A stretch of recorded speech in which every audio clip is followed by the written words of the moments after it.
Okay, I do believe we are live. I need to fix the other thing right quick. Let's go fix this. Uh, I don't know why it says 00 at the end. It's not like, oh crap, that's not what I wanted to do. Shit. Shit. Let's fix this up. I don't even think this shit's even registering. Hold up. Let me change this up actually. Oh, I should really take the time to not do that. Hold on. Let me just. It is on there. So what the hell? Oh, I'm being dumb. Okay, it's getting the middle of the number. I was like, I thought they was saying it's 2000, which it should be because of everything.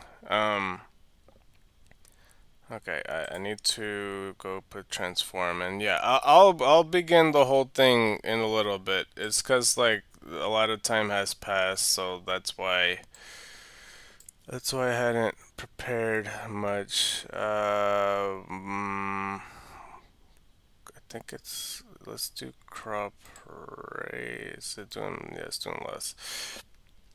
Yeah, so I decided to put this up about here ish, um, because I just wanted to note the amount of time that I put into this whole thing. Let's go put the bottom like about right here ish. It's relevant to what I want to talk about. I mentioned like the first hour, and it might not be like the most ideal thing for me to do because a lot's been happening to Pokemon Xenoverse lately. So maybe I should give it just like a little bit of time. If you're uh, again hopeful and very should that be good? It looks about good. Yeah, I kind of like that, but I still have to reduce the thing. So I miscounted, I'm pretty sure 5 times. So let's just go reduce it by 5 right now at 2000. So it worked out anyway that it was at 2000. And sorry for peeking the mic, I didn't realize it was doing that much. Um, I'm also going to take the time to make the links and all that. And I know I should have done this like on my own time. Uh, but I didn't think I was gonna start streaming this late. I thought I was gonna start at 11. Got a little bit behind. So yeah, let's work on that. Um, yeah, let's go do this. So Twitter, it's officially up. Reddit page number 1, officially up. Okay, let's go. Reddit page number 2, officially up. And I fear that it's gonna. There's a small chance it's okay. There's two things. It's either like nothing's gonna happen at all, and like it won't reach to creators like I would like it to. And then another chance is it does reach to creators, but the message doesn't go across as much as I hope so, and I get like the brunt end of it, the negative side of it, so to speak. But yeah, I don't know. It was like about a month ago that the news came out when it comes to this stuff, and it really griped me at the time. This time around, I'm not even sure how I'm feeling when it comes to all of this, but yeah, uh, let's go ahead and officially start doing all this. So, for people wondering what the hell is going on, oh, by the way, like the before I begin talking about that because I have to wait for all this stuff to begin anyway. 1809, 1810, or was it 14? I already can't see that. You know, it's 18. 1809, 1810, I made a mistake. 1859, 1860, 1934, 1935, 1947, 1948, 1979, and 1980. If I got those numbers right. I messed up 5 times. But at least I ended at a nice round number at 2000, so that's pretty good. Hopefully the volume's not too loud, because I had to disable my mic for the past couple of weeks, because I was working on other stuff. Because I was trying to get myself a future video going for you guys. But yeah. If you guys are here, or perhaps a creator of Pokemon Xenoverse in any capacity, and this is excluding Cosmic Soul because I know he's gonna be here, and I just want to let you know, dude, that you're not even a moderator, and I know you're here. You could see yourself on the way out. You're not, like, your 2 cents aren't needed here. That lately it's just with Pokemon Xenoverse and stuff that like ever since I started this whole series, like from the I almost said Let's Play, from the Nuzlocke and all that, I was so very excited for it. You know, like the whole reason I played it was because I really believed in this Pokemon game, this fan-made game that they made. And that when I personally played it, it was, you know, in a year where it kind of was after the hype train, so to speak.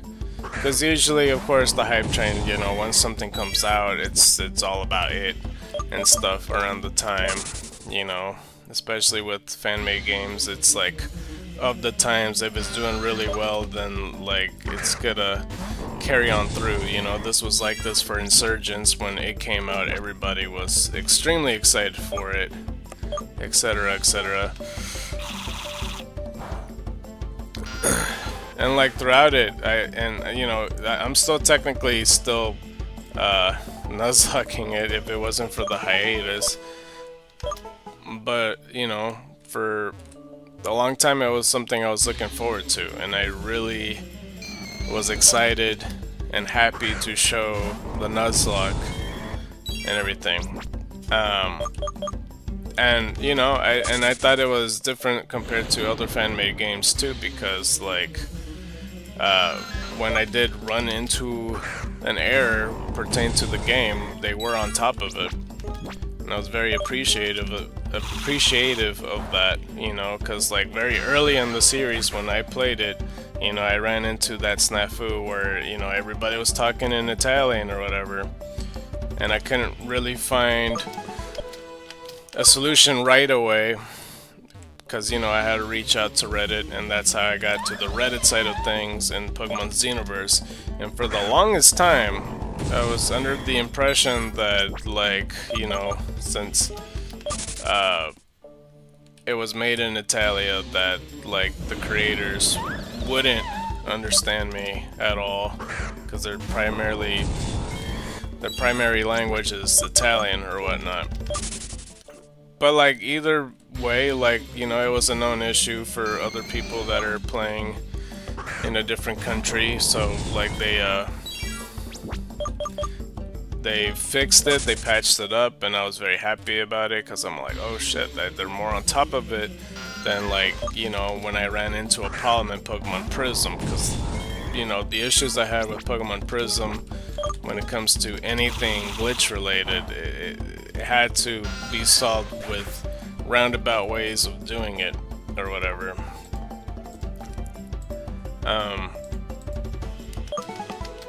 You know, because like the whole Varanius thing, I had to basically code in the game to fix the problem and stuff, but where in this case, this is the first time where I reached out to a fan-made game and they covered the problem on their side, because I wasn't sure what the fuck to do about the Nuzlocke, because it would for sure get ruined if like, oh, the rest of the thing is in Italian. And also, ScarKnight doesn't speak Italian at all.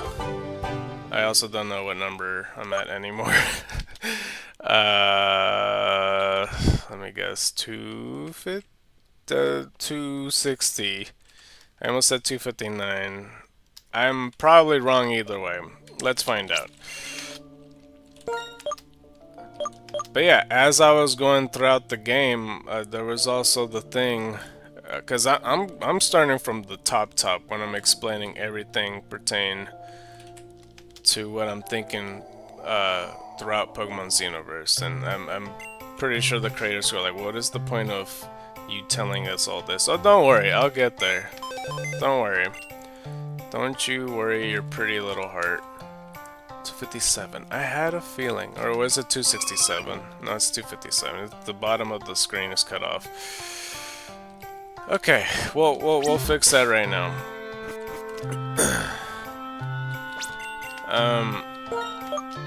But yeah, for the most part, I was happy of doing that. I'm glad I didn't do all this. Hey, Fo, how's it going? Returning?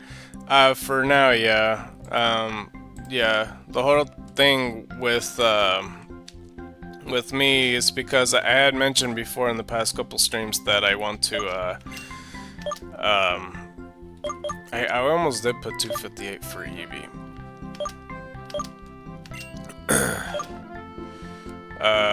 258.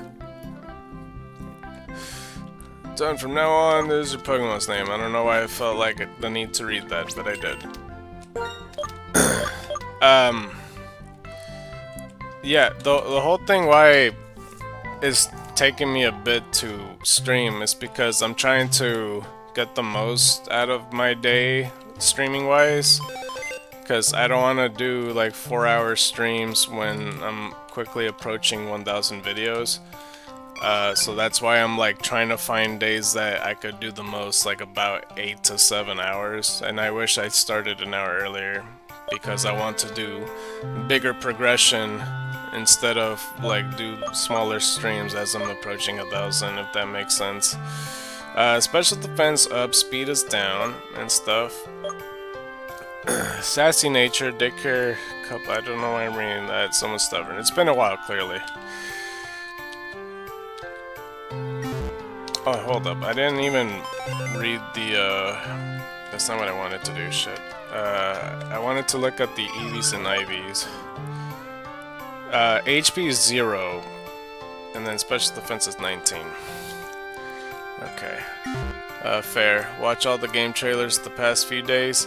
Not all of them, but I mean, feel free to inform me of some stuff. I know that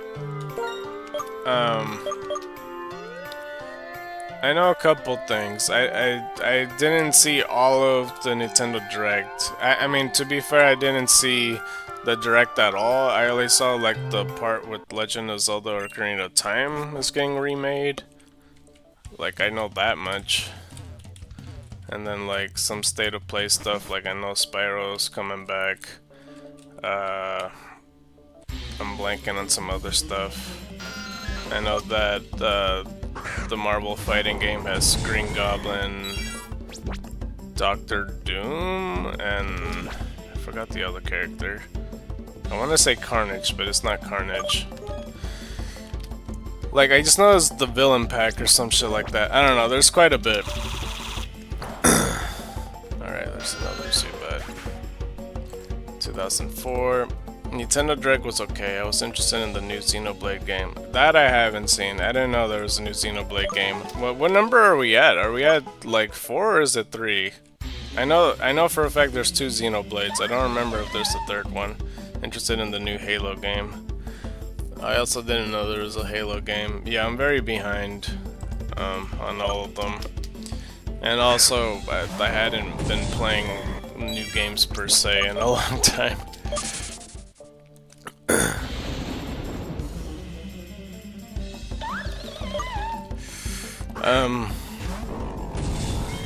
But yeah, like earlier I was talking about pretty much like my gripe with Xenoverse and all that. That's why I put like the title a message and some shit, cause like I don't know, I was just kind of reminiscing through, you know, the pros first and everything, but I'll get to it in a second. In Xenoverse, the Xenoverse series is a little tricky to count. 3 mainline games and a sort of spin-off. Not sure where the new ones lands. Yeah, I hadn't finished the Let's Play that Choka Conroy made, but the first Xenoblade Let's Play that he made was excellent. I really like it a lot. I watched it like a fucking soap opera. I hadn't finished watching Xenoblade 2 on his series though. It just faded away from me. I didn't get like bored of it or anything. I was very much intrigued. I don't remember where I stopped watching it. I think it was like around episode 20. I need to get back to it, to be honest. I was thinking about it the other day, just randomly. I'm like, I really should finish watching that series. Because there's a lot about it that I like. Like, I don't know, they have a white tiger, and like, you know, the dude blows glue. Blows glue? Glue. Glows blue is what I meant to say. Oh yeah, they added more content to all the original Xenoblade games on Switch to include new voice lines for all the heart-to-hearts in one. Oh. There was Kingdom Hearts 4 that I've heard about as well.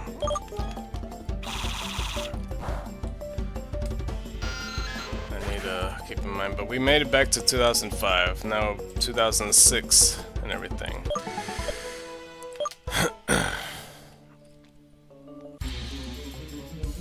Which is wild that they managed to get the original voice actors after like 15 years. Has it been that long? Holy crap, I guess it has, huh?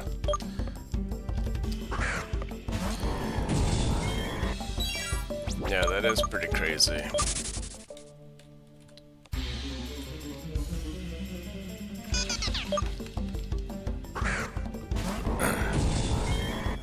Let's see here. I am not a fan of how Kingdom Hearts 4 looks, but that's just my opinion. I only heard about it. I hadn't seen what it looks like.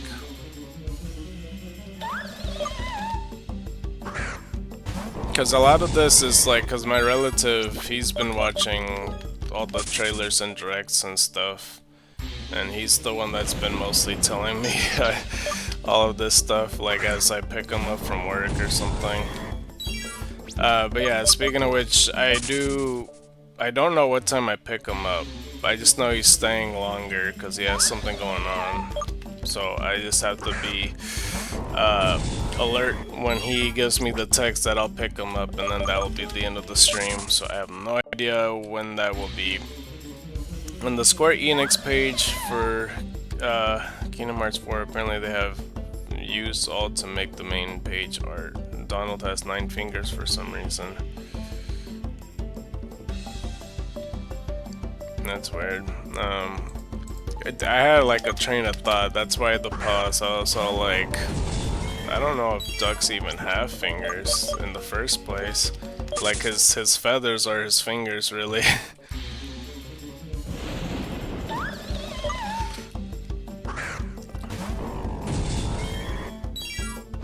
Let's see here.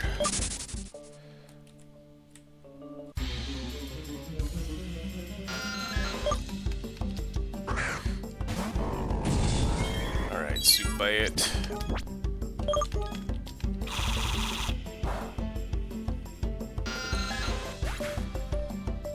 In 2007.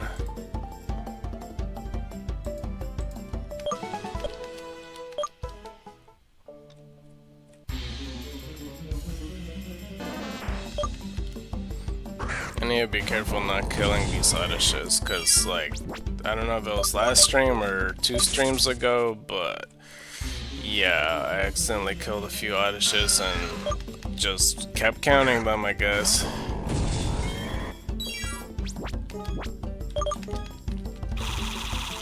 Most of the main cast of Mickey Mouse has 8 fingers, I think. I guess that's true, yeah, because they both have 4 fingers every hand or something. I hope I didn't count that already.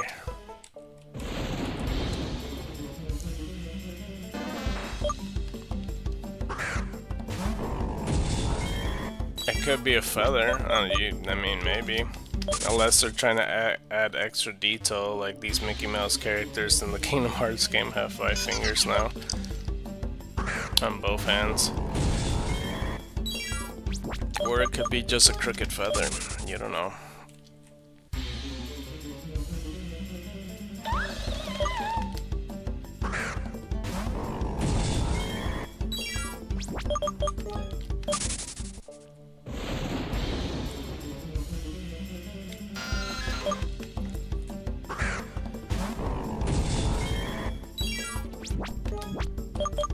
Is this the last Mega Horn? Oh, I missed it, so... Oh, God. Yeah, okay, it is 0. Making sure. Please don't hit yourself. And you hit yourself. This is the only possible way that Lancelot could die, is because he keeps hitting himself.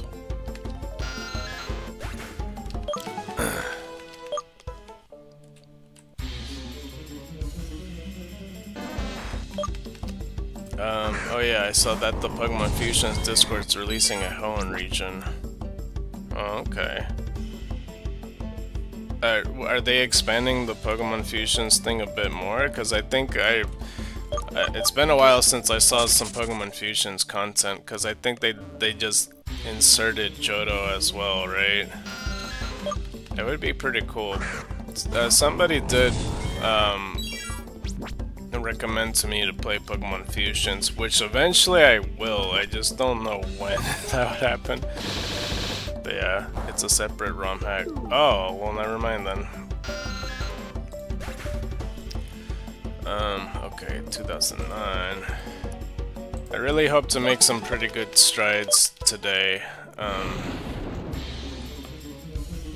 But yeah. They also released a trailer. It's mechanically very different. Excuse me. Mechanically very different.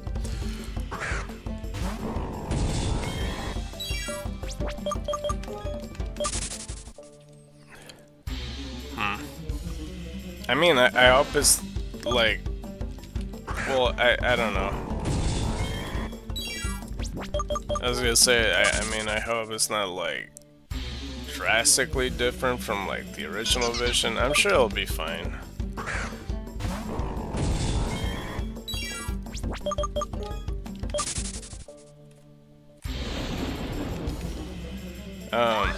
But yeah, since I'm streaming today, I am also streaming on Friday because the same relative has something going on Friday, so I'll be able to stream twice a week, which is unheard of. So yeah, I'll be able to do it on Friday. Rework how encounters work, overworld encounters, added more mods, added more options for settings when you play, etc. Oh, okay. I've almost... Oh crap. I almost added this.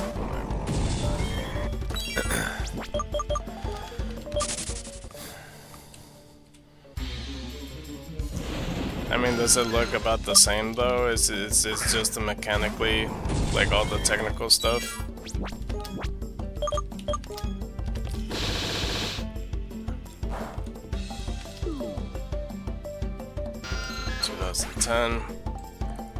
For TCG Pocket, by the way, I still have a shit ton of stuff. Since the last time I streamed, I had quite a bit of well, I used up all my hourglasses, but like literally a few days later, I boosted up 300 more because that's what happened. And coincidentally to be like a lot of stuff happening at once, like Community Day or whatever it was, Community Week, and then like other stuff. But I'm almost at 1200 hourglasses because I hadn't used any. So we might do that today when we get the chance. The core gameplay is still there. Okay. Crap. Okay.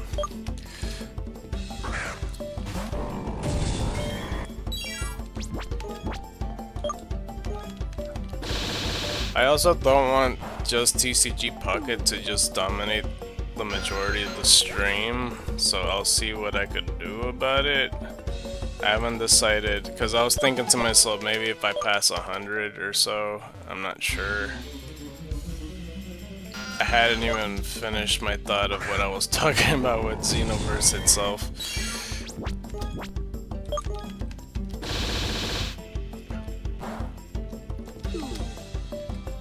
Let's see here.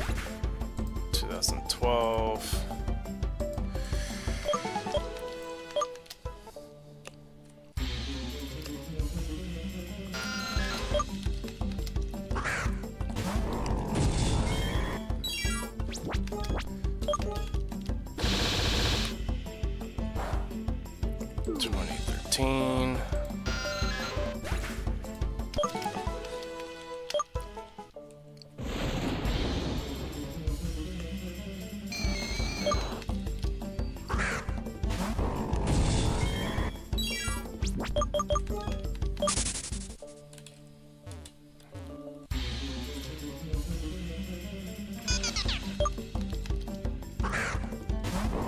What are you doing currently right now, would you say? Like, are you playing a game on the side?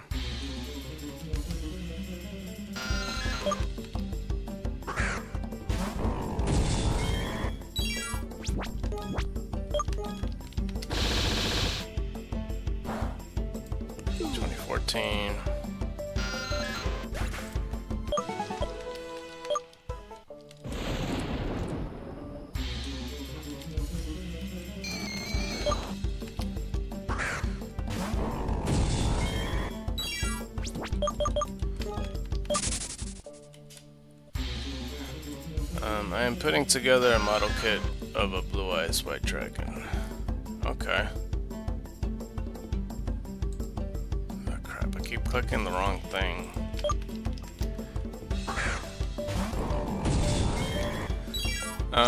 But yeah, I had mentioned earlier before that, like, you know, I was very excited for the Nuzlocke and all that when it comes to Xenoverse and such. And, like, you know, this is the first time I would say ever that an issue was fixed because very early on the series, you know, the glitch happened where it made everybody talk in Italian, and they were pretty on top of that. Maybe mostly because it was not just affecting one person, but like multiple people, you know, was having the same issue, so they had to solve it. Like, I don't know if it would have been different if it was just one person or something like that, if there was an alternative way of fixing it. And I know people still have their issues with, like, you know, black screen still that I'm pretty sure is still getting fixed or whatever. I started over a year ago, but I had to put it into storage. Oh, I see.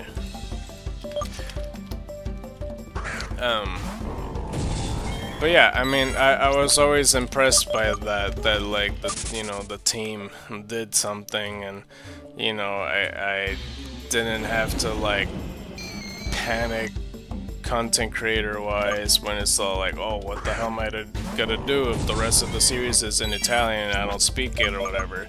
But luckily that wasn't, you know, something that I had to deal with. You know, instead I continued in the series, and I was looking forward to it. You know, I was very looking forward to presenting it and stuff. And I also was thinking to myself, alright, cool, like, maybe, you know, like what I did in Pokemon Xenoverse is, like, every single gym leader, when I beat them, I get myself a mystery giftmon. Mostly for the reason that obviously, like, I would want to show off what Pokemon are available and such, and, like, you know, they're different special type of Pokemon. But you know, there was also a lot of them. Because if it was just like one or two, maybe I wouldn't have like just went like, oh, I beat a gym leader. Oh, I have to get 3 of them now or whatever. Because another thing is that a lot of people, you know, get all the mystery gifts all at once and then they just pick one of them for their team or some shit. Speaking of the devs, Intel has an interesting launch. Yeah, I know. Yeah, I'm getting to that.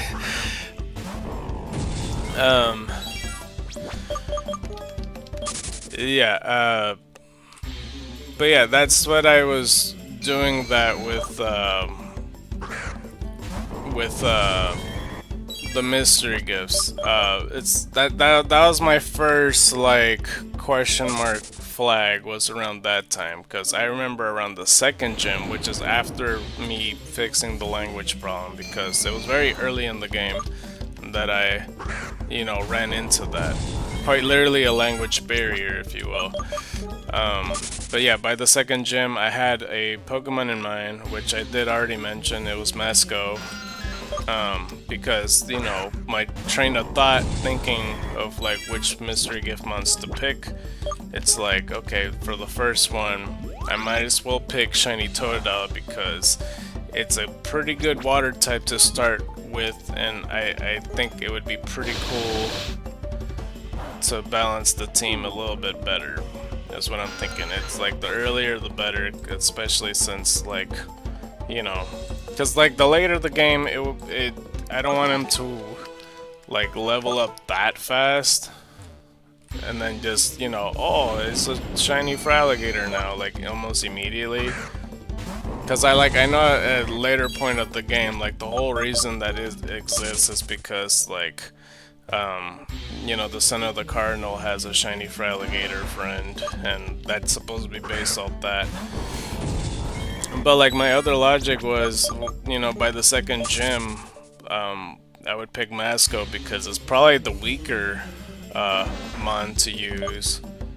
And I know technically, what is it, like Igglybuff, the Valentine one or some shit, is technically weaker, but I hadn't revealed vintage mons yet.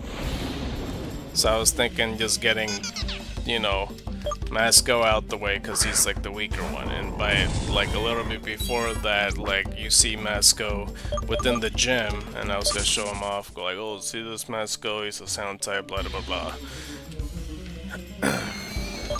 So yeah, I then realized that he wasn't available anymore, and I was just thinking to myself, oh well, maybe there's some glitch to it. I didn't think that they just outright stopped it.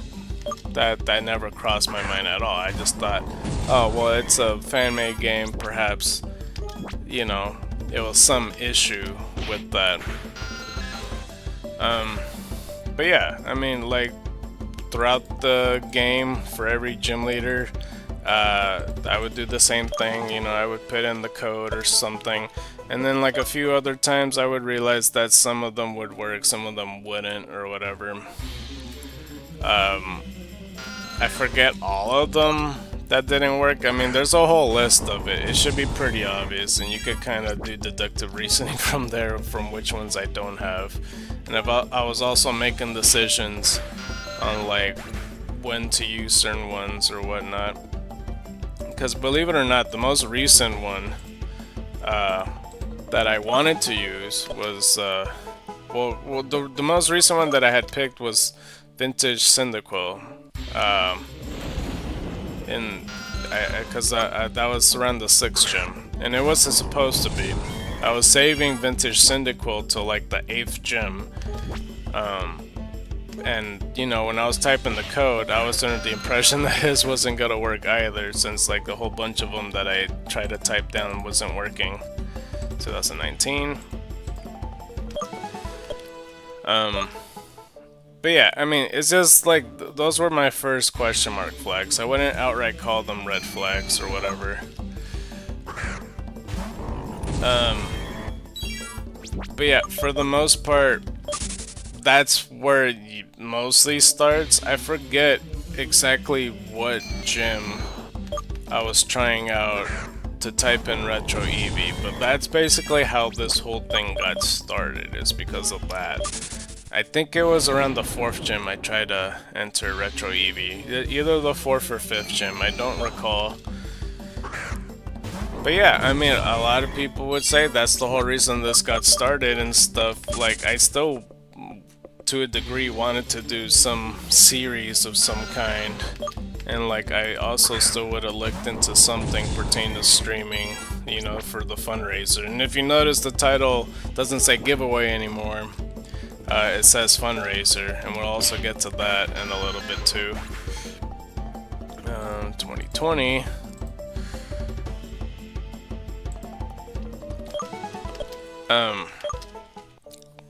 But yeah, I mean, that's where it truly begins. It's like I stopped right before the 7th gym town and stuff, and then proceeded to be like, alright, let's go look for a Retro Eevee because I keep seeing mixed results, blah blah blah blah. Everybody knows this about it. If you watched at least one of the streams, you know that that's mostly how it started.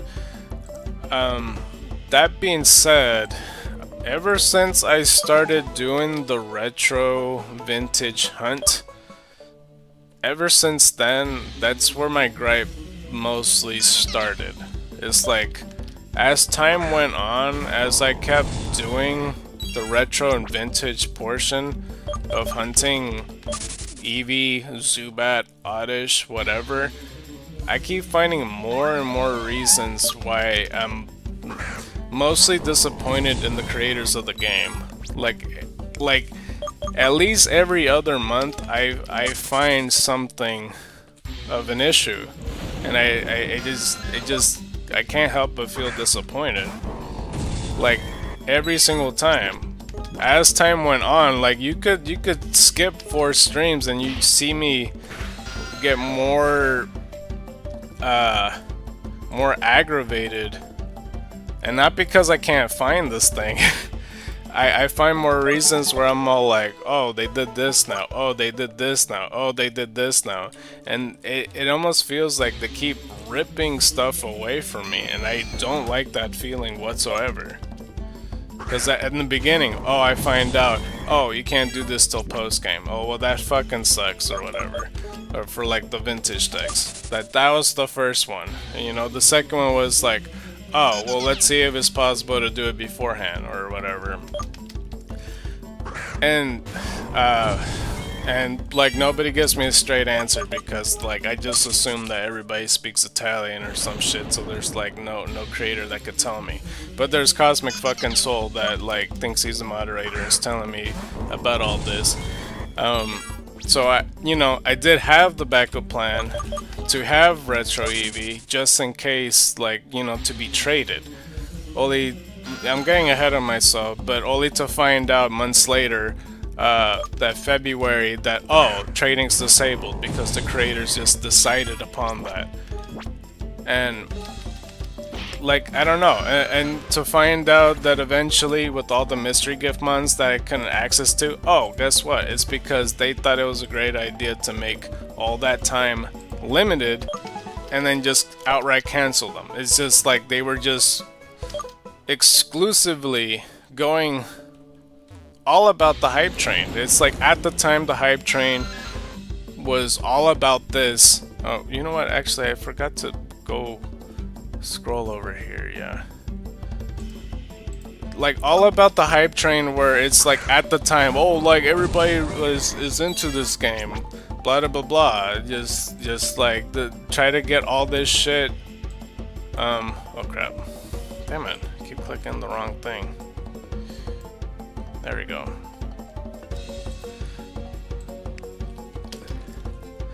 Like, it's such short-term thinking just to be like all about this right now and not thinking about the long term. It's like the same feeling where, like, imagine in the 80s when Super Mario Brothers comes out and stuff, that it's all like, oh, see, people won't enjoy this, let's say 5 years later, 10 years later, 15 years later, 20 years later, to not enjoy what happened with Mario Brothers in the beginning of all this. No, fuck that. We're gonna rip content from you. We'll reward people that was there at the time that knows about this information instead of people that has no awareness of the game even existing to begin with. And like rewarding people that are there, which I get, like they're there in support of you, but clearly there's a big demographic that doesn't even is aware of your existence at all. And it's the same thing I've been saying, but like it's a huge glaring problem when they're all thinking short term and all about the hype train and all that stuff. And you know, at first I would say that yeah, like most of my issue is because I can't get retro Eevee and stuff. But like even still, like to me at this point it's bigger than that, because it's now I'm feeling like I'm getting ripped content from me because you're focused on something else. They're focused on Lumentale now, which I feel like I'm everywhere talking about all this stuff and everything, but yeah, I don't know. Like every other month was something, and I understand why they're doing it or whatnot. But it's really getting on my nerves. It truly is. And it's not Lumentale's fault. Like, there's no gripe with the game. I really don't like how they're handling all of this. That's my main gripe. It's nothing pertaining to the game. It's the studios that make these decisions. That is like, oh, we're not gonna get these mystery gifts anymore. Oh, trading's gonna get cancelled because the servers are all gonna be in Lumentale now. Oh, and guess what? The fucking Xenoverse Discord that you are relying for most of this information, we're gonna make it Lumentale now. We're gonna, you know, take out the Discord and just slap on Lumentale, and it's just only that. We're not gonna have any support for Xenoverse whatsoever. And I'm all like, what the fuck? And like, I get that they've been stopping service for a couple months now, but like, they just keep ripping away and ripping away and ripping away, and then I'm sitting here like, why? And to find out that Starkey could speak English the whole time, and I've been asking the whole time where to get retro Eevee. Is it possible to get them before the vintage decks?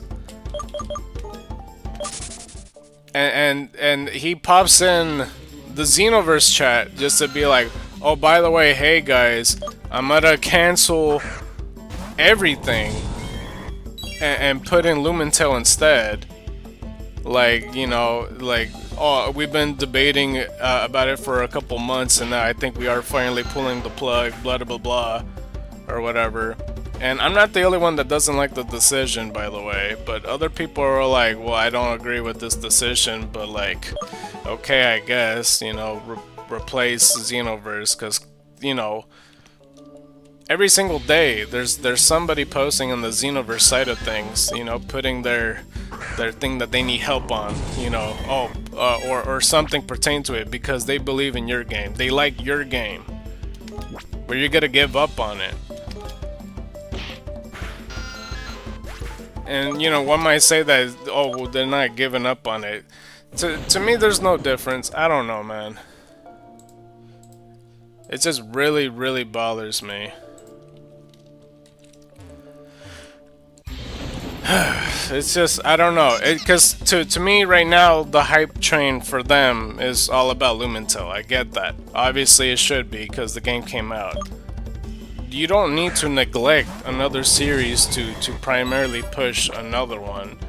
And then, like, what happens 5 years after the fact when you focus on a different game? Is Lumentale gonna become the next Xenoverse or whatever? You're just gonna like, oh, by the way, the DLC that we have for Lumentale, we're just gonna rip it away. You know, you should have been there at the time when it was hype. But now it's not hype, so we're gonna rip that away from you. We're gonna rip all these other features from you. By the way, since we're really pushing this other game, let's put Lumentale and take that off the fucking Discord too. We don't need that. Like, nobody is, you know, nobody should be talking about our older game. They should be talking about the newer game. That's just what speaks to me. And like ever since I did the retro hunt throughout the whole thing, it's just month after month there's something that just gets ripped away. Oh, Donor Rush is not available and hasn't been available for months upon end. Well, for fuck's sake. It's just so much. Every month. Literally, it was something that gets taken away from me. Something. And it's so fucking annoying. I mean, to be fair, they are probably trying to separate from Xeno because it might look bad down the line. And how, in what capacity? Like cease and desist wise? The game's already out there. Like, just because my gripe is like the content that they take away. The game still exists. But like, if there's gotta be a cease and desist, it's not because of the extra content that they're ripping away. It's because of the game itself, really, wouldn't it be? Like good content, but it's not their own IP. Yeah. I don't know. Nintendo's been weird to begin with when it comes to fan-made games. Like, I feel like ROM hacks and fan-made games, they don't really have too much to be like, oh, they're clearly copying off it. It's supposed to be like a representation and like a tribute to a franchise that they like. Cause sure, yeah, there is people that would absolutely rip off Pokemon, go like, oh, these are Fakemon, you know, check out our Chalkymon or whatever, and do the same premise. Cause like, you know, even for me, I wanted to dabble into fan-made games based on Pokemon too. And I don't even think that's truly their reason why they want to stray away from Xenoverse. They're gonna do this to Lumentel in 5 years. That's their studio logic. That's how they think. That's how they've been processing. They done it at the time with Xenoverse with their DLC, and that's why they took it away, because that's how they think. Oh, short term. Like, if people are here at the time, then we're gonna take away this for a limited amount of time. Okay, let's give this some time. Let's take this away because, like, we want to focus on this now. It might have been a safer move to set up a whole separate studio to space themselves, unless Beehive wasn't a thing or have attachment to Xeno officially other than Discord. I'm pretty sure they were attached to them because the mystery gift mods that I'm referring to, like a lot of them have Beehive within the name. That's how I found out about them to begin with. Cause like the Totodile that I have, or one of the special gift Pokemon, the mystery gift Pokemon, has Beehive Studios or Atu Starkey or Atu whatever the fuck. I need to go heal. But that's my main gripe. Like, people could disagree if they want to. I, for one, like, to me, that's a really big problem that I just don't agree with the studio whatsoever. Like, all this shit's taken away from me, and I can't help but feel disappointed. I can't even fucking do my backup plan because they took that away from me. My backup plan was to trade in Eevee, and now I can't because they took the trading away. Why did they take it away? They wanted to focus all the servers. Maybe, to be fair, they have not that many servers or whatever, and they might as well just use them all for Lumentel. If they have like 3 or 4 or whatever, like given the benefit of the doubt that they don't have that many or whatever. Hold on, let me see. They are actually making money from Lumentel. I don't think they are going to drop it for a while, and I am interested to see how much money they made so far. I don't know. I'm saying, like, whether they're making money or not, to me, I still think that because of their short-term view, I think down the line, once a different game that they're focused on, like, you're gonna see some stuff slipping away from Lumentel. Either that, or they just move on to Lumentel 2 or whatever the fuck, and then they just focus on that. Not as much in Lumentel 1, though. Then we'll see the same pattern with Xenoverse. Some shit ripped away, or whatever. These games still are gonna be out there, you know, and people will really like them. What I'm saying is the rip content, there's gonna be a cutoff, there's gonna be a brick wall, a barrier yet again. I'm not saying that like, because yeah, obviously they're gonna make money because they do make good games. You know, that's not the question at hand here. The question at hand is something else. Actually, is Lancelot, where's... This one says A drive, you know, no, this is a content creator thing. Let's see which Pokemon is it. I feel like a shiny Fraligator.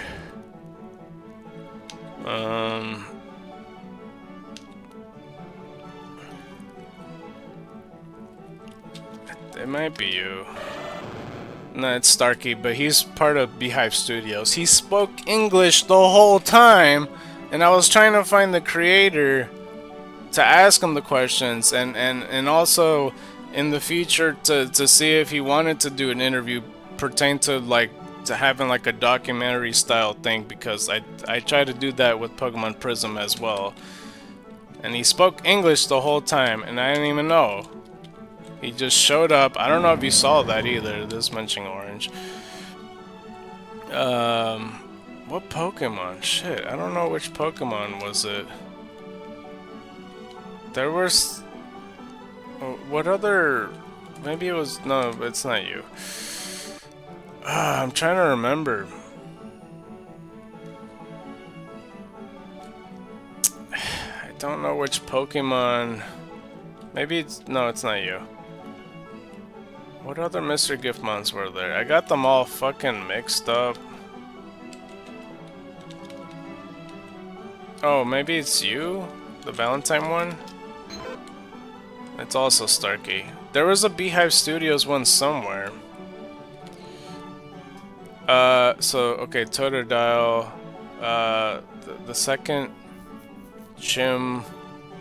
Was it Igglybuff? Or was it the third gym?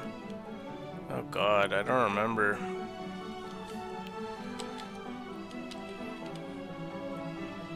Ah, bruh. It's been so long.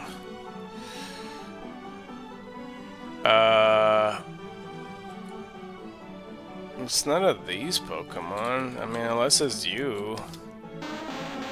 The Weedle team. Where's the Beehive Studios one? This is my one and only trade. Maybe it was you? No. You're another Retromon. Geo. Oh no, that was given. Oh, I don't remember. Maybe it's you. Starkey Twitch. There's multiple Starkeys. There was a Beehive Studios one somewhere out here. I just don't know where. Oh god. Okay, I guess that's it. Alright, am I able to... Let's jump to, like 17 or something.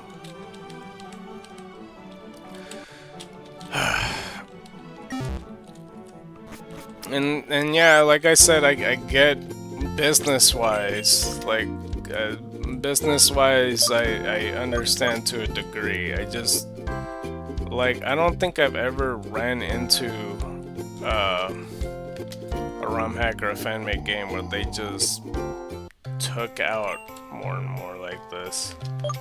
Let's see here.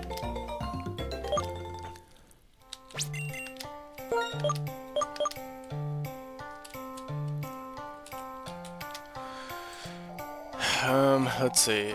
There's a non-zero chance that they did up Xeno in some form at some point if Lumen gets popular enough, since people will look into their history if they become popular. There's a non-zero chance they did up Xeno in some form. Did up? Xeno.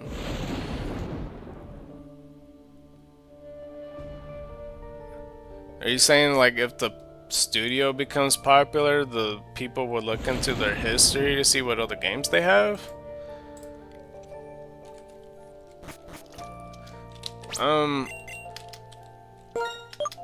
It depends to a degree. When I run into a game that I like, I don't think, for me personally, I don't look up the studios, like the list of games that they made.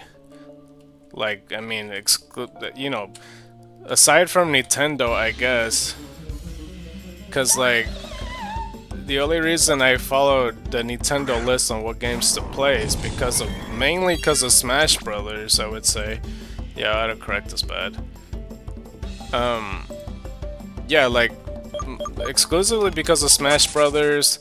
Well, just the All-Star games, because like Sony to a degree.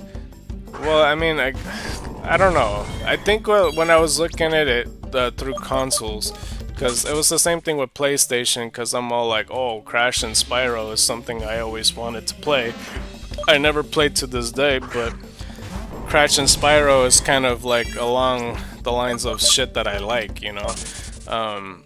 But like, yeah, Super Smash Brothers, I'd like, with those games, I wanted to play all of them to see how they're like. You know, I gave Fire Emblem a chance, and I wanted to give Earthbound a chance and stuff.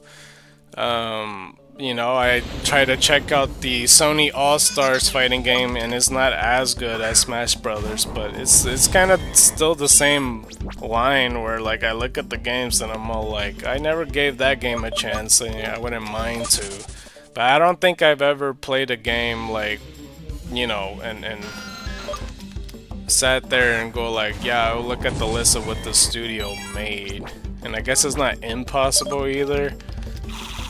Because, like, you know, I like Rayman, for example, but I didn't find out till years later that Assassin's Creed was another game from that studio, if that makes sense. Other people definitely look into studios when they review content, especially for indies. Well, yeah, for indies, I understand.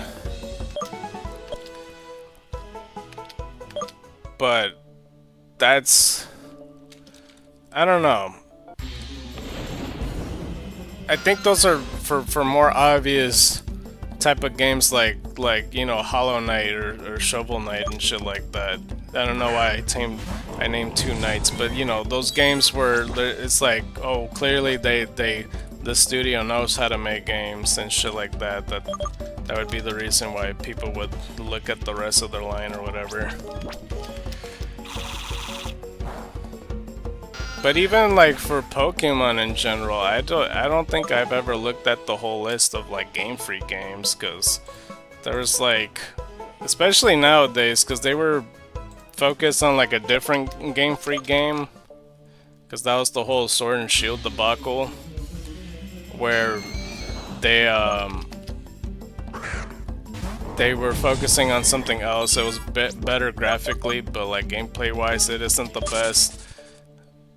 But I don't even remember what that game's called.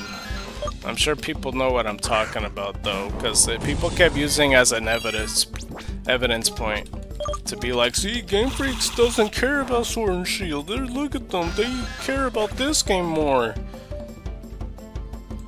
And I don't know, in my opinion, I feel like they only found that out because they were searching for blood evidence, so to speak, just to point the fingers. Like, see?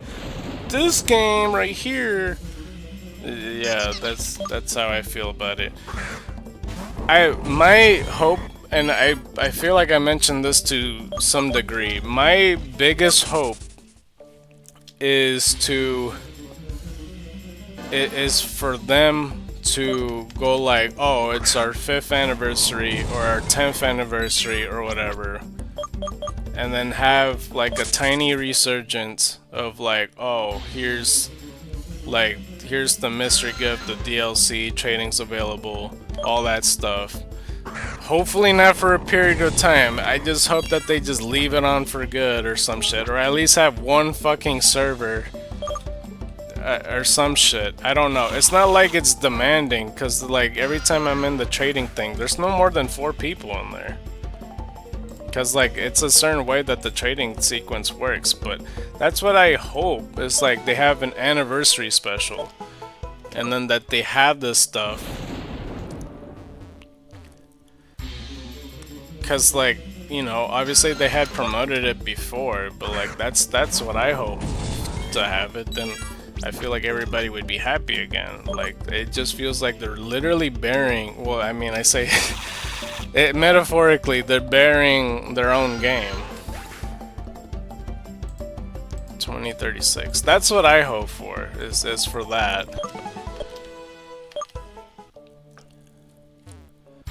I don't think they needed to, like, they still could have had, what was wrong with, like, you can make other branches and other servers within your server, or not, you know what I mean, like, other shit to talk about in Xenoverse, like, just to be like, oh, here's the Xenoverse side of things, and have, like, a little small pocket. You didn't have to outright banish it and just have Lumentail one, and also, you could have just separately made a Lumentail one, too. Like, there's so many communities in Discord where like the same company makes two different ones, because like, you know, there's a Pokemon community out there in Discord that I'm not a part of, but I guarantee that the Mario one's separate from that, right? Unless like the Nintendo one has like subcategories. I don't fucking know. I feel like I'm not crazy by saying that. Like they could have just made a second one, but they wanted to keep their following.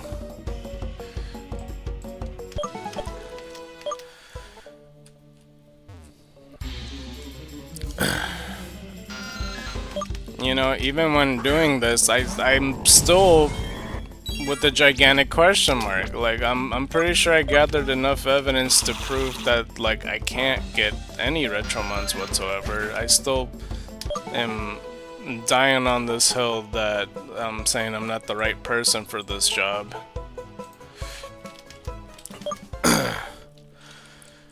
But, yeah, I mean, I'm here, and, like, you know, it could be a total waste of time. Or not, I don't know. Maybe down the line, whenever I do get back, at least I'll, you know, if I do end up... Which is a lot of work. It's a lot of fucking work. But, like, to complete the Xeno decks and then get the retro decks available, then it should be so much easier to find a retro Eevee. But that's so fucking flawed. Because I already got more than 500 EVs. I think I stopped at 800, right? I already lost count. Something like that. Or 600, or however many it was.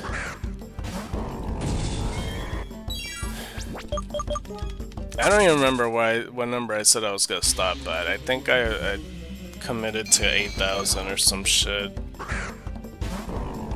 for Zubat.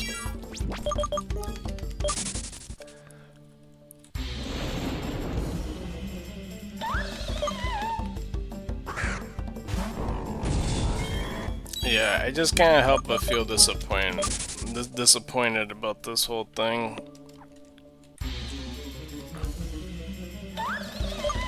Well, I mean, at least I hope Lumento is doing good, because, like, you said that you played about it. What about it was in, what was it? You said it was impressive or an interesting debut or some shit? What was interesting about it? I think 400 EVs is the break even for shiny odds. Well, I mean, this is ScarKnight we're talking about. I don't have luck like that. Because, you know, we had 20 streams of no shinies whatsoever in a place where there's only 2 mons. So, you know, that should tell you everything you need to know.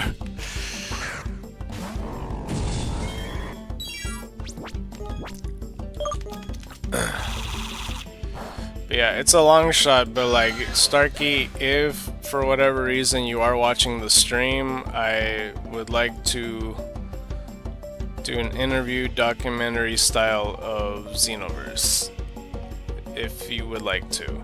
Because I was doing the same thing with Pokemon Prism, and the creator said yes, but we haven't done it yet. I played it day 1 and it had some issues. Well, again, for like, since I hope I counted that. I don't know if I did. At least the team's on top of it when there is issues, because they'll be able to fix it, I would say. That's the good thing about them. I mean, at least from my experience. 2041. I don't have an Omega powerful PC, but it should be more than capable of running Lumentel, but I was getting huge lag spikes for different specific things. I see.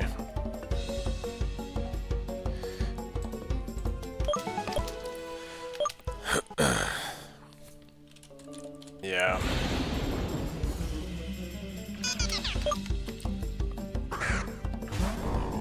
I'm gonna have to like make a time code for like if they wanted to hear what I had to say, because there was like at least, I don't know, 20 minutes or 30 minutes of me not talking about it. Because I was gonna come out the gate talking about it, because yeah, I spent all this time doing this. And I'm like sitting here, man, I don't know. But yeah, that's recent news, because well, for me, that wait, what was it you put? For some reason, the menu to pull your deck / trainer card / online menu was rough. Oh, yeah. Because for Pokemon Prism, I had an idea because I wanted to know, like, in a way, picking a person mind and understanding the story of it, that I wanted to have like a docu-series pertain to like the making of Pokemon Prism. In a way, people were getting black screens loading Area 1. Yeah, they have that problem a lot, like within their games. I don't know why, because they had a black screen issue with Xenoverse as well. But yeah, I mean, the way I envisioned it with Pokemon Prism when talking to the creator of that game was like, oh, okay, so when you got to this point, why did you make the gym leader how you did? You know, what was the story behind that? Like, you know, what was some stuff that you cut out? With, you know, shit like that, like just behind the scenes stuff. What enticed you to the story of putting Lance in the story, and you know, kind of have it in like a timeline sort of way. And I wanted to be a conversation, but at the same time make it like a comprehensible video that, I don't know, it'd probably be an hour long or some shit, but like, you know what I mean, like throughout the game, what for first, second gyms, the Elite Four, etc.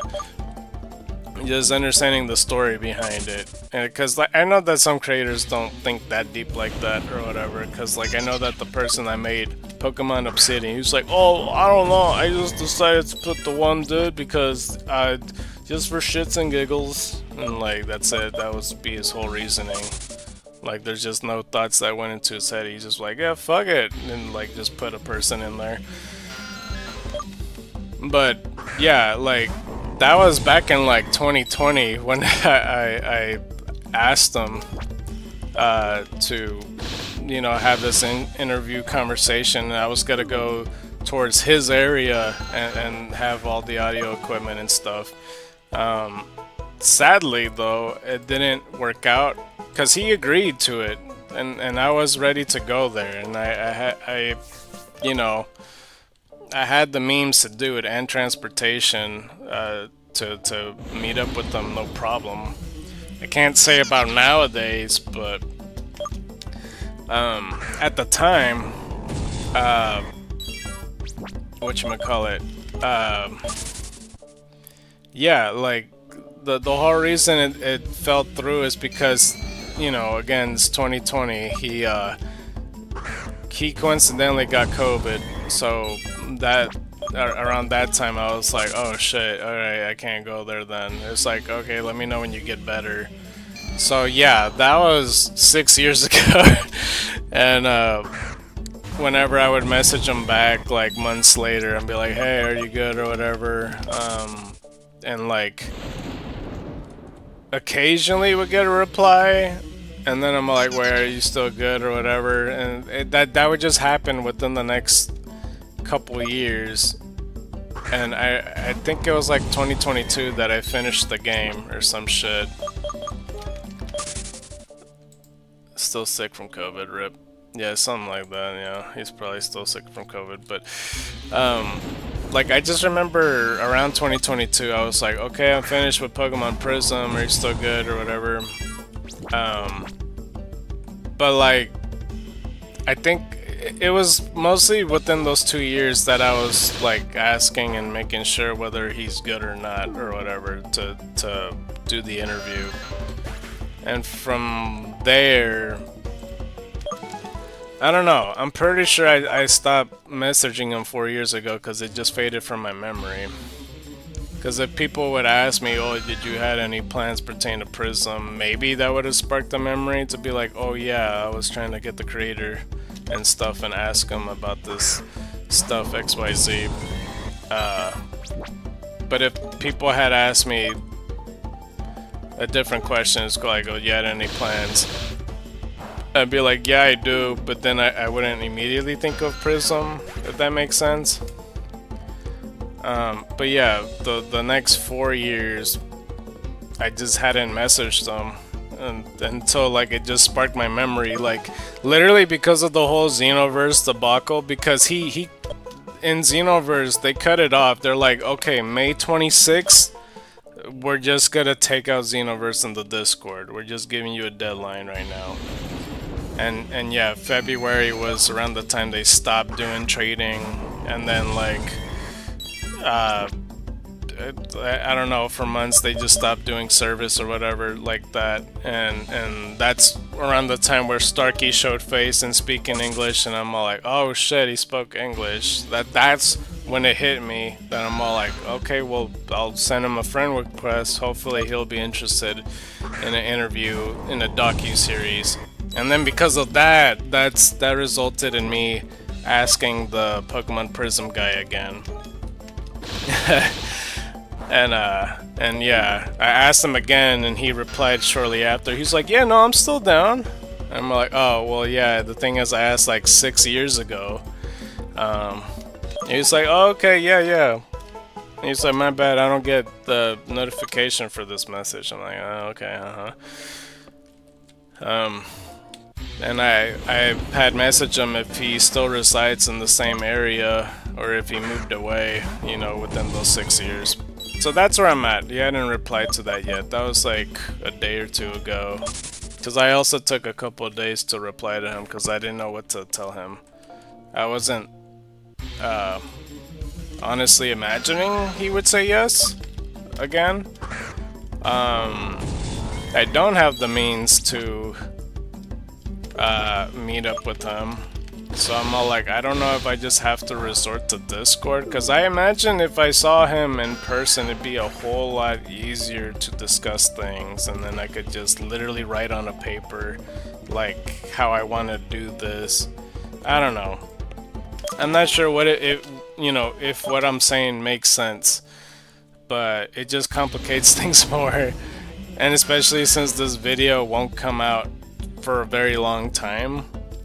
But I mean, I'm glad he said yes, you know. But again, Starkey, like, if you're listening to this, dude, I would like to do an interview docu-series, you know, if you're watching the VOD or something like that. To, like, obviously I won't be able to venture to you because I have no idea what, like, if you're even in the same country as me. But similar thing, like, I would like to discuss, like, the thought process pertaining to the game, the stories behind some gym leaders, and, you know, etc. I think that'd be pretty cool. I don't think I envision him saying yes or anything. He's probably not listening at all. I don't think he's ever gonna see this. If any of the creators are seeing this whatsoever, though, let him know. I doubt any of them are listening to this because they probably already know of me being the retro Eevee guy that's been only getting frustrated at the fucking game. But yeah, I don't know.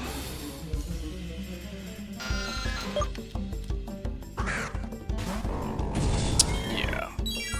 Also, I put Entei on there for the same reason as I mentioned before with like the legendary beast. Like I was putting, well, the evolution theory and all that. That the legendary beasts were evolutions at one point, and you know, before with the other ones I put like the beta Entei, Suicune, and Raikou, and then like Raikkoon was in the last thumbnail, so I put like the gold and silver Entei, where he's all red and he has like a dark red mask.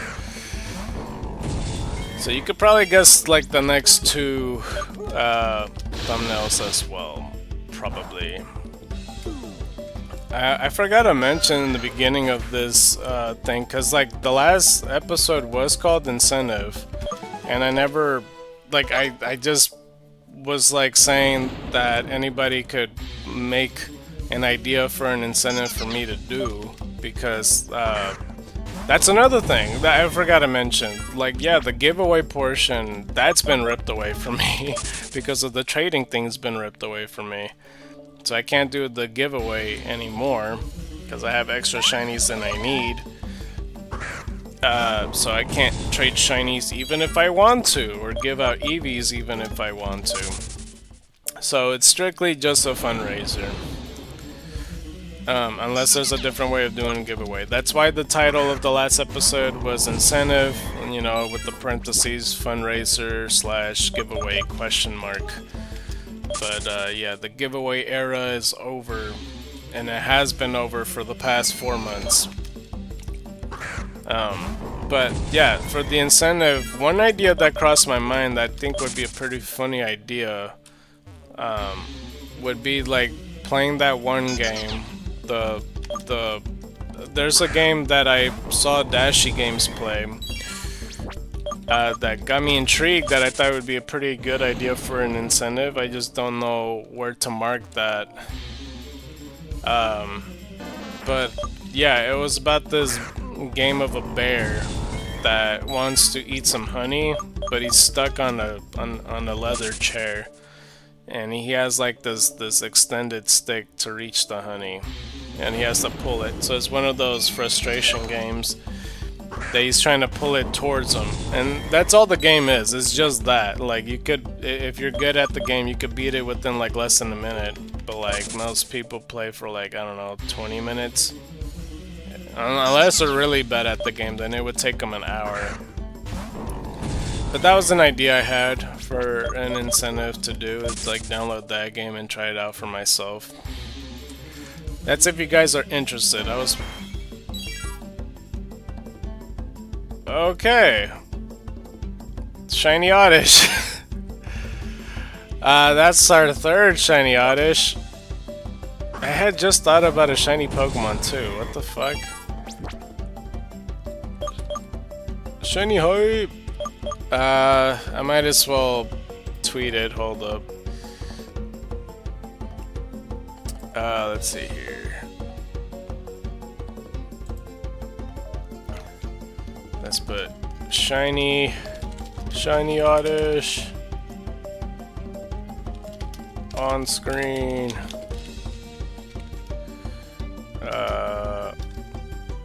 Hashtag Pokemon, hashtag streaming, oh, I put streaming, hashtag Xenoverse.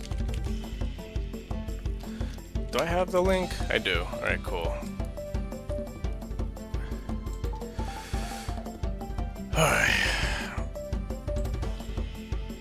One more and you'll have the line. I guess that's true, huh? I keep forgetting that people do that. Like, they collect like the shiny decks. Like, they would do Oddish, Gloom, Vileplume, and then Blossom.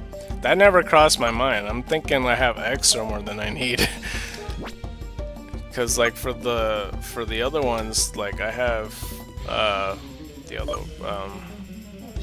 there's only 2 with the Mandrake one. I don't know which one to use. I guess Ultra Ball, I guess.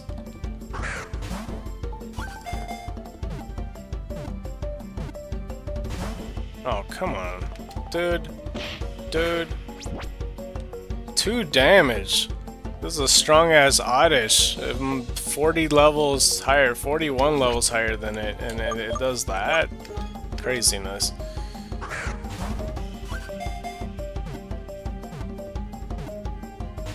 Come on, you fuck! That should be 1 damage. Yeah. Okay. Acid does hit hard for a poison move, like for early game. About damn time! I've been working on shiny living decks. I'll have over 100 at the moment, not even 10%. Yeah. I don't know what to call you. Let's look at the info just to see the stats. Perfect attack. No wonder it did 2 damage to me, dude. Insane.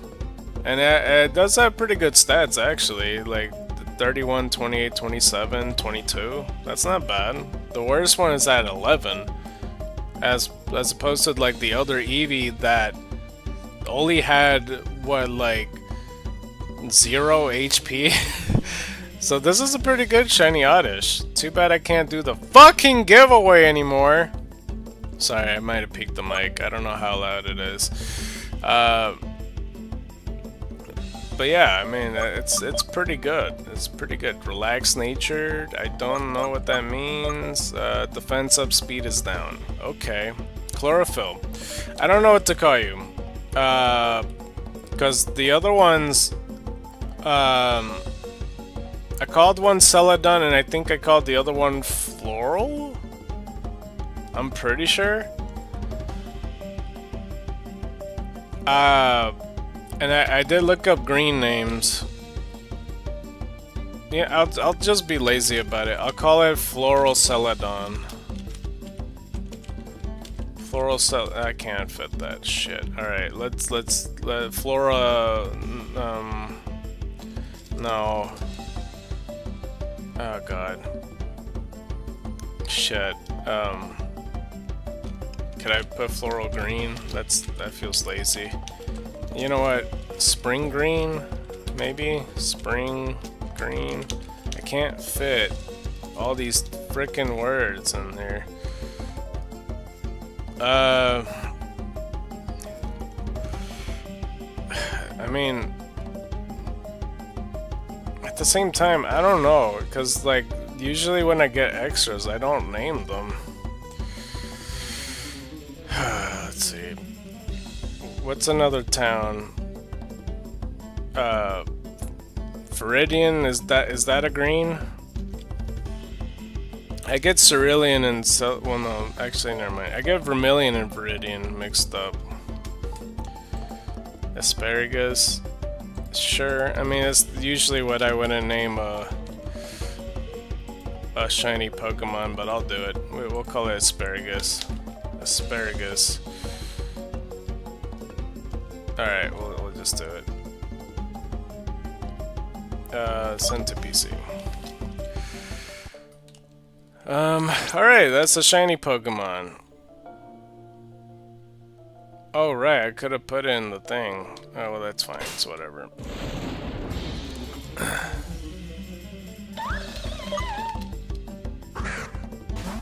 Well, damn.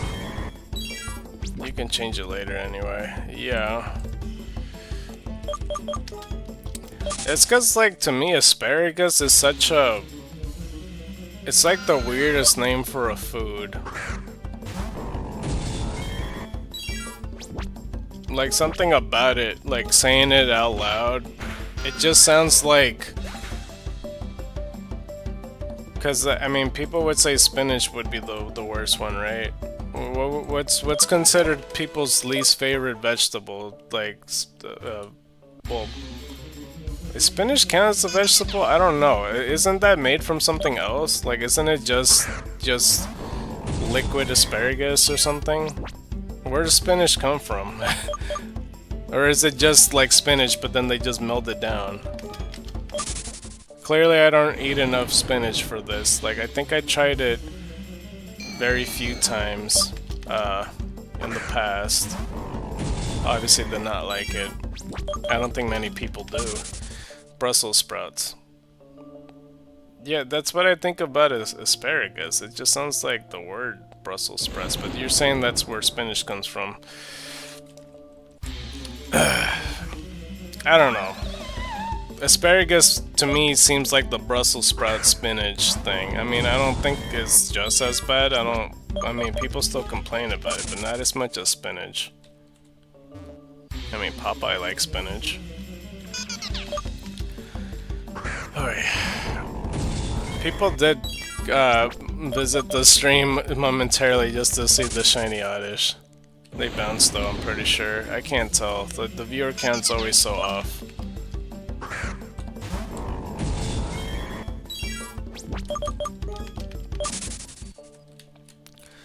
Okay. I think after I do get like 100 or whatever, I think I will go to TCG Pocket. I keep forgetting that a lot of time picks up with me just simply getting 100 or so. 2052. Pranking. Pranking. Well, I'm not sure.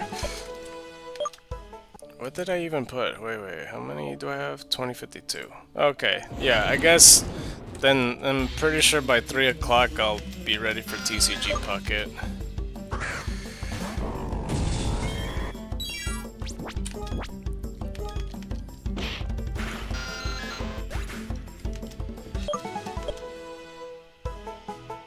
Uh, 2053.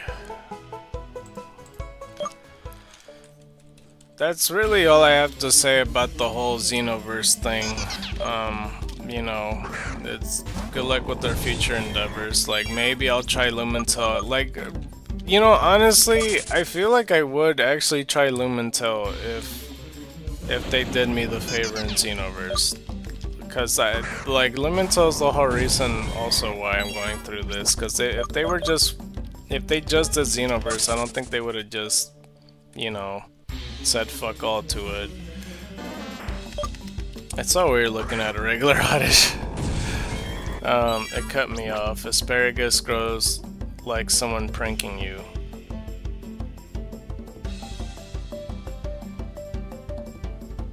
I'm not sure what you mean still.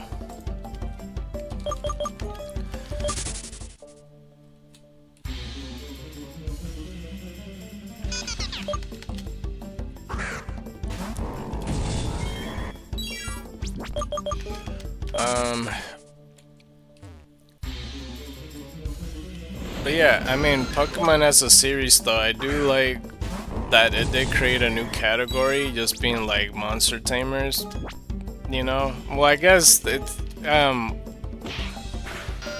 because monster tamer's been also a thing in the 90s as well. It's just like, I don't recall if Pokemon was the very first one. It's definitely perfected it.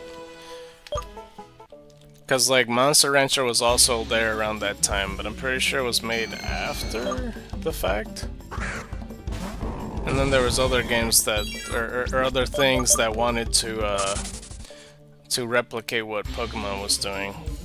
You should look up a pic of it sprouting or when it's large. It looks weird. Oh, okay. I'll look it up on my phone.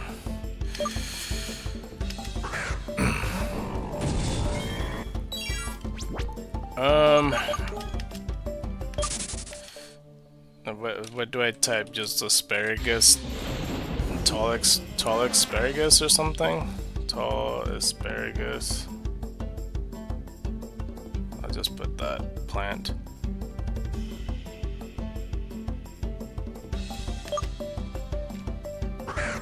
I guess it looks weird. It doesn't look edible. Hold on, let me click on images, because that... So I'm gonna put a banana next to an asparagus branch, and I don't know why. It's like the first image I see when I put tall asparagus plant. And there's like a ruler, like a very dirty, soggy ruler next to this asparagus plant. And then there's ones called Bonnie plants. Oh, look at this one. It has like weird sprouts at the bottom.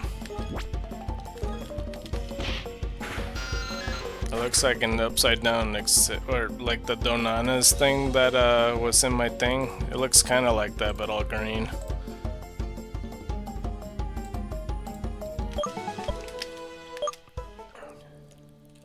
I mean, I hope I typed what you were asking for. I'd like, unless I do fully grown asparagus plants.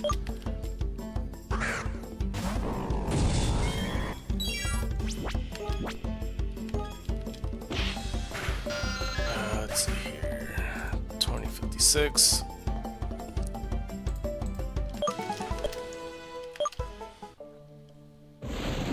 Okay, I'll put this away meanwhile. I forgot that I didn't open my pack on this, but that's okay. I'll open the pack on screen. I'm glad that the BlueStacks one is much better. Like when I was watching the footage, I mean, maybe there was minor hiccups, but like, it was still pretty good. Much better than the Moo player, because that shit was ass. That was not good whatsoever, because it lagged and it ruined, it literally stops my stream. And yeah, it was terrible.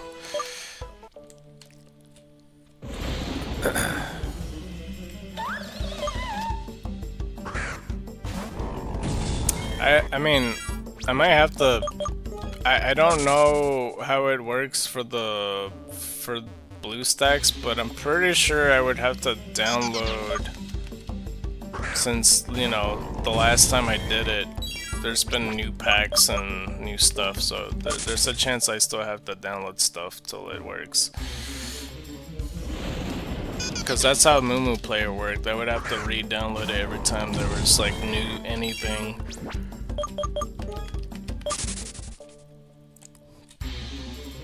Okay. But yeah, that maybe I should save it for next time though, with the incentive with the bear. Well, I mean, I already said it, so I guess that would be the incentive. I just don't know. I just don't know what would be, you know, the line for people, so to speak. Let's see here.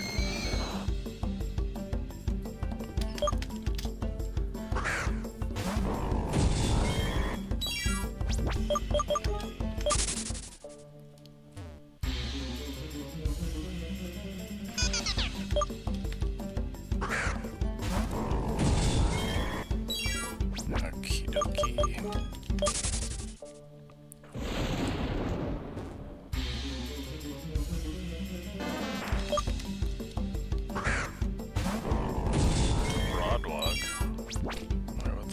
Say, end of turn, give the lowest power cards here +1 power. Okay, I can put this away then.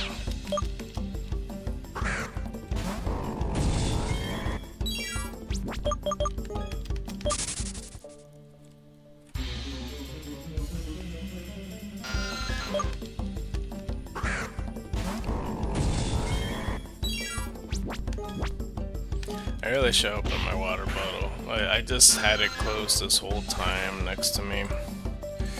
But yeah, I wanted to start streaming earlier today, but I don't know. I stayed up longer than I needed to last night because I was tired at around 10:30. I should have just slept at like, because I wanted to sleep at 1. But yeah, like when waking up, it took longer than it needed to, because I was so like, shit, I'll just give myself like 30 more minutes of sleep, and you know, that's dumb. 2:59.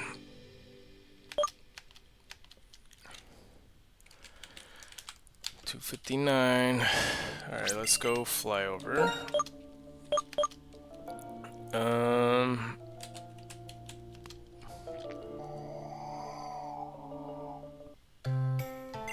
There is another egg.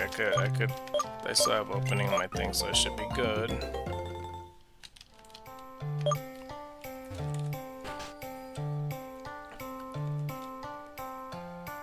I just...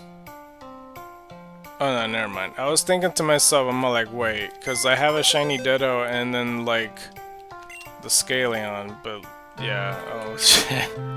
Okay, let's move you somewhere else. It's gonna take you a while. I probably should have jumped, it was too late.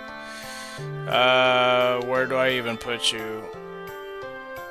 Well, you are here at the extras, so that's fine, I guess. Alright, let's just jump back. I think it was a box 19 actually. I put 17 last time. No, it wasn't. It's box 20. That's fine. So just to make sure, 258 and then 259. Alright. So HP's 10. Highest highest one is 28. Okay. Hasty nature. Somewhat of a clown. Okay, and it has runaway ability. Alright, no problem. Wait, how many moves do I have left? Oh, it's just 6 more body slams. I might as well just go heal it off. There's no point to you know, do 6 more battles and then run back or whatever.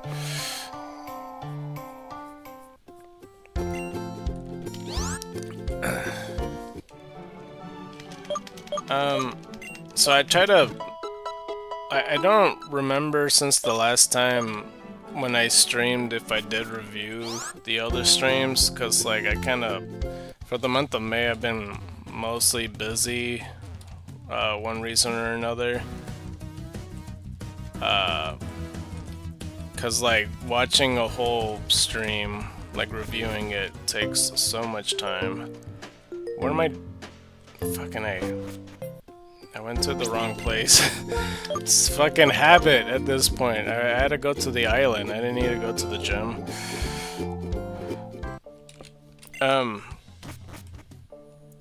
But yeah, I don't remember if I had watched it since the last time I streamed, because I still watch it and stuff, but I don't even remember what day I streamed to begin with. I'm pretty sure it was the beginning of May. But from the last stream, I was reading the articles, which last time was the Pokemon Mewtwo Strikes Back Evolution movie. And, you know, I said since then that I was gonna try to watch it. I didn't get to do that till like 2 days ago. And yeah, so I finally watched it. I took the time to do it. I watched it in the morning, in the day that I couldn't really sleep. And I made an effort to be like, I gotta do this because I know I'm gonna stream at some point very soon. And yeah, I watched it. I actually did enjoy it, for the most part. I thought I was gonna, like, not like it at all. Like, I liked it for the most part. It still could have been better. Because, like, you know, in the original Mewtwo movie, there was a deleted scene of, like, you know, Mewtwo in his mind talking to, like, Mr. Fuji's daughter and then, like, the starter Pokemon and stuff. You know, and had that sad moment of them passing away or whatever within their mind upon Mewtwo's awakening. Like, they could have put it in there and it would have driven the story more and, you know, give more empathy and sympathy to Mewtwo for viewers. They could have done that in 3D, but they didn't. There's some subtle ways that they enhanced the story. I feel like a lot of the human characters look off though, 3D wise.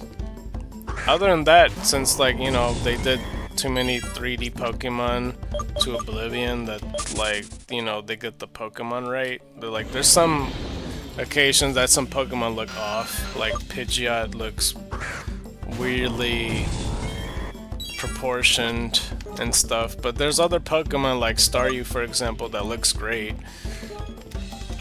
And there's like a few stuff that I would say that the cartoon did better than the 3D version of it. But for the most part, it's mostly positive what I feel pertained to the movie.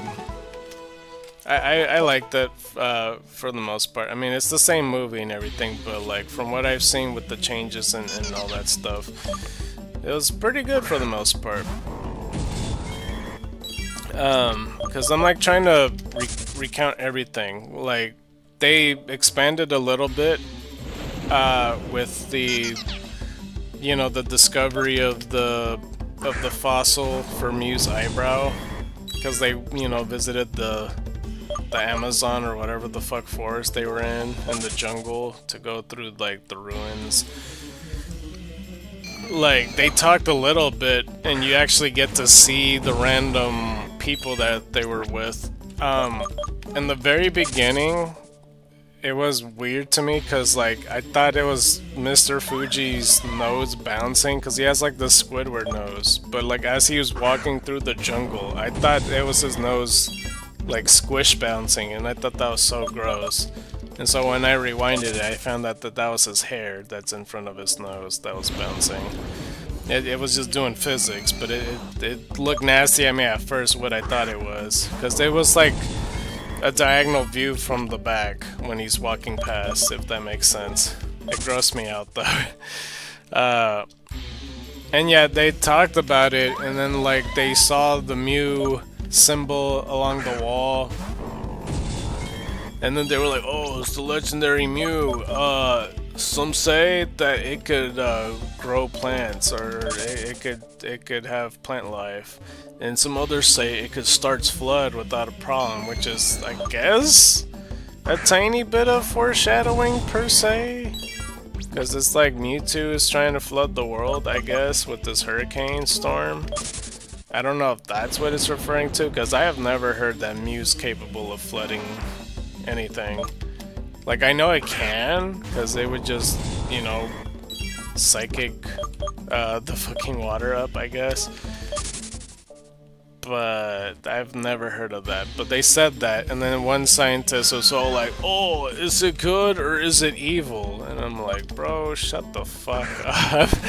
Saying whether Mew is good or evil. Like, I understand as a Phantom Pokemon, but I don't think one person questioned Mew. Except for this one dude. But whatever.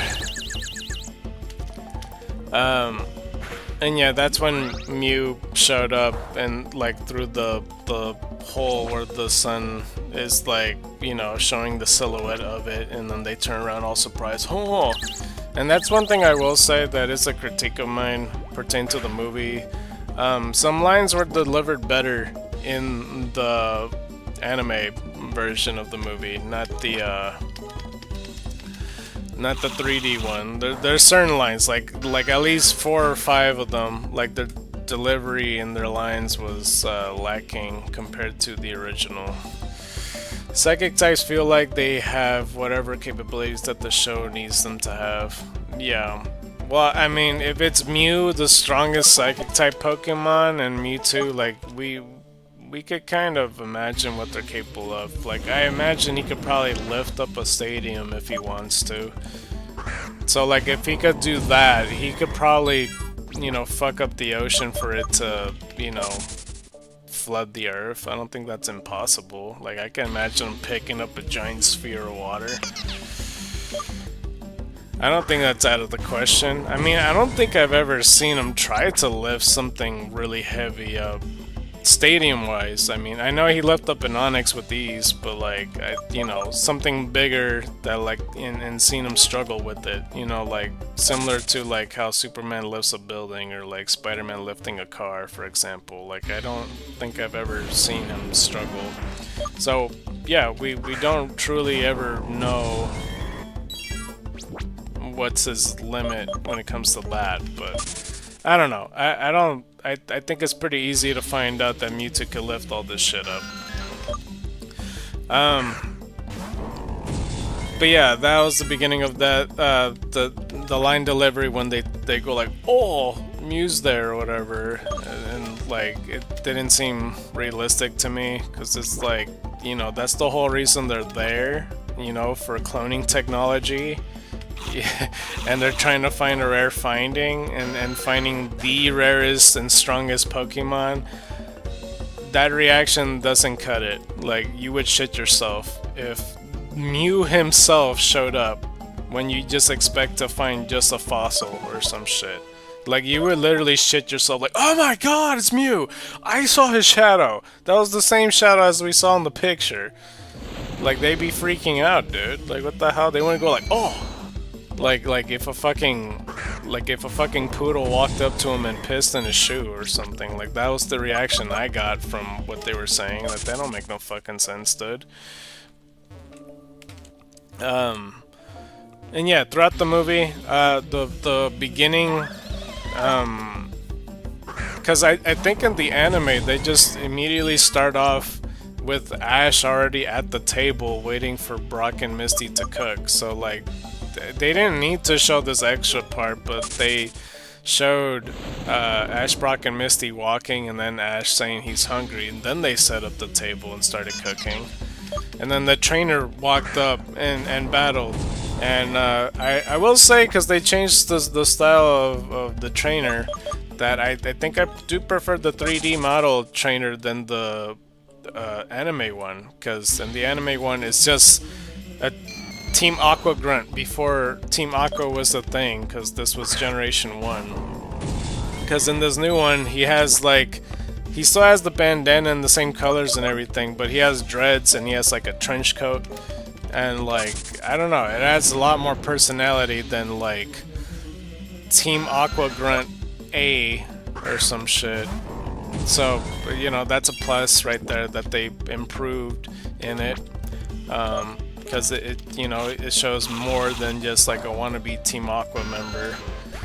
So I thought that was pretty cool that they gave him a little bit more personality. I still think that, yeah, like a lot of the human models still look off. Like the Team Aqua grunt guy that I'm talking about, like his models is perfectly fine. Ash and Brock look weird to me. Because Brock's hair, his hair looks not how it is in the anime, and I don't know why they decided to change his hair up, because I feel like it'd be easy to make in 3D, considering it's just shapes. So they made it more complicated by making his hair more frizzier. It's weird. And then Ash, because he didn't look like, I don't know, his character design in general isn't the best either way, because they put random Z's on his cheeks, and I never understood why. Because it's like, what kid has Z's up for his cheeks? Like, what is that supposed to even represent?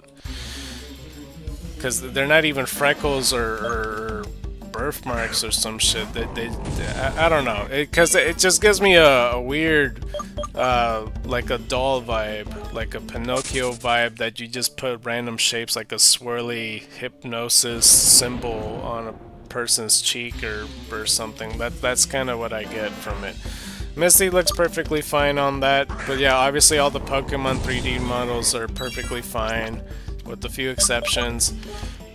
But yeah, he walks up, he's like, oh, you want to battle? And then Ash is like, yeah, we could battle. And then Misty's like, oh, I thought you said you were hungry. And then Ash is like, I'm always hungry for a battle. And then like he then battles the dude. And it's the same sequence, basically. You know, it's almost pretty the same. I feel like the anime pushed it a little bit more. I'm pretty sure, from what I remember, because they started with Bulbasaur and Donphan. That was somewhat the same, kind of, except because Donphan immediately does roll out. Oh, actually, I don't know. Because now that I think about it, in this case, because Bulbasaur did a Vine Whip, and then Donphan's rollout went up the Vine Whip like a roller coaster, and that was different than it was in the anime one. As you could probably tell, I watched the first movie way too much as a child, so yeah, I've seen the movie to know what's the difference between the two, and plus since I read the article last stream, they already told me all the differences, but like, I don't think I needed to spot the difference from there. But yeah, that was different because they didn't do the Vine Whip shit and Donphan just roller coastering to do that. But yeah, Bulbasaur did that. He got hit by rollout anyway. He got up and then just did an instant solar beam. So yeah, I don't know. The anime did it much better because as the credits rolled, like you could see the light go through Bulbasaur's bulb, and so he's charging. Then he did a solar beam, and the animation looked really good. And this one, like, it was just instantaneous. Because, like, I was doing this thing while watching the movie because I think because the music was playing or some shit, that I was just filling commentary as they were fighting. I'm like, oh, instantaneous Bulbasaur solar beam from the fucking sunny day, apparently. Like, I was doing that while I was watching this match. And yeah, I knocked out Donphan, so it's about the same. Like, two different differences with the 3D and the anime. A1 shows a little bit more of a fight. Oh, crap. OBS cut off. Everything good? I hope. Hopefully that wasn't too long. I did. Is everything good on my side? You guys could see everything fine? Was there a hiccup just now? OBS said it reconnected. Lag for a second. Oh shit. Okay. I don't remember already. Did it do it during like a Zubat appeared or something? Like the number was different or whatever? How the hell am I hurt? Did the Zubat confuse me or something? That's so annoying. But yeah, so Squirtle and Machamp went to battle and stuff.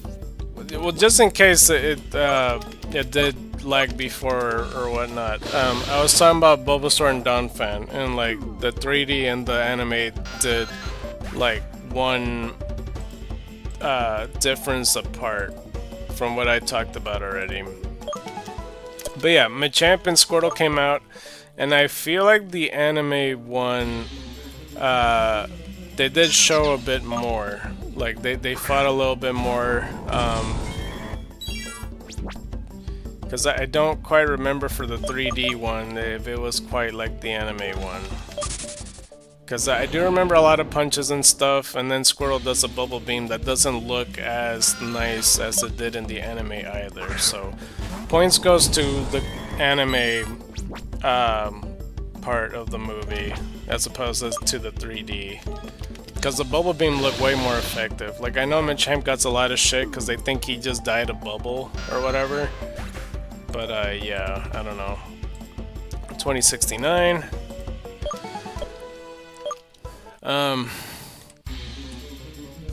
And then for the last bit of it, the dude gets frustrated and throws the rest of his Pokemon out, which I guess in total he has 5 Pokemon.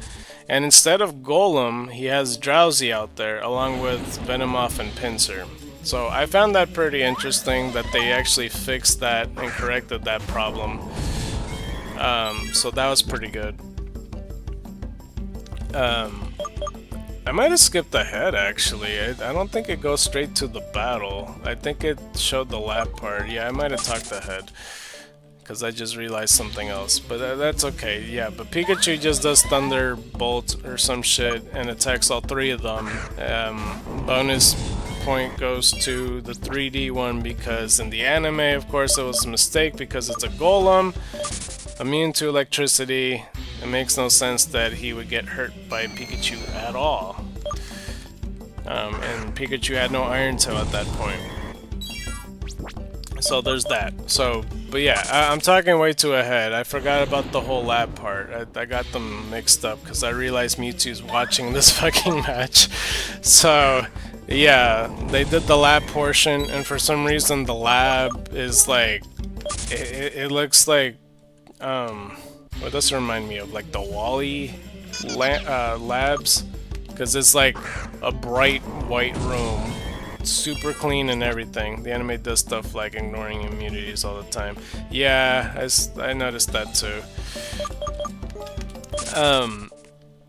But yeah, it's a bright white room, and Mewtwo's waking up, and they could have shown the deleted scene before this, but they didn't, which would have been major points for the 3D one to do, but yeah, they didn't do that. I was really hoping that they would. And so he wakes up, and Mewtwo's like, "Why the fuck did you make me?" or whatever, and everybody's kissing each other's ass, saying, "Oh, good job, congratulations, we made the strongest Pokemon," and then they just ignore the fact that Mewtwo's about to attack. Like, nobody... it's so weird. I don't know. There's something about it. I feel like I'm missing a few details here and there, but yeah, 2070... Nobody answered Mewtwo's question, because he's so like, "Why am I made? Like, what the fuck?" And they could have just said, "Oh, we were trying to make the strongest Pokemon because we wanted to see how strong a Pokemon could go," or something like that. Or a better answer, if Mr. Fuji was being honest, he could just say, like, it would have been better for the deleted scene. He's so like, "I wanted my daughter back, and through science, I was trying to recover life, and you came from this fossil," or something like that, just to show some sympathy and empathy through Mewtwo. And I think that would, you know, not get him to attack the scientists if he realized he existed for a sentimental cause or something. Would have been nice, instead of them just kissing each other's ass. "Oh, congratulations! Oh, good job! We all did it!" And yeah, Mewtwo starts attacking, and then I think the difference here is that they used the machine to like cover him, but he overpowered it anyway. And I feel like they're not freaking out as much because the strongest Pokemon awoke and you pissed him off, and now he's attacking the entire laboratory that all could explode very easily, and they're running like if they're being late to the bus or some shit. Could you hit Hammer Arm, for God's sake? That's just what it felt like. I don't know. And I think he tried to do the line, unless I'm misremembering it or didn't. I don't know. Sometimes when I'm watching stuff, like, you know, it would skip a little bit or something with lag or audio, but I don't think it did. He didn't say the line where he's like, "Oh, we try to make the strongest Pokemon and we succeeded," and then like he just ends up dying. He said half of that. He's like, "Well, we try to make the strongest Pokemon," and then he just dies. So, you know, point goes to the anime for that one, because, you know, he said a more epic line. Not super clear if this Mr. Fuji died. I guess it's assumed that he is. We didn't see the explosion hit him. And then Giovanni's helicopter showed up. And Giovanni's with Persian, and you could barely tell he's smiling, so that's minus point. Point goes to the anime. I feel like I have more points on the anime side. I still feel like the 3D one's slightly better, like overall. I don't know, but I guess we'll see towards the end. I'm sure somebody's gonna keep track on what point goes to what. But Giovanni's model is, again, it's because of the human 3D models just look off. Because Giovanni in the anime, he's smiling. You could tell he's smiling, and you could tell that it's sinister and deceitful, and he's smiling because he's being selfish. He's like, yes, the strongest Pokemon caused this. He caused an explosion, and now I get to see my creation at last. You know, I get to see the strongest Pokemon, and he belongs to me. That's what that smile says within the first introduction, and then the shadows like cutting off part of his face, and Persian's also smiling because Persian's like, "I'm with this guy," or whatever. But the 3D model, you could barely tell that he's smiling. Like he has like this little crease of a smile, and it's not as effective. It doesn't say that or speak that. And I know it's not that deep or anything, but if you see the differences, you would prefer the anime one too over the 3D model one, cause yeah, like the comparisons between those two is like, yeah, no, this Giovanni looks slightly off, and I can't put my finger on why. What I would say that the 3D has a point on is like, because like in the anime, Mewtwo and Giovanni talk to each other where the building's destroyed. It's like the Cinnabar Mansion was just nothing but land, and there's fire around. Like, that's cool and everything, but in this one, in the 3D one, they're still within the burning building, where there's like a bridge that's collapsing, and Giovanni's standing on the other side anyway. I thought that was really cool, and Mewtwo's in the opposite side, and he's like, oh, you could join me, we can make you stronger, or whatever the fuck. I mean, the OG movie doesn't use a sus voice actor for Pikachu, hard to beat that, lol. The sus voice actor for Pikachu? I don't remember Pikachu's voice being sus in the first movie. I always thought it was the same one. Don't they ever... I thought they always kept the Pikachu. I know that the Brazilian... Was it the Brazilian? I don't know. There's like... or was it the French one? There's like a Staryu that just moans or some shit, and like other Pokemon that sound way different depending on what language you hear. Yeah, it's something like that. I don't recall. I have a feeling that's French Staryu. But yeah, it's a point to 3D for like the burning bridge inside the building part. It's a pretty good touch. But yeah, he then joins them, and the armor looks different. I don't know. I think I still prefer the anime's armor over the armor they gave to Mewtwo as the new one. It feels like a lot of stuff. It feels extra. The helmet doesn't look as nice. The visor doesn't look as good. It looks a bit like weirdly transparent where you can't even tell or see the visor properly. And there's like a lot of extensions outside his armor that, like, you know, it does show a purpose on why those are there, but I don't know, it feels like a lot. Oh fuck, am I lagging?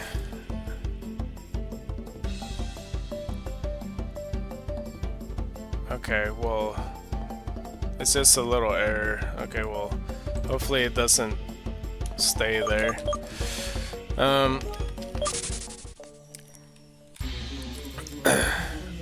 But yeah, a point for the anime and another point for the anime because they showed a lot more battles for like when Giovanni was using Mewtwo, like armored Mewtwo against all these other trainers, where in this one they did show you lagged for a second. Oh, for fuck's sake.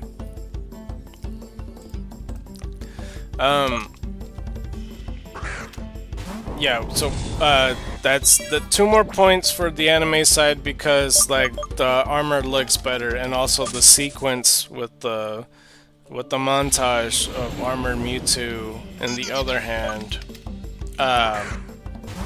was much better because like you get to see like the Tauros and stuff being caught. Like that's fine, I guess. Like I don't think that's that big of a deal for a scene. Because like the Team Rocket shows up and catches them. I mean, that's one thing. They keep showing the 3D models' faces, and like in the anime they silhouette the eyes out. Like, you know, they put the shadows on there, and I always thought that was cooler. And they could have done that in the 3D model, but they didn't. They didn't do that for any of the characters, honestly. But they showed way fewer battles. Like, I'm pretty sure they only did 2 battles on there. Like, we saw the Onyx battle, and then we saw the Gary battle.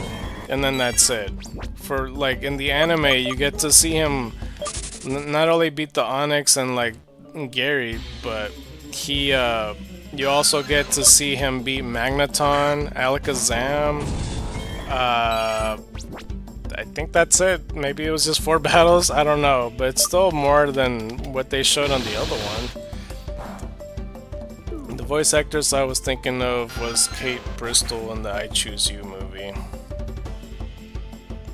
The one that was the talking Pikachu?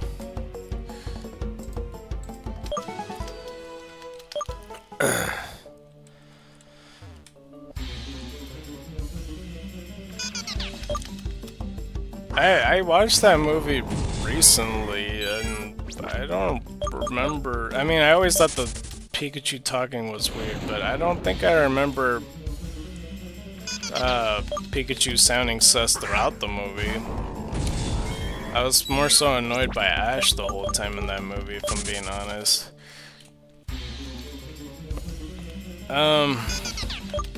But yeah, the whole battle took place. Oh wait, no, yeah, so when Giovanni was talking to Mewtwo and like when Mewtwo was starting to get rebellious, it almost feels like out of nowhere. But when Pikachu says it's because I always want to be with you, to Ash. Oh, so you're referring about that line, yeah. Yeah, I did think it was weird.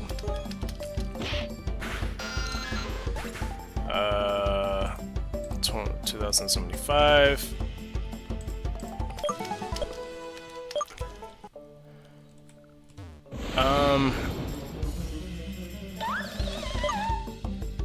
I'm trying to think.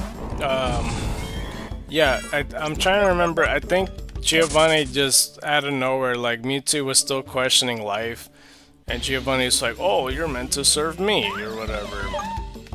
And it's kind of weird that Giovanni is so sociopathic that he feels like saying that should appease Mewtwo to be like, okay, well, I'm down. I mean, you're telling me the truth. I guess I should just follow you from now on my whole entire life.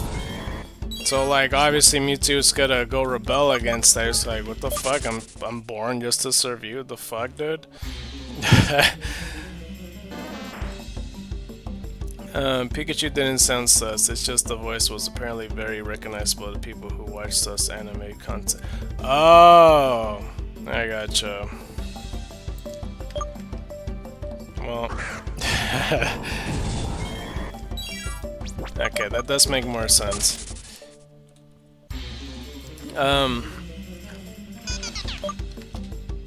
But yeah, Giovanni says that Mewtwo rebels, and then the armor clamps down from the extra stuff that is like outside the armor, just clamps down and tries to control him, and I guess that's why the suit looks extra, was for that.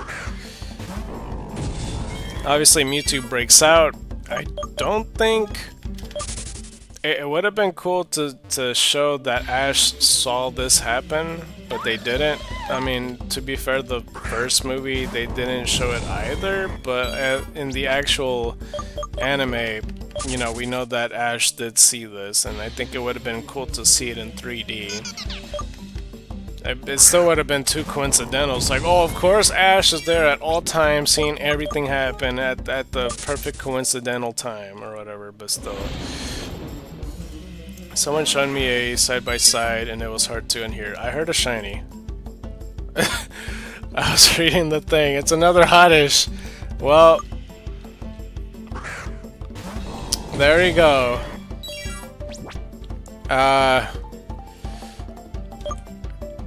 Okay, I might as well tweet it out again.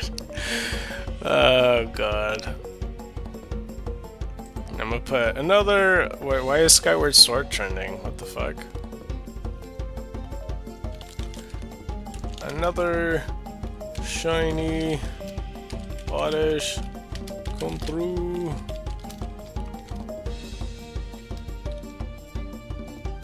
Hashtag Pokemon, hashtag streaming, hashtag shiny, hashtag... I'm just gonna put more hashtags than usual. Xenoverse, Hashtag, I'll just put shiny Pokemon, fuck it.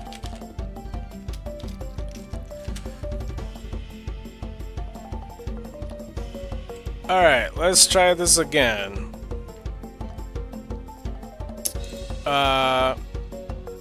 Full line, let's go. Yup. I literally was reading the chat because I have to like put away it to read the chat, and I heard and I'm like, what the fuck? I heard the shiny thingy. And that's my shiny impression, by the way.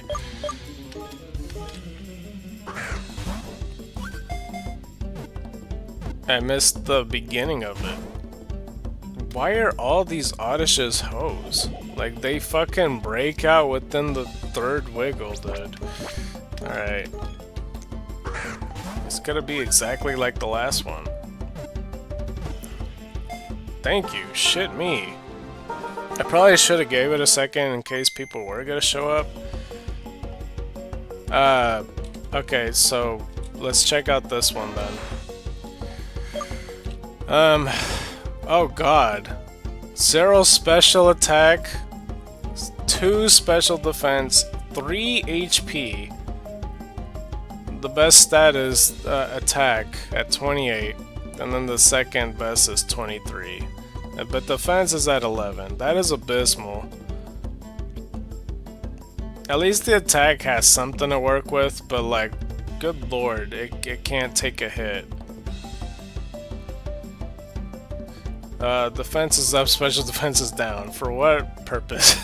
It's not gonna be capable enough. But chlorophyll as well. Lacks nature.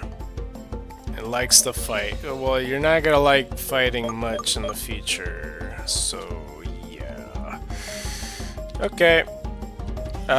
Nickname. Do we call this one like what? Brussels sprouts or spinach or some shit, because we call the last one asparagus? What do we call this one?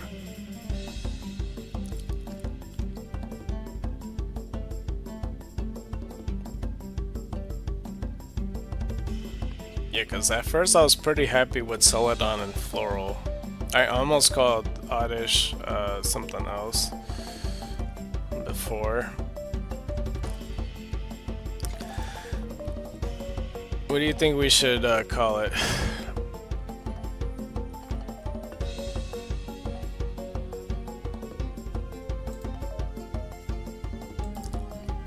I might as well open my Brussels work. Alright, sure.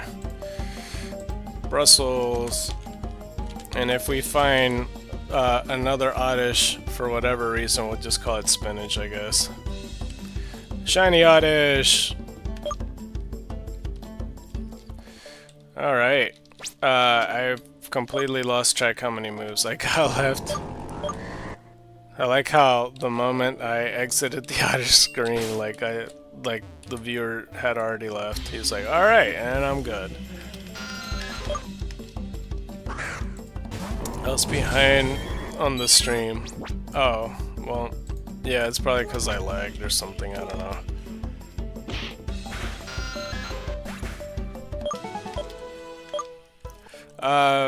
Okay, so where was I in the story? Yeah, so there was that whole thing. Mewtwo leaves, and then the battle happens that I already explained. So Mewtwo was watching this battle the whole time, and Nurse Joy, it was funny because she explains to Mewtwo, it's like, oh, should we invite him to the island? And it almost seems like Mewtwo just kind of looked at Nurse Joy and just basically shrugged like, fuck it, whatever. And I'm like, alright. And it doesn't help that, like, you know, the Team Aqua wannabe just made Ash look extremely good by being desperate and sent all his 3 Pokemon out to get Thunderbolted. But, my god. Mewtwo could have got so many better trainers to go on his island.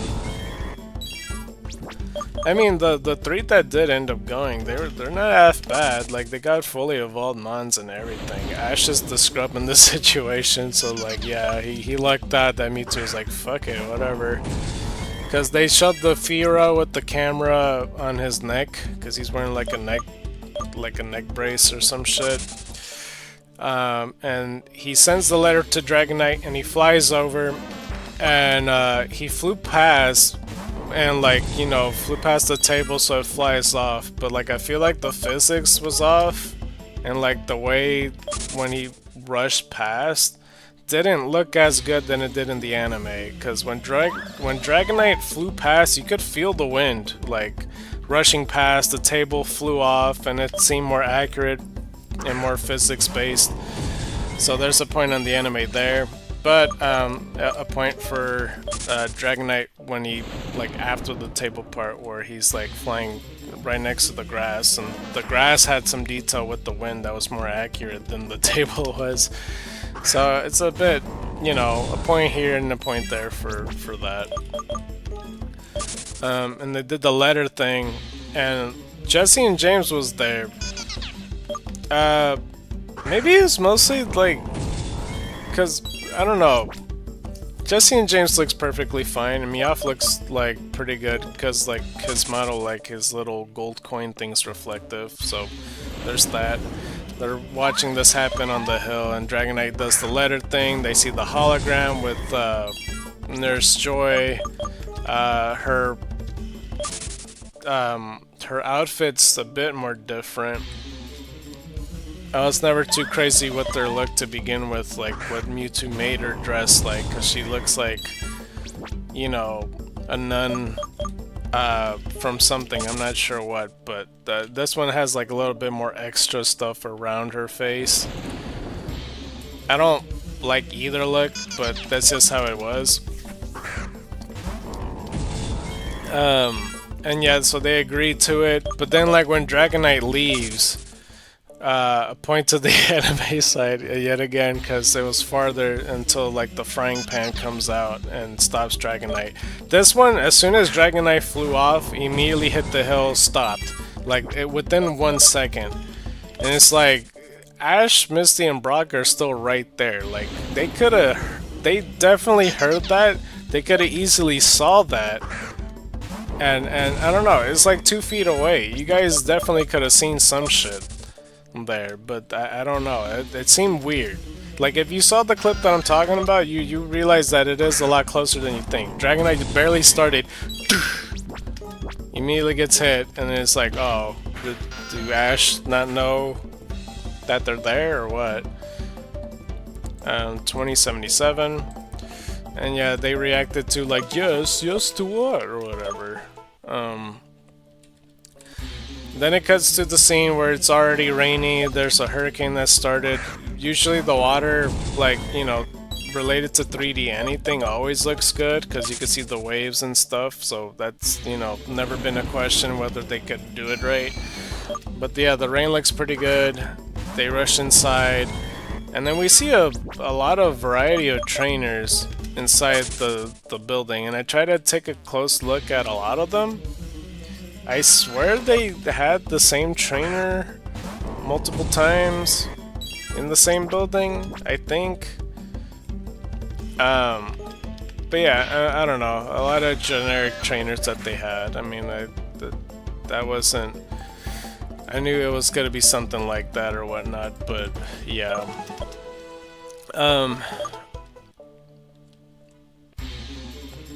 The lady that has like her prophecy thing within the Pokemon Center that's like, oh, the hurricane, and then the chosen one, the person will get shot and turn to stone, and then the tears of the Pokemon will bring them back to life, or whatever the prophecy is. She didn't say that here, but I don't know. I don't know why she was here at all, or even in the original movie. She's not a weather girl. She's just here to speak about the prophecy, I guess. Because she... like... I don't know. It's something about her just doesn't make sense to me in this movie. Yeah, she shows up, it's like, no, we cannot. This is the worst hurricane I've ever seen in my life. And I already seen the hurricane, and like, it's mildly raining. It doesn't look like a hard rain. Like, I know in the distance there's a thunderbolt and stuff, but that can't be the worst hurricane you've seen. Like, there's not like a tempest wind coming on or some shit. But she was like, "Oh no, you cannot. This is the worst hurricane I ever seen."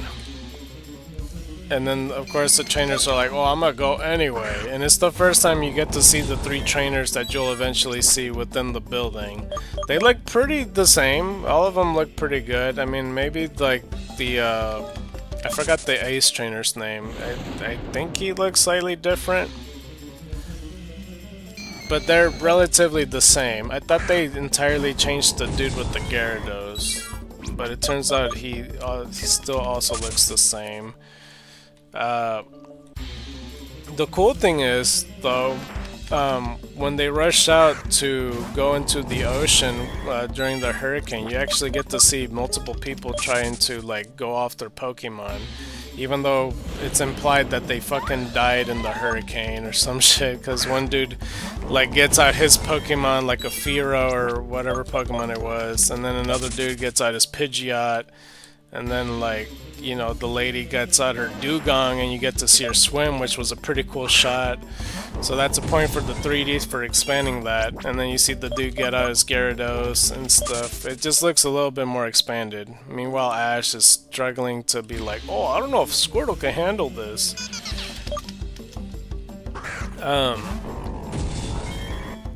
I don't know whether to give a point or not. I don't like either one. With Team Rocket, they in the anime movie got a Viking ship, and in this one it's just like a Lapras, what's it called? Like a Lapras venture boat. I don't know. There's a better word for it, but I don't like either of them. It's just, I don't know. The Viking ship, I guess I'm more leaning towards, even though realistically it wouldn't make sense. It's like, why would you trust a random ass Viking boat powered by 2 humans to like use the sticks to row the boat? Like, why would you favor that than like asking anybody else to ride a Pokemon with them is beyond me. But like this Lapras boat, it just feels out of place. That's why I also don't like it, and it feels like it's like a ferry. And yeah, they were like in the back and they're like rowing it with their feet. Yeah, I don't know. I don't like either of them as much, but I guess I'm leaning towards the Viking one a little bit more.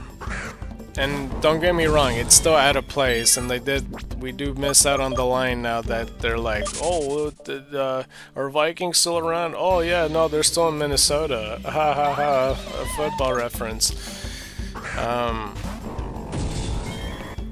But yeah, at some point the waves get stronger, splashes onto the ferry, and it exposes their clothes, which I guess is, you know, anime logic, which I guess is fine. They're like, "Oh, Team Rocket, we should have known it's you, even though you have the same faces and hair and stuff, and always disguised, and you look no different than, you know, when you were dressed up or whatever." Yeah, like they just end up separating. Oh, actually no, the ferry jumps way higher up, and it does weird physics. It's like trying to fly out.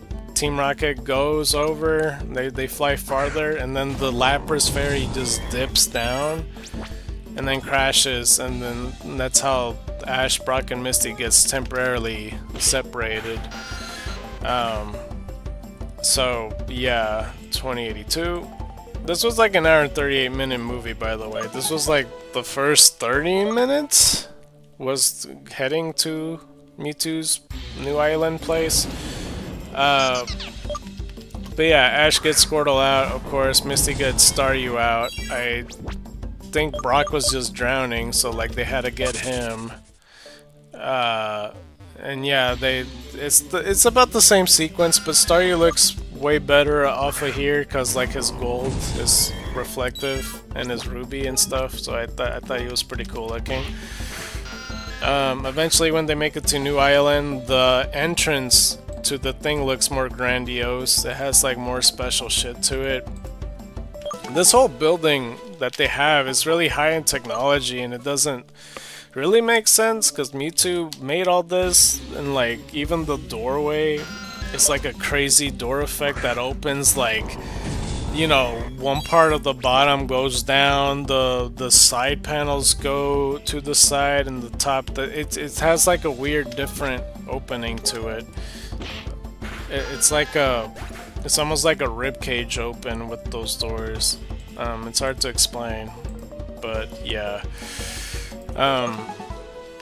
Yeah, that shit opens, and then they see all the trainers. And I mentioned Pidgeot before, but like, yeah, when he was flying towards the hurricane and stuff, like the way his model looks, like Pidgeot's like burly, but not that burly. He's weirdly proportioned, but not really. Like something about Pidgeot looks off to me. But yeah, they were talking to all the trainers. They're like, "Oh, how did you get here?" And that's how it made me think of the Pidgeot thing. He's like, "Oh, it's simple. I got on Pidgeot's back." And then Pidgeot just did the Psyduck thing in like Detective Pikachu, where he's like, "Pidgeot!" and he starts like shouting and with his eyes wide open, so he looks crazy as fuck. Well, he didn't say Pidgeot. He just starts screaming or something like that. He does the Psyduck thing, like I said. It's really weird. But yeah, they introduced to all these other Pokemon and trainers and stuff before it happens. A bonus to an added point to the 3D one, Brock interacted with that one girl that has Shell Shocker. I forgot her name, but he hit on her, which I think is a bonus point because I don't think he did that in the original movie. But yeah, Misty pulled the ear on him and stuff.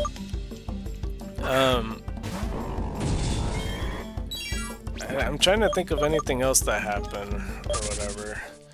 A lot of the Pokemon that she has are very shy, I noticed. Like Wigglytuff was shy, Vileplume, Rapidash, like we get to see all these Pokemon, and her team is pretty well rounded. So is the Ace Trainer. The other dude, he just only has water Pokemon, which is fine. When he introduces Pokemon, the Gyarados scared Misty, which Misty did get scared. So it's interesting because I'm all like, you know, Misty eventually does have Gyarados, so it kind of threw me out that she was scared of it. But at the same time, I understand, you know what I mean? Either way, Mewtwo shows up, he starts talking, they're like, oh shit, it's telepathy. By the way, the scientists also said the same thing when he woke up. They're like, oh, telepathy, because I guess they feel the need to explain this to the audience multiple times. But Nurse Joy's eye was a bit different when they were talking.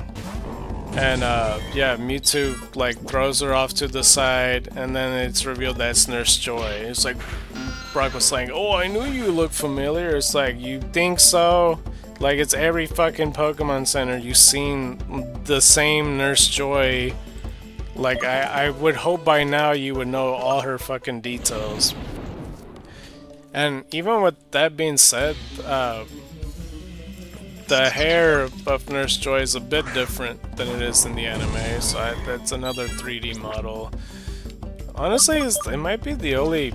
Well, maybe not. I was gonna say, like, maybe the only girl model that looks off, but like I said, the Weather Lady looks off too.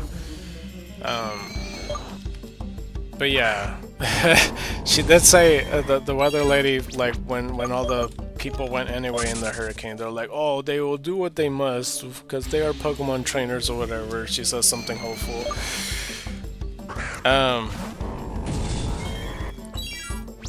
Yeah, I don't know. I still don't know why she's in the movie at all. Like, Jenny could have did the same thing without the prophecy, and it'd be no different. Jenny could have just been like, hey, no, you can't do that. You have to obey the law or listen to me because I'm an officer, and everybody ignores her anyway. which essentially is what they've done because they're not doing what, you know, they're being told. I'll be back in a bit. Alright, no problem. One more body slam. 2088. But yeah, Mewtwo starts explaining. It's the same scene as before, where the dude's like, "Oh, you Pokemon trainer can't be a Pokemon, no fucking way," or whatever. And he just, I don't know if it was just me, because the dude, when he said that he was seated down, we don't see him stand up. But like the camera does shift back to, like, I don't know if it's Ash or something, or not, but eventually it goes back to the dude that said that, and now he's all of a sudden standing up. It's like not a big deal thing, but I notice it, and I'm all like, he wasn't standing up before, and I didn't hear him stand up. But it's like a not big deal thing. But yeah, he picks him up and throws him. He was like, "Gyarados, do your Hyper Beam attack," except he didn't deliver the line how he did in the first movie, because I feel like he delivered that line a lot better in the anime. So I guess a point for that too. And he shoots the Hyper Beam, but it wasn't like Mewtwo put up this barrier instead of just outright block it. I don't think he needed the barrier, because I think without the barrier, Mewtwo looks a lot stronger by doing that. And plus, the barrier that Mewtwo does is way different than what he did in the movie, because it was just like a ore sphere. And in this one, it's like a more hexagonal shape going on. So I don't know. Mind you, this entire time I forgot to mention, like I neglect to mention that Mew, you know, popped from the bubble in the ocean and then starts going towards New Island for whatever reason. And, you know, follows Team Rocket into the sewers because they got locked out of this weird door and such. So while this is happening, they're like in the back looking at all the machinery and stuff. And yeah, since Mew was behind Meowth and all that, Meowth turns around because he has a feeling that he's being watched or followed. The way Mew teleports is a bit different than he did in the movie. So that's another point for the anime. That, like, you know, instead of just doing the Dragon Ball Z teleportation, Mew has to do a front flip and then it teleports. Like, not really a front flip, but like a somersault in a way. It's really weird.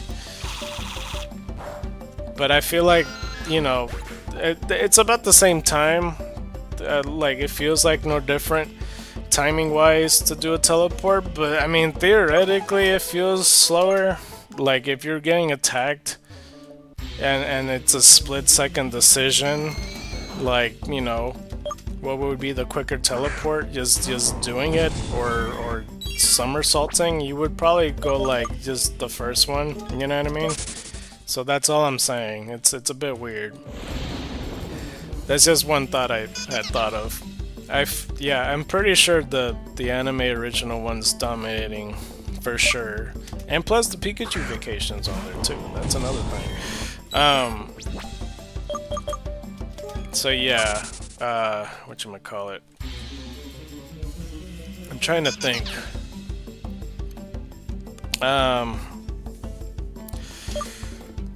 So yeah, the Gyarados got deflected with Hyper Beam. He's screaming Gyarados. Then the Ace Trainer intervenes. He gets Rhyhorn to do a takedown. Rhyhorn's looks pretty good. Then he gets Psychic thrown off, landed on the table, which I think in the anime he runs across the table from the start and then gets thrown off past the table. I could be wrong about that. If he starts with the table to begin with, then point goes to the anime, but I don't know how I don't remember that, but I do know the table's involved. Because it's like the dinner table that they were eating from to begin with. 2090. Cool. Alright.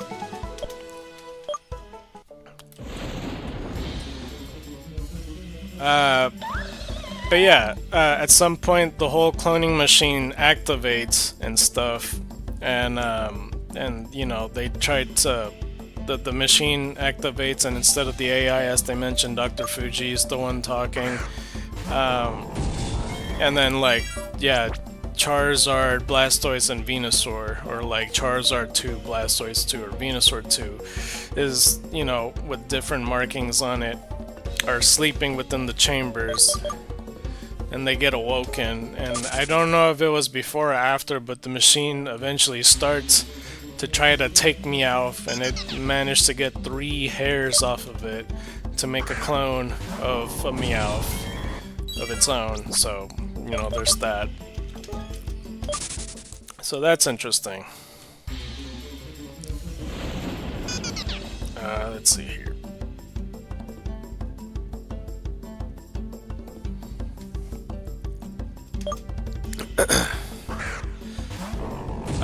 But yeah, the Charizard, Blastoise, and Venusaur awakens. They start doing the battle because he's like, "Oh, if I want to do a battle because I'm not only the strongest Pokemon, I am the strongest Pokemon battler as well."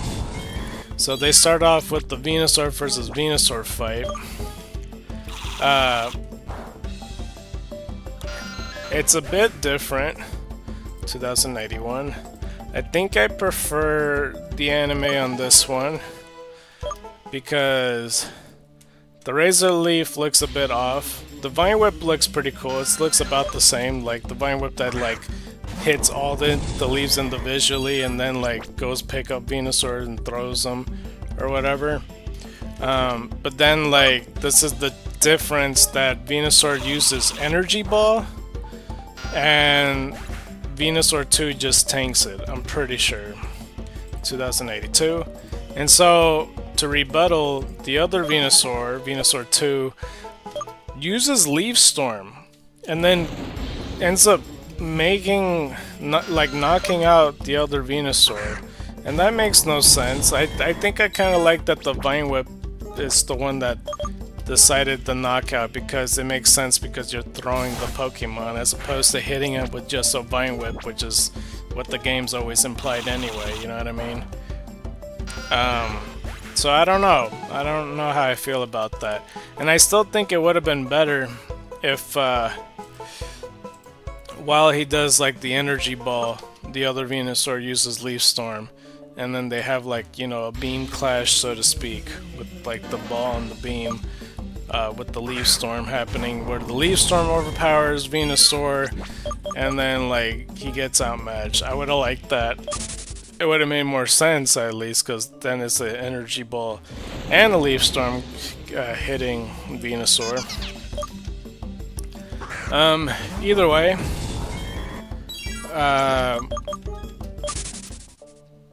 the next battle was Blastoise versus Blastoise 2. Which, it was, I'm pretty sure it was straightforward on both battles. I don't know, part of me feels like the anime one was a bit longer. But he goes for the Hydro Pump, and then Blastoise just do this rapid spin tackle and just hits Blastoise and then knocks it out instantly. It's still a cool shot, but I feel like the 3D one is a bit more briefer. I could be wrong about that though. Now, the Charizard one versus the Charizard one coming up. Ash brings out Charizard. I feel like Charizard in the anime takes the time to pose a little bit, breathe a little fire, and then shoots Flamethrower.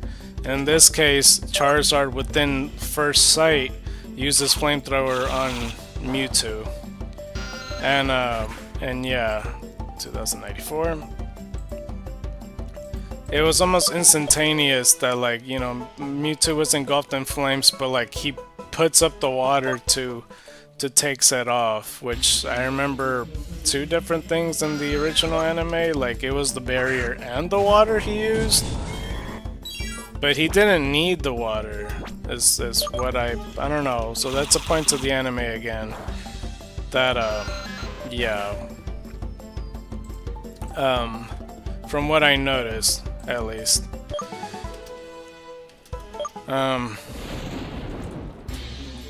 Yeah, I don't know. It's something a bit off when it comes to that. And then Charizard does the fire thing, which I could also be wrong that he does the pose before and after, or just after. But I don't know, something about it felt off. But yeah, then proceeds the Charizard versus Charizard fight, which I am fully 100% gonna say that the anime original movie did it much better. The fight between Charizard versus Charizard was a lot longer, was a lot better, there was a lot more offense. You know, Charizard 2 was hitting him way more often. You get to see like this sky battle and like this 2-minute sequence or however long it was. For this one, it was drastically shorter in the 3D version because, you know, Charizard, like Ash was saying, oh, well, I mean, we can't beat it with strength, but we could beat it with speed. It's like, Ash, you dumb fuck, he is a clone of you. He is the clone of your Charizard. He's the same capabilities, if not more, on purpose because this dude's injected with steroids. He's gotta be either equal to your speed or greater, bro. Like, use your brain, please. So yeah, the flamethrower misses or whatever, and a lot of hits, and then they try to take it up in the air, and I feel like the air sequence was much shorter, where it got straight to the point on that seismic toss, which I think in the 3D version he does like the correct seismic toss as opposed to in the anime, because I think in the anime the other Charizard just grabs onto him then crashes. For this one he grabs him, does a spin like if it was going around the world, like, you know, the anime seismic toss, and then crashes down. So, you know, I guess that's one minor point for the 3D version to, you know, do the actual seismic toss on there. So that's good, I guess. But yeah, that was for the most part with that. That's how I feel about that Charizard fight for the most part. Then comes like the Pokeball portion. He gets out his Mewtwo Pokeballs with the one eyeball on it and sends them out to catch all the Pokemon. There was a bit of a different sequence, I feel like, here and there. A lot of the trainers kept trying to fight the Pokeballs, like if they were gonna do something. It was very stupid. Because it's all like, what, you're gonna just keep fighting till they stop? What the fuck is your plan here? And then, yeah, like a whole bunch of Pokeballs try to go for Pikachu and stuff while they're getting chased. Like, they had the idea of like returning their Pokemon into the Pokeball. The only Pokemon that got away, as I said in the last stream, was Togepi. Togepi was legit the only Pokemon, I guess aside from like Mew, that was, you know, outside of Pokeball whatsoever, that hasn't been caught. Or I guess Mewtwo, technically, if you want to be technical about it. Or Charizard, Blastoise, and Venusaur, because they didn't need to be copied anyway. Come to think of it, Charizard was caught. They could have easily made another Charizard clone, but they didn't. That's like the one clone they didn't clone. Because they did a clone before meeting Ash's Charizard. That's interesting to think about. Because, like, they did catch Squirtle and... Well, then again, they also caught Blastoise and Venusaur, so never mind. But yeah, they did catch the Squirtle and Bulbasaur, which was returning to the Pokeballs or whatnot. But yeah, Togepi was the only one, along with Mew, to not be caught. And yeah, I see what they mean in Bulbapedia, where they really put the attention on Togepi being placed in the bag, but that's something I already did notice within the first movie anyway. They just didn't put that much attention to it. There was the difference between the staircase going up, because now it's the double helix one, as they said. I'm lagging, for fuck's sake. It's a double helix stair, which is exactly what you think of. There's just two sets of stairs going up towards the thing.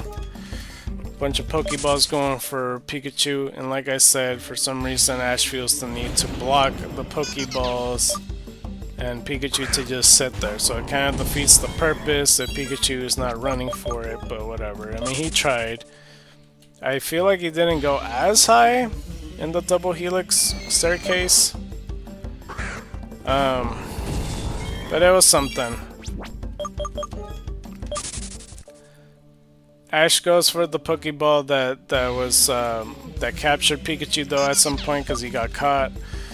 Follows them inside the pipeline that leads to the machine. That one's pretty much the same where Team Rocket was you know, was spotted and Ash was like, I don't have time for your stupid melody or whatever. Goes into the machine and tries to pull it out, and that sequence does look better, so I'll give props to the 3D version that does look better on there. That you know, the sequence of Ash reaching for the Pokeball, pulling it out and stuff looks really much better because it looked all red and stuff. And another thought that, I mean, I kind of realized it, but I kind of kept it silently to myself, but Meowth and Pikachu, because their clone isn't fully complete, but it's enough to make a clone at all. It's different enough from the original, because Meowth, you know, was breaking away from the machine, but it only got 3 hairs. So this clone Meowth is different than the original Meowth, especially since he speaks English and stuff, and the other one doesn't. And in this case, Pikachu was in the process of being cloned by the machine, but Ash was aggressively pulling out all the robot arms from reaching the Pokeball, but still had enough data to make a clone. But this Pikachu clone's a lot more aggressive and mean, and strangely, I want to say it's more feminine. I don't know. Something about this clone Pikachu seems more feminine to me. And then, you know, the Ash's Pikachu, which is, you know, keeping the peace, and when he battles hard type of deal. And yeah, that's when all the Pokemon were getting cloned and stuff. Now, I guess this is a point for the 3D side of things, but on the 3D version, or actually I should point out with the, well yeah, the 3D version did this part better that I'm about to explain. Because in the anime, it was really confusing. I don't know if I'm the only one that feels this way, but once all the clones are being made and they walk out and they start joining Mewtwo and stuff, it gets really confusing because, you know, since Ash is breaking out all the Pokemon that are captured in the Pokeballs and broke the machine, and now all the Pokemon are out or whatever, and they're going with Ash to be in his army, so to speak, that, like, once the clones come out, you know, a wall explodes, and then you think it's more of the clones, but it turns out it isn't. This is... well, I don't know. That's where I got it confused. That something about that seems off, where you're like, oh, is this the clones, or is this Ash's Pokemon? And then Ash makes a big deal. He's like, oh, you can't stop it, I won't let you, or whatever he says. And then he walks out with the whole army. Like, then it was the originals, where I don't know if you understand what I'm trying to say, but there was a point where the wall breaks and then random Pokemon starts running through, and it's like, I thought the clones already had an opening. Why did they break the wall? I don't know. Either way, the 3D made it so much more simpler, where, like, you could tell and you could see the clones walking out towards Mewtwo, and then the other side shows that Ash walks out with his Pokemon. Because in the original, it was confusing for a long time, where I'm like, oh wait, no, these aren't the clones, these are the other ones, or the opposite, or whatever. Really stupid, I know, but minor nitpick, I guess. Also, if Ash doesn't want this, then why even have the army behind you? Because they were very much seeking out blood. Like, they didn't hesitate to fight their counterpart at all. Because that was a thought that occurred to me. And plus, Ash initiated and instigated the violence. So much so that, like, when Ash walked out with the army, he tried to punch Mewtwo in the nuts. Like, he punched him in the fucking crotch area. Or at least tried to, twice. And I think he did try to do that in the anime. I thought But like, part of me wants to say that he tried to punch towards the face, but no, I swear he tried to punch him in the fucking no-no square, trying to think he would do anything to Mewtwo. So yeah, then he gets shot back, and then the bubble catch him, and it turns out it's Mew that saved him and everything. And Mew's acting cute, bouncing on a bubble until Mewtwo attacks him. That's all about the same. You know, I like them both. I mean, I guess I like the 3D one more in this case, because, like, you know, the effects of it looks pretty cool, I suppose. And we got 2100. Let me just finish my thoughts with this movie, and then we can move on to the next one. So we'll just continue, because I'm almost finished anyway. This is like the beginning of the final fight between Mewtwo and Mew.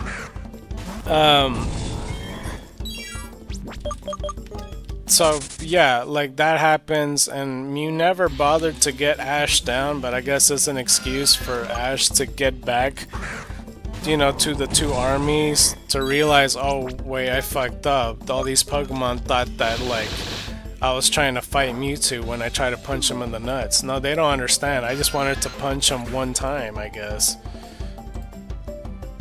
He didn't want an all-out war.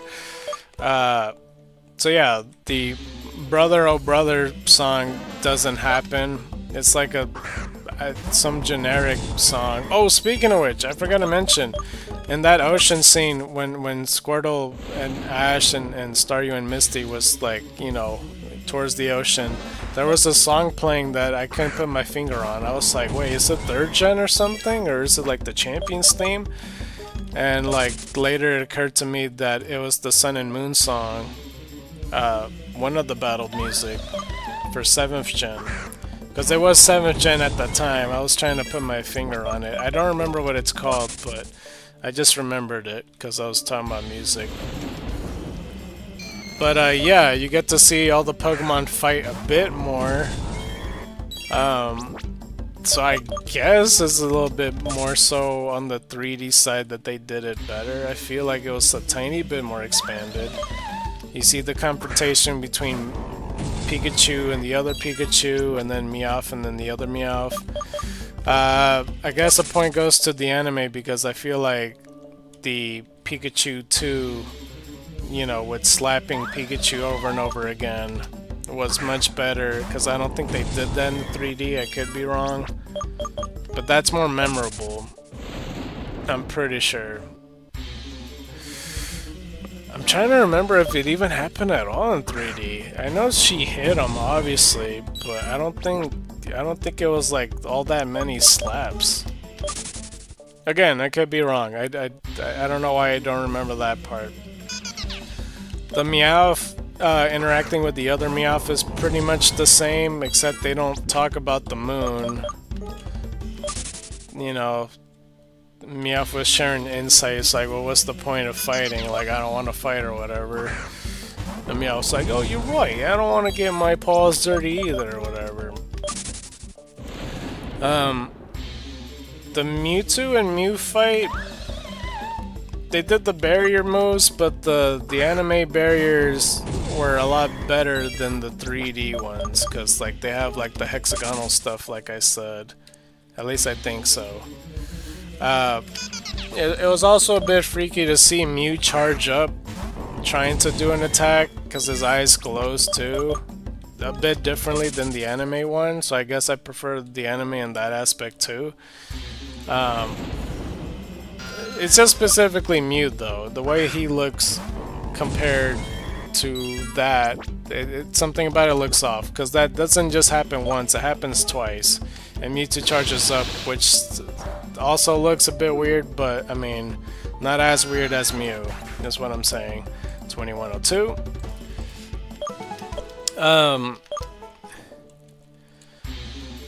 Let's see. The other thing is, yeah, like they did it. Wait, did that happen twice? I feel like it did. I don't know. They were charging up, and then they try to charge up again, and then that's when Ash rushes over like a dumbass and gets shot right in the middle from both of the strongest Pokemon. And again, like, I get that that's supposed to be a special moment, just to be like, this kid is willing to go in the middle in a violent war to stop it. But if that's the case, maybe don't try to punch Mewtwo in the fucking balls, dude. That's all I'm saying. It only makes sense to me. 2103. Like, you started this whole fucking war to begin with. Like, well, I mean, this specific war. Like, you know, you walked out literally with an army of Pokemon that doesn't belong to you. Like, there's like 30 Pokemon. The 24 don't belong to you, dude. What are you on? I don't know.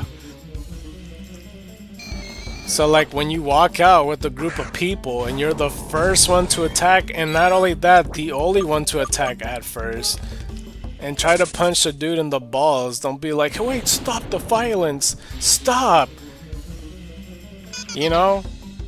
I just picture, like, Jerry Springer or some shit, you know, like, when the show starts, and, like, it's like, oh, how did the fight start? Well, I think the fight probably started because Jimmy over here threw the chair at Timmy. It was like, oh, yep, that would do it. And then everybody starts fighting and they wonder why everybody's pissed off. Wait, we can stop the violence! And it says Jimmy who threw the fucking chair to begin with. It's just the thought I start with. I guess point goes to the 3D one because, like, the stone that Ash turns into looks more obsidian. It's more shiny, and I like shiny, glowy things.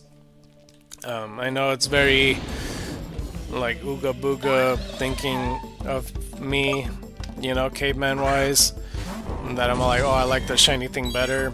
I mean, part of me does kind of like a simple stone look too in the anime one, because the obsidian rock doesn't really make total lot of sense. You know, him turning to stone doesn't make sense in general, because it's like two psychic type moves. Why would, you know, something made of, you know, of life, biology, would turn to stone? Like, it's not a petrify beam. But whatever, I don't know. I have no idea how that works or how that even happened. But yeah, I still don't think they mentioned about the prophecy in this movie, but like, yeah. Honestly, to be fair, like, when I first watched the movie, it didn't hit me that she said the prophecy at all till much later when I got older. Because, like, when I first watched the movie, I'm all like, I don't know what the hell happened, and I don't know why he turned to stone, and I don't know how he turned back to stone, just because stranger Pokemon they met that day started crying for him. But yeah, that's what happened. All the Pokemon starts crying for him. For some reason, not the humans, just the Pokemon cried for him. And he gets turned back from Obsidian Stone to a human. And they're okay again. But, I mean, it's nice to hear what Mewtwo has to say. Like, you know, he understands life more. That it doesn't matter whether something's a copy, it's all about life or some shit. And now he finds a new purpose. Oh, one thing I should mention, because it just occurred to me. There's some added dialogue that Mewtwo says that didn't really need explanation, but he felt the need to. Because Mewtwo saw like, oh, I'm able to wipe people's memories and stuff. That's what I did to Nurse Joy. So I can make her forget everything. And also that he got her because he wanted to understand anatomy and stuff like that. But him saying that, you know, it's supposed to tell the audience, oh, okay, so he's capable of wiping memory or whatnot. So that's what Mewtwo was trying to do here after learning the lesson or whatever. I'm back for a bit, but I will head to bed soon. Alright, no problem. That Mewtwo wiped everybody's memory, which he didn't need to, but he did anyway. That yeah, he wiped his memory, and then Mewtwo went over to hide to Johto, which they did show off in the picture of I forgot what the place is called. I'll just say Tojo Falls, even though it wasn't. It was like the springs up in the... It's like the Mewtwo Returns movie, which I have, which people don't know too much about, but it's a really good movie. It's like an hour long or something. That they went over to Johto to hide all the clones, and then the Nidoqueen and the Rhyhorn hooked up and had Rhyhorn and Nidoqueen babies, which makes no sense, but it was pretty cool. It was pretty cool that they had that. But yeah, he made all the Pokemon fly and float, and then they went over, and then a blinding light, Ash just, you know, forgot everything along with everybody else. And it was interesting that, I don't know, the first thought that I had when the blinding white room happens, when Mewtwo's forcing them to forget, it was funny to me because I'm all like, what if this is the beginning of the Ash coma theory? It's like, what if he's... I don't know, it's just a stupid thought that crossed my mind that it happened when he was doing that. I don't know, it's just a simple thought that occurred in my head, but it's such a funny thought nonetheless. But yeah, everybody's back to where they were and stuff. Ash sees something in the distance. I'm pretty sure it was the Mew. I'm almost positive because that's what happened in the original movie. And then Ash reflects. It's like, oh, the first time I went on my journey, I saw a rare Pokemon. And yeah. And then everybody's back inside the center, and everybody's like, oh, nobody goes out because it's a fucking hurricane, and don't go out. And then the weather lady, which is not a weather lady, was like, yes, please don't go out. And then realizing that the rain's gone. I might have said it backwards because then that's when Ash walked out and saw the Mew and then reflected and stuff, but still. Ash was telling Misty and Brock they don't even remember why they even went there to begin with, which is, you know, the result of them forgetting stuff. But, you know, Brock and Misty was like, well, that doesn't matter, we'll just keep moving forward. And Ash is like, yeah. Like, very dodo brain, like, just, you know, just went like, oh well, I guess, I don't know why I forgot, but oh well, I'll just keep going, I guess. Was there anything else I should mention?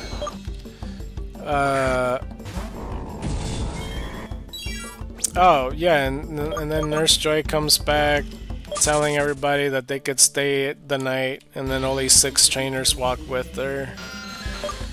And that's pretty much it. Oh, and Jesse and James got left on the island. I don't know if Mewtwo just went like, I don't know where you guys come from, but I'll just leave you here, or he just didn't even consider them, unless he wasn't aware that they were there at all. I'm not sure. They did forget, though. They don't have any memory pertaining to Mewtwo, so I don't know. Maybe it's like a radius thing. Yeah, but yeah, that's the movie. I like I said, I liked it. I mean, I think I always liked the first movie anyway. But the 3D one wasn't as bad as I thought it'd be. I thought it'd be much, much worse. And I guess I had more points in the anime side, clearly, by like a mile. But, I mean, I still think in my mind that it's still pretty close. Like you could watch either version and be content. And I would say, if anything, this is more of an extended version of it, a little bit. Because the beginning with Mr. Fuji exploring in the ruins is slightly expanded. The lab scene is slightly expanded. I forget what else was expanded, but there was expanded scenes and expanded dialogue. So I don't know. I'm not sure. The fights were cut short though, because it's kind of harder to replicate stuff in 3D fight-wise. Because, like, imagine doing that, like, if, for example, like, Dragon Ball Z, since I've been watching that series, like, if they replicated everything to a T with 3D, some stuff would look off, for sure. Whether it's the characters or just the fight choreography. But yeah, it's interesting nonetheless. 2112.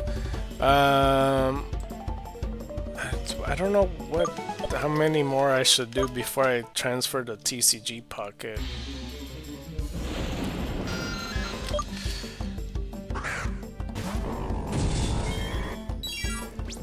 I feel like drinking soda so bad right now. Holy crap. Alright. 2113. I'm not sure what's the next movie. This was the 22nd movie, right? I think I only got like 3 movies to go, and then like some specials. So eventually I'll read those. I don't know. I might have to read it on Friday. Unless I have time today, I have no idea. But I was gonna do TCG Pocket soon. I'm not sure.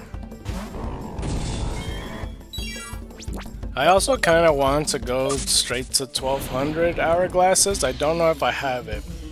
I think where I left off was 1100 packs. I also don't know which packs I hadn't opened from last time. Because I think I opened mostly the newer ones. But yeah. Oh, you still here, by the way? You said you were gonna go to sleep in a bit.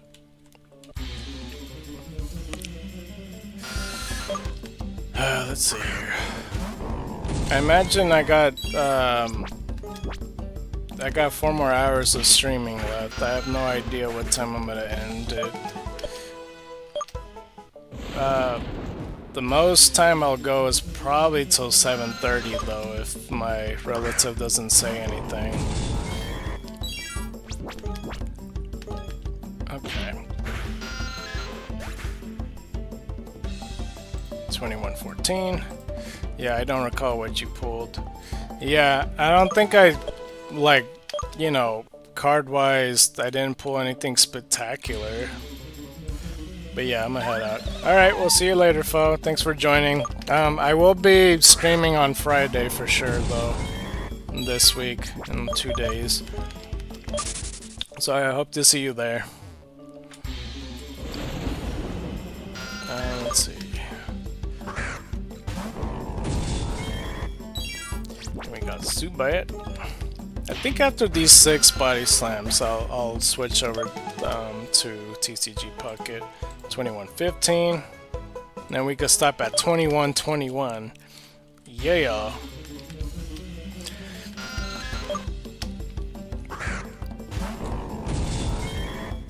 Thumbs up. Alright. I'll see you later, foe.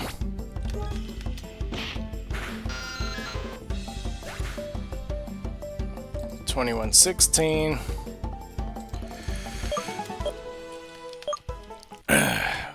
But hopefully the TCG Pocket won't take too much time, I hope. Because I do want to go back to this game and do as much as I can. Because, you know, again, it's my whole plan to, like, play as much as I can in one sitting every time I stream. That's why, like, I could stream every day if I wake up early enough, but just like the few amount of hours, I'm like, I don't want to just stream for 2 to 4 hours. Like, I'm not gonna get enough progress because, like, just 8 hours alone, I only get 300 Zubats, and if I want to get 8,000 of them, like, that's not enough at all. But yeah, one thing I have been doing recently, I've been reviewing Pokemon Crystal. And for my old Let's Play, because, you know, since I'm in my hiatus, I've been doing, you know, adding end cards because I hadn't done it because they switched the annotation stuff.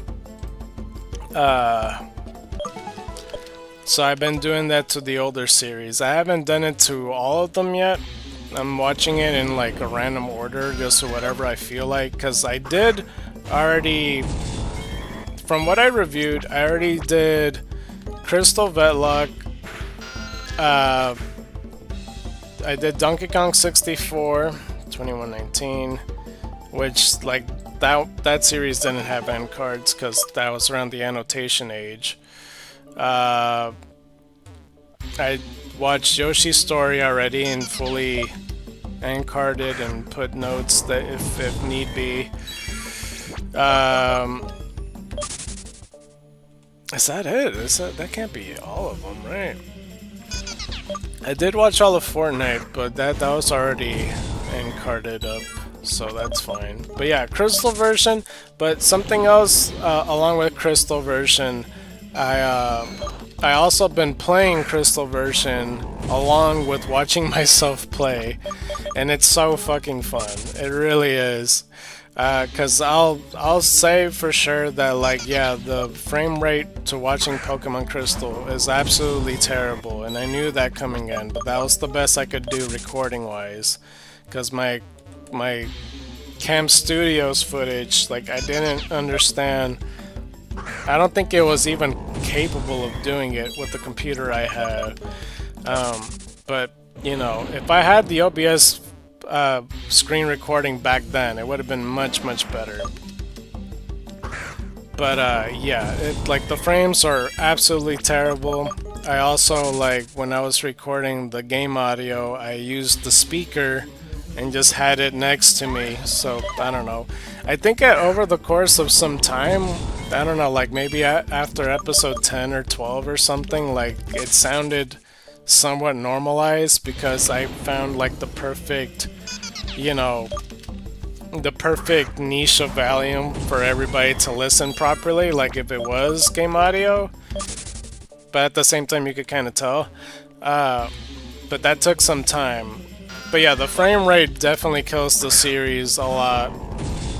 But I tell you what, if you play Crystal version along with me, you're gonna have so much fun. Because I take on every trainer, like legit every single trainer. The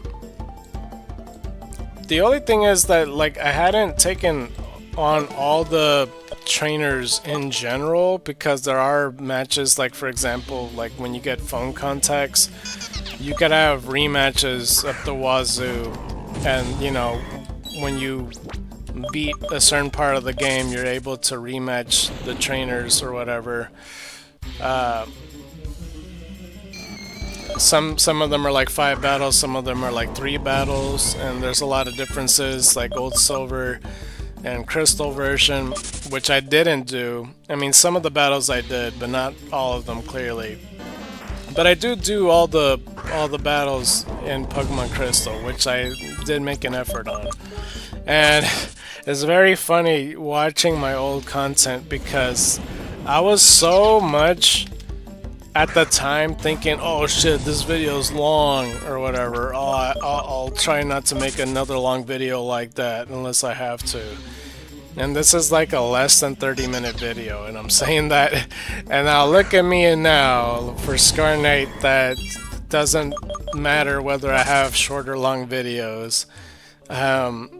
You know, hour videos on the daily, you know, 30 minutes to an hour usually, 45 minutes is a common thing. And back then I was tripping over going over 30 minutes, and that's insane. But I had a timer, and I think I had a timer at the recording at the time. But yeah, I was definitely fixated on the time and doing the most what I can. Wait, how many do I have? 2020 or 2120. I might as well. Oh crap! Yeah, shit. Okay, let's go switch to Jigglypuff. I was definitely concerned over time and stuff, and you know, surprisingly aimed for 20 minutes, and I did pretty good for the most part. There's only one part in particular where it was a bit off, but that's because I genuinely ran out of time. But it still worked out. It was the episode where I was at Sprout Tower and I took on the Elder Sage, and like towards the end of the battle I was like, alright, goodbye, and then I just leave. I just end the episode in mid end credit match, which I would not do, but I think I had no choice to, but at the time. But I hadn't done it as of yet. I'm in episode 38 so far out of like 94 parts. So I'm still a ways away. But it's just very interesting, and I did make pretty good progress for every episode being 20 minutes. I gave myself a lot of shit for... I don't know. The bios aren't half bad either, like they could be more explained. What else? Because sometimes I say very below basic shit about a Pokemon that's like, you know, nobody gains more knowledge for what I said in this case. But yeah, we'll continue talking about it in a second. I think it's time to switch over to TCG Pocket. So I'll see you in a little bit. So see you soon. Okay. So for some reason it didn't work. I tried and tried and tried to get that shit to work, and it just did not want to do anything. And it hasn't even updated to where I want it to be. Shit. A whole hour has passed for TCG Pocket to boot up, and it just didn't want to. And I don't know why. My PC was just going through Olympic lunges, lifts, or whatever just to get shit done, and it was so obnoxious. So it's fine either way. I wish I would have known that TCG Pocket wasn't going to do that, because I didn't want to wait an hour. I was just on my phone the whole time, just like looking through my feed and social media and like other things, and click BlueStacks over and over again, and it just never popped up. And then I'm thinking to myself, well, maybe it's because I have to download more and more stuff since like new packs and new stuff been updated in the game. I was like, maybe it's that. I'm not sure. It didn't let me. I tried to open the Play Store, and it was just being obnoxious the whole time. So I figured to myself, fuck it, I'll just go back to Xenoverse. I'll look into it tomorrow, and hopefully by Friday we'll try TCG Pocket, which might work out, because that means like in the nighttime tonight I could maybe, like, you know, try to get it to 1200 so we could open 100 packs on Friday. I don't know. We'll see. It's fucking obnoxious though. That's the first time BlueStacks failed me. Oh, right. It's a bit over an hour that it's waited, because yeah, I can imagine that the skip happened and you're like, what the fuck happened? And yeah, that's what happened. Anyway, what was I talking about pertaining to the Pokemon Crystal thing, for those that have watched, you know, before the cut happened, you know, for the VOD people. Yeah, so watching the Let's Play, like, it's not like I'm having a whole lot of fun playing Crystal alongside of it. And, you know, even my phone, well, I mean, any footage really would beat the footage I would have. Yeah, I don't know. Like when I was playing on the emulator on my phone, like, clearly it plays a lot better than what it is, and like I'm following along as I'm reading in the video and such. You know, and there's sometimes some stuff like when I'm going through talking about bios or doing something that I cannot do within my own game because I'm rematching like a phone contact, or you know, talking about breeding Pokemon or something, or you know, trying to do something like that. I would always just train up my Pokemon until I finish with whatever it is that I'm talking about. But yeah, it's pretty fun. Like I said, I'm left off in episode 38. I'm at the portion where I am about to complain that I wasted my time doing the experiments, aka trying to prove the IGN thing wrong back then with Spearow and Cyndaquil not being breedable. And you know, of course hindsight is 2020, so I shouldn't waste my time with something that's clearly not true. But I felt like because it's an official company, that, you know, just to put it out there at the time, I thought it was a good idea. It's like, you see, it's wrong. But then I'm like, I literally took multiple videos doing this, but it wasn't that out of the way. Like, I'm watching it, I'm all like, I do that for a moment, and then I continue with my episode, like if I didn't do that. And another good thing, even if I wasted my time, at least it's not a total waste, because I introduced breeding for people that may never played Gold, Silver, or Crystal ever. and I introduce how that works and all that. I didn't do like a thorough dive into it, but I explained it enough for people to understand. And I showed example of what works and what doesn't work, and I even showed Ditto and all that stuff. So it wasn't a total waste of time. But yeah, I'm pretty surprised how well I paced everything for 20 minutes on every video. Obviously in the vlog I did it much faster. I did it like damn near twice the speed.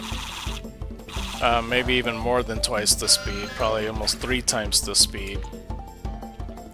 Because, you know, I had by like episode 5 face Faulkner, because you know, in Crystal version I did make it known that I'm like taking my time because there's no reason to rush it.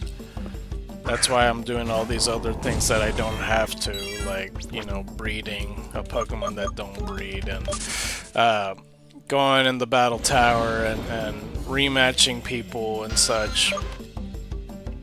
You know, that doesn't feel totally out the way or whatever, because there's a few times where I didn't battle the trainers when they asked for rematches.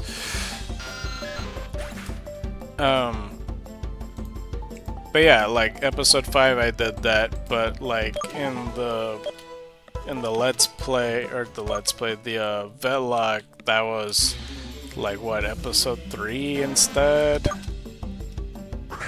Or was it episode 4? It was like back to back. It was like Faulkner, then Bugsy the episode afterwards. And Bugsy took me to like episode 10, so I'm pretty sure it was something along that range. Because I blitzed through all that. Like, I went from Violet City to Azalea City pretty quickly. I'm pretty sure. I'm trying to remember everything. I talked to all the... Well, I'm talking to all the, you know, the NPCs that gives the items and stuff. Like, I'm pretty sure they're all sibling children or some shit.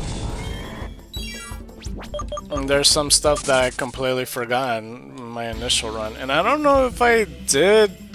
I don't think I picked up any of the items in the Vetlog, though. Because I didn't get it memorized, like, especially since I didn't know what items I even needed.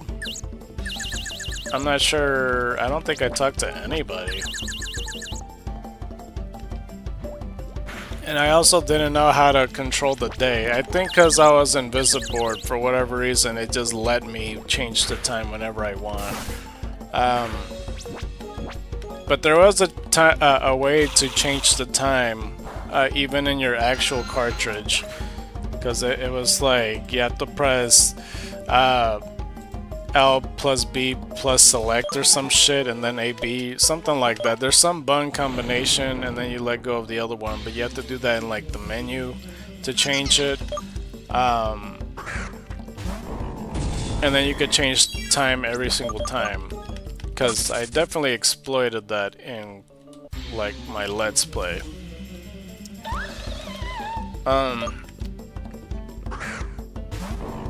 Trying to remember, but yeah, like that was the one thing I stopped. Like, even though I beat the Sage, I still had him on my screen, and I normally would never do that. You know, end the episode in somewhat of a mid-fight or whatever, even though the match was clearly over. But yeah, I hadn't done that since then. And I think I was still trying to figure out some stuff, and I think the BIOS was kind of handled a certain way where, you know, I try to be considerate of the time. I'm all like, okay, well, if I do BIOS now, it's gonna go over 20 minutes, so I better save it for a different episode. And then, like, some of them start bunching up, you know, something like that. 21, 29. And yeah, a lot of them were pretty vague and such when it comes to talking about certain Pokemon. I'm all like, yeah, it's okay or whatever. Anyway, this Pokemon evolves to this at level 22.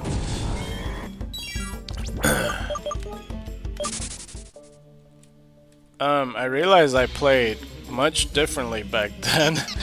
I think I was still, because I don't think I had Nuzlocke for the channel at that point yet, because it's not till many years later, but it's interesting how I battled back then, because, for example, like, spoiler alert if you hadn't seen Crystal version, but there's certain Pokemon that I had that weren't strong enough and, like, normally wouldn't do that much work in a Nuzlocke.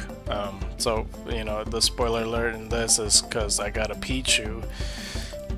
And Pichu is not strong enough sometimes, taking on some Pokemon.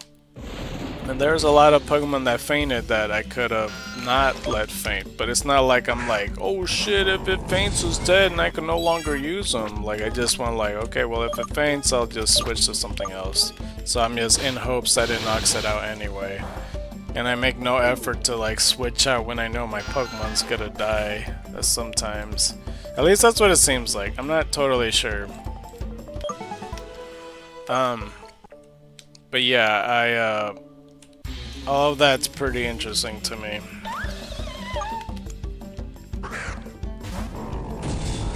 trying to think of something else. Like, obviously I could have done some stuff better. I think I definitely could have paced it better. Like, nowadays I have no problem just trying to make it 30 minutes an episode. Like, that wouldn't faze me one bit. That's where I would have aimed for, but I don't know, I guess in that series at that time I decided 20 to 25 minutes. And I remember at one point, pretty early on too, like, I saw in the comments section, it's like, oh, I see what you mean being like a little lengthier in videos. And this was a video that was just 28 minutes long or something like that. I'm like, oh, I guess I warned them that I make long videos, and he mentioned it on a video that's not that long, but alright. Something like that. I know it was less than 30 minutes. But yeah, it's interesting. I don't know, a lot of what I said too. I was very much concerned at the time with the length of the videos, which I guess I always have been. I've been kind of more loosey-goosey with the time in recent years. But yeah, it was more strict back then. I think also because, oh crap, I got an error already. I think mostly because, I don't know, I don't remember if I had a time restriction or not. Like, I don't know if I wasn't allowed to exceed 30 minutes yet, because there is a point in YouTube where they didn't have that feature. Unless you like unlock something. So I'm not sure. We got about 3 hours left though till the stream ends. Like, about. I'm guessing it's gonna be like around 7:30 my time. Because right now it's 4:33 in case you guys are wondering. I just have to keep my eye open for the thing, but that's the max time I'm gonna go, is 3 more hours. Alright, the error went away. I don't know what's going on with my PC today. I don't get it. I should have. Well, it's not like I had time to, because I decided to stream today yesterday, because I had barely found out, you know, about all the time stuff when it comes to my relative, because it's really kind of depending on him, because you know, a lot of the stuff that I do, you know, because like I said, if I was to stream on a normal day, it wouldn't be that long of a stream, and it would be interrupted, and I want an interrupted longer stream. It doesn't help that this fucking hour, the last hour, I mean, just nothing occurred. You know, if I would have known TCG Pocket when it popped up, I would have easily just moved on my merry way and just continued Xenoverse the whole time. But nope, lost an hour. Just like that. Let's see here.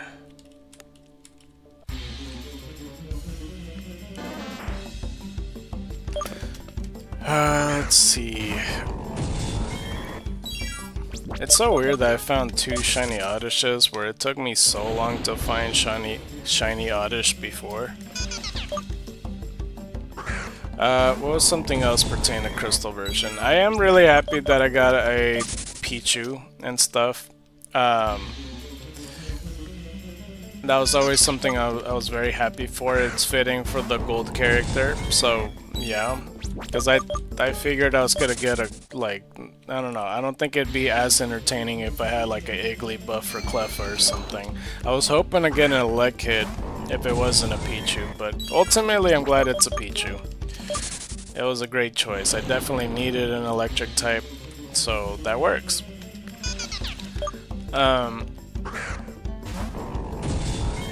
I know I'm purposely, because like after the 4th gym, your access to use Surf, because you take on the Kimono Girls and you get the HMO3 for Surf or whatever. You know, I could have went around the world and battled all those trainers, but I didn't. I took the time to take on the 5th gym leader, and then like usually between the 5th and 6th gym leader, you could go like back to back immediately, because you just fly back to Olivine and then you could just take her on as soon as you give the medicine or whatever. And I don't know, easily I could have done that, but that's around the time I decided to go doing my surfing journey and stuff. And 2136. And yeah, that's when I decided to do that, because I feel like that's a more fitting spot to do it on. It was really funny around episode 29, because you know, throughout my series there's always some technical mistake. Even in this fucking streaming video there's the mistake there. 2137. But that episode 29 was a video where I had my guests on there, Foxero. Which, like, you know, in the beginning there was like a minor hiccup where I had to reset, but it wasn't a big deal. It's just like, I think I just had to get like a female Cyndaquil again, and then I just like continue and retrace my steps. I don't know what was the main issue. I don't know if it's because of visit board, because I was using that still at the time, or maybe not, because there was only one save state window available or something. But I think I accidentally didn't save state right, and the last save state available was around Azalea Town, which is around the 2nd gym portion. And at that point, with the episode 29, I was on my way to the 5th gym. You know, because I had to battle all the trainers on the water. So I had to redo from the 2nd gym all the way to this point. And, you know, with the odd egg, there's a chance on hatching the egg amongst 7 Pokemon, which is like Pichu, Elekid, Tyrogue, Cleffa, Igglybuff, Smoochum, and Magby. And not only that, the odd egg has a shiny odds boost. So like when you hatch the egg, you get a higher chance on getting a shiny Pokemon. Weirdly enough, because like I was recording it not with Foxero, but I did like post, you know, singing with it in the background. I was saying that I had 3 shiny Pokemon from hatching the shiny eggs. It was shiny Cleffa, shiny Igglybuff, and shiny Magby. What I didn't mention, I actually had 4 shiny Pokemon. It was shiny Smoochum. And I didn't realize I had shiny Smoochum. I should probably put that as another note now that I think about it. But I almost couldn't tell the difference because they're pretty similar. It's just the shiny one's a lot lighter and a little bit more pinker. And Smoochum's just purple with white. Because like if you look at the shiny and then the normal one, you can kind of see why, like at a quick glance, they I don't know. I did call the shiny one Nicki Minaj though. But yeah, it's I didn't realize I had 4 shiny Pokemon. But yeah, it took like 19 tries to get my Pichu back. I played the game as close to normal, exactly how I did in the other run. And I think I messed up with the phone numbers or something, because like I had deleted some dude's number, and in this new run I didn't, or something. I didn't delete it till later. So that means I missed out on somebody's phone number. I don't know who. It was really weird. I don't know. But yeah, that was the first time having some type of like issue with that, I guess. And I don't know. I remember having Foxero over, and he did play Pokemon in the past, and like, you know, he was a friend of mine in college that I decided to ask over. And it was very fun and stuff. I missed out on 2 trainers, which is fine either way, because it was like literally an hour video, so it was perfectly fine to miss 2 trainers, because I battled them just on the episode afterward. But yeah, later on, episode 35, I had a Halloween special. I thought it'd be a good idea, because I was like trying to time it perfectly. Because I'm all like, I need to get it to at least level 30 or so to at least attempt to do the battle tower or something. And I thought this was as good as enough as a time, and plus, like, I could just, use a different crystal team. So my dumbass used the same file, but use a new game, and hope that it doesn't force me to save, which it did, because it's the battle tower and you have to save upon entering the place. So that was another reason I had to do crystal version again. I don't know where I save stated last. It might have been after the 5th gem or some shit, I don't know. I had to redo something. So yeah, that was another time I did it.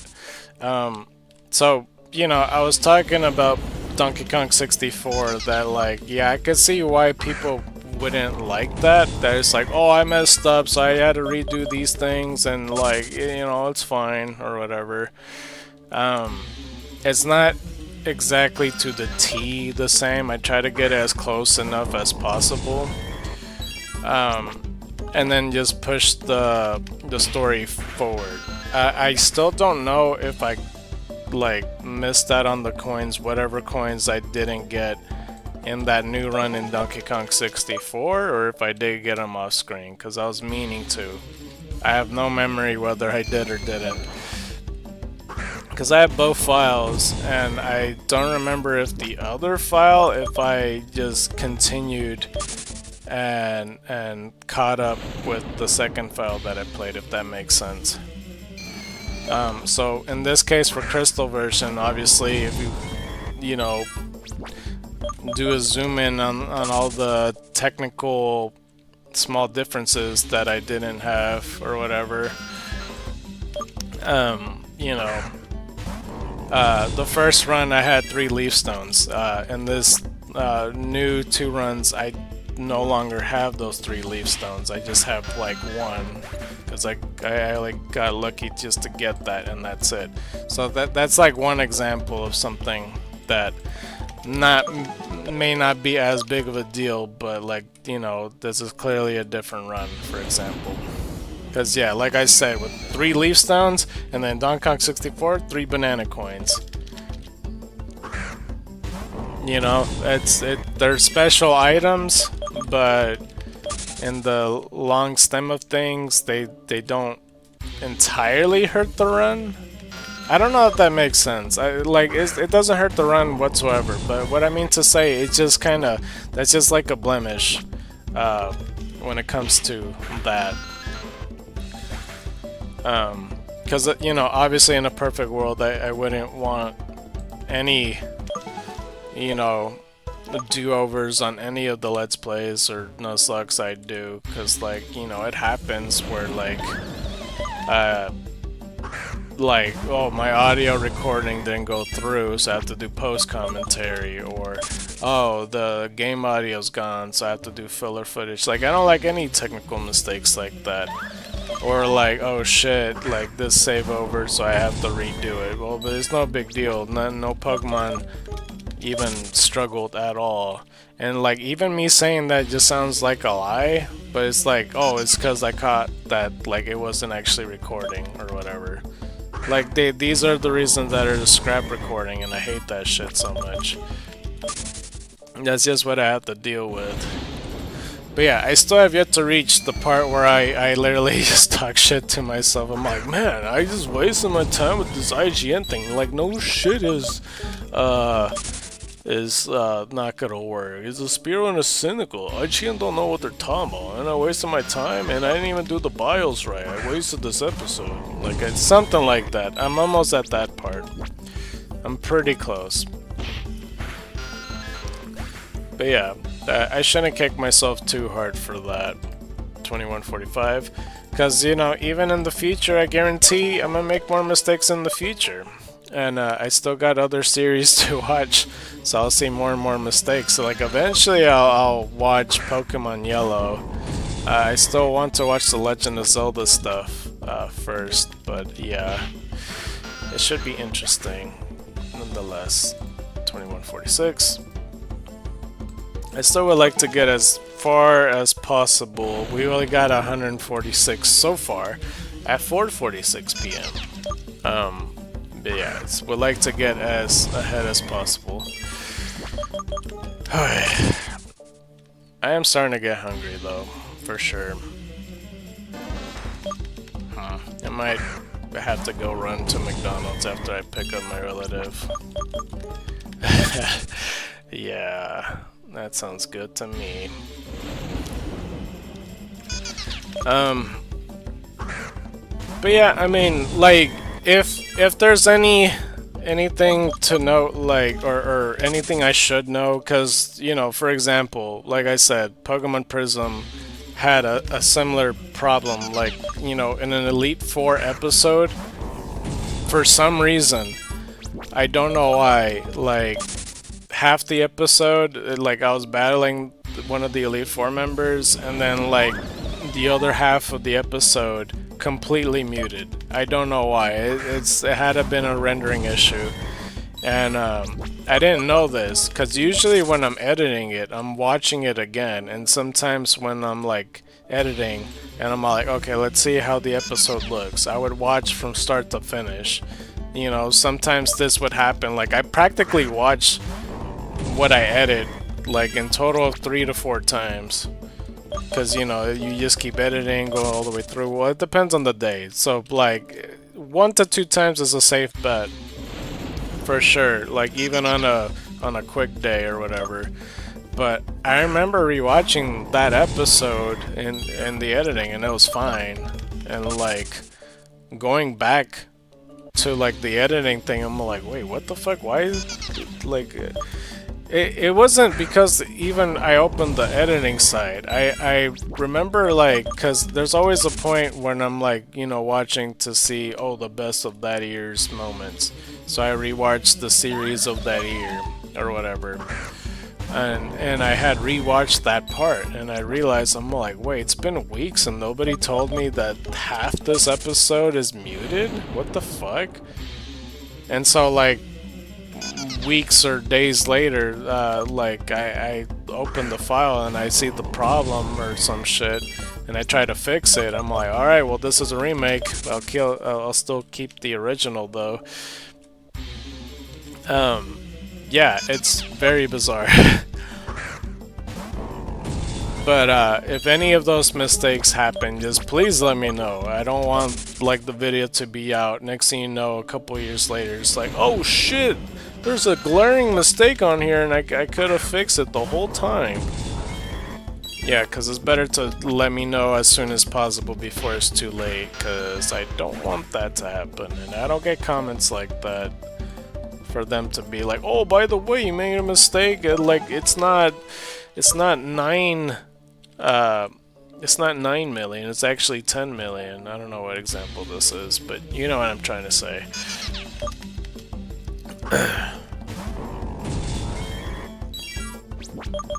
Okie dokie.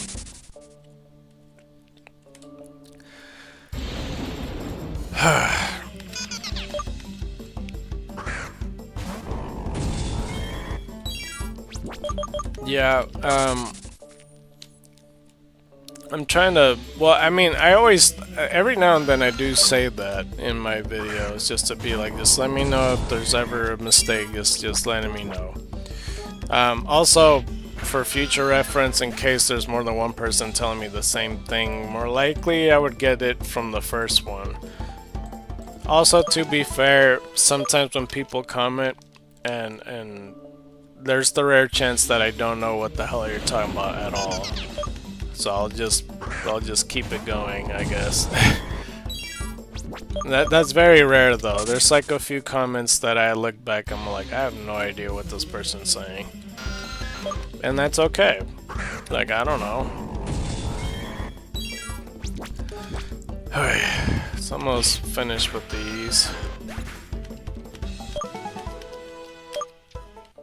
There's no reason just to put the 2 extra shinies anymore, to be honest with you. I guess I could put the 2 shiny Odysseus, but I don't know. Let's just continue. I don't think like, cause there's 20 videos left. Well, last time I checked, it said 480, or was it 480? No, it's 980. Yeah, 980. That's mostly why I'm trying to, like, do the most on it, but I don't think even 20 streams from now I'll have close to 8,000. So there's gonna have to be a breakaway somewhere. I don't know. I have no idea. I haven't even seen a shiny Zubat, huh? That's okay. You know, I wouldn't be surprised, because, like, the Xenoverse side, there was a lot of people like to show off their shinies and stuff. I wouldn't be surprised if somebody makes their own Xenoverse Discord, because the Lumentil people decided to just make it about Lumentil.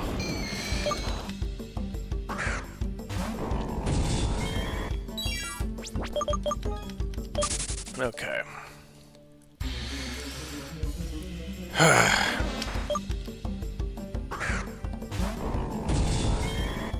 I also don't feel right putting the 2 shiny Odysseus there. Didn't I already put 2 shiny Odysseus in a thumbnail already? Or is it just 1? I don't know, something about that seems familiar. Cause, like, you know, if the giveaway was still available, I would put all the extra shinies that I have into the thumbnail. But there's no point to. I don't know.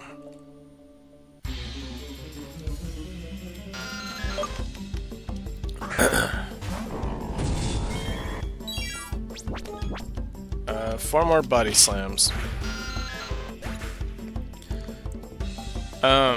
Yeah, from last time too, I was also talking about attacking toucans stuff.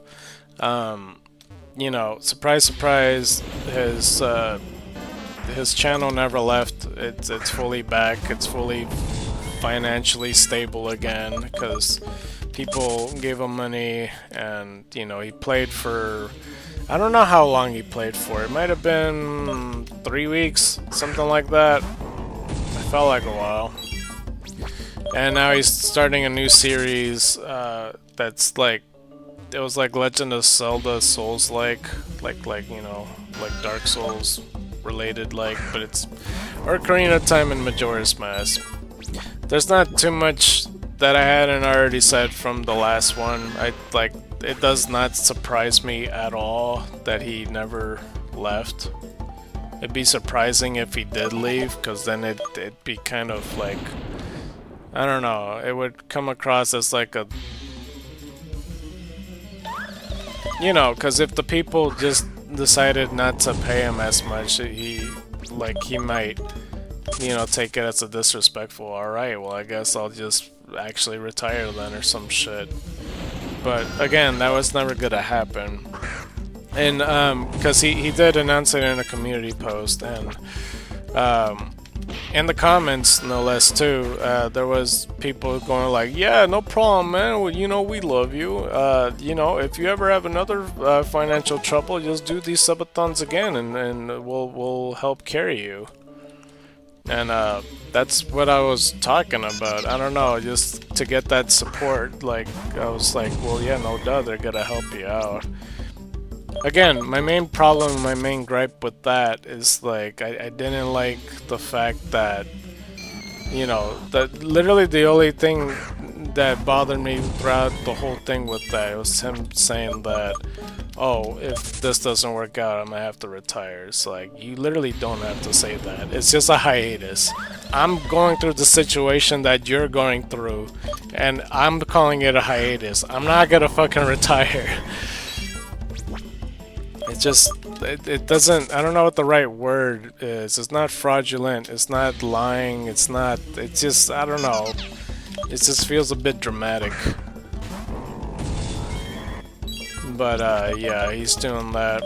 I was meaning to catch up on watching some stuff for a while.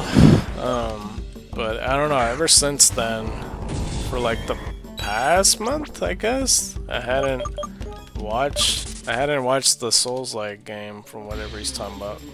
Mostly because I'm not finished watching the other stuff. Because I was trying to finish watching all the randomizer stuff. I don't know.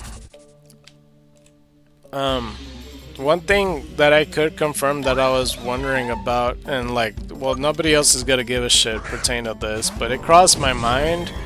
Because, like, I was watching a video about, like, oh, fun facts of Crystalverse you may not know, or whatever. Except it's not, like, a very good one.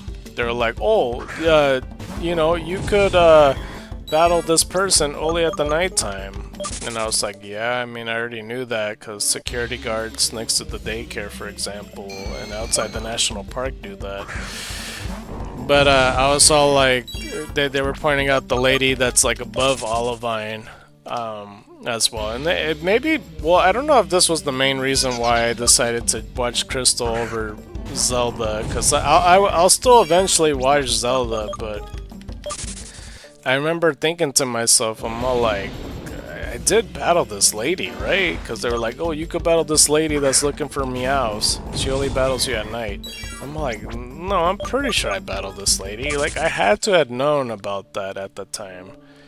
And I can confirm that I did battle her, and I'm so glad I did. I was doubting myself, my past self. I'm all like, I'm pretty sure I saw the Bulbapedia and noticed that she battles. There's no way I just didn't battle her at all, because then that would bother the shit out of me, because then I'm all like, yeah, this Let's Play is officially incomplete if I didn't do that. Alright, let's go to the Pokemon Center then. I still got 4 eggs, right? I don't have, like, extra space or something. I do have 4 eggs, okay. Just making sure. Just making sure. I'm not sure what to do once my Pokemon does get caught up at level 52. I don't know who else to train. Oh, man. I'm still applying for jobs here and there. I don't think... I'm like, to be honest with you, I don't feel too optimistic about it, because, like, I had applied for 3 jobs the other day. Because I was gonna say yesterday, but I'm pretty sure it was the day before that. Because, like...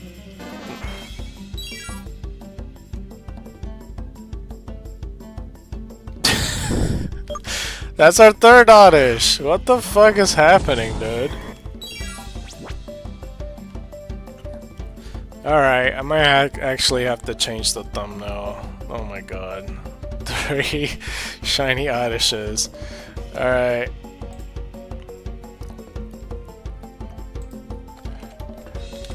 Let's put our third shiny Oddish.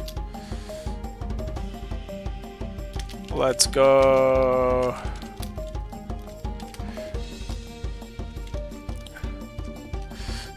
Hashtag Pokemon, hashtag shiny, hashtag shiny Pokemon. Oh crap, maybe I should put that together. Shiny Pokemon, hashtag streaming, hashtag YouTube, a little bit more extra, and hashtag Xenoverse. Okay. And then I'm gonna put hashtag Eevee. Just for the hell of it. Extra tags. Hopefully that gets some attention. So I already said I was gonna call it spinach. So let's just give it a second for people to show up. Dude, 3 shiny Oddishes. What the fuck was the 20 streams straight of me not like seeing anything whatsoever? No Oddishes, no Phantoms. Like, I was just questioning life. I'm like, is it even possible to find shinies in this gym? Could this gym be glitched? Is what I asked myself.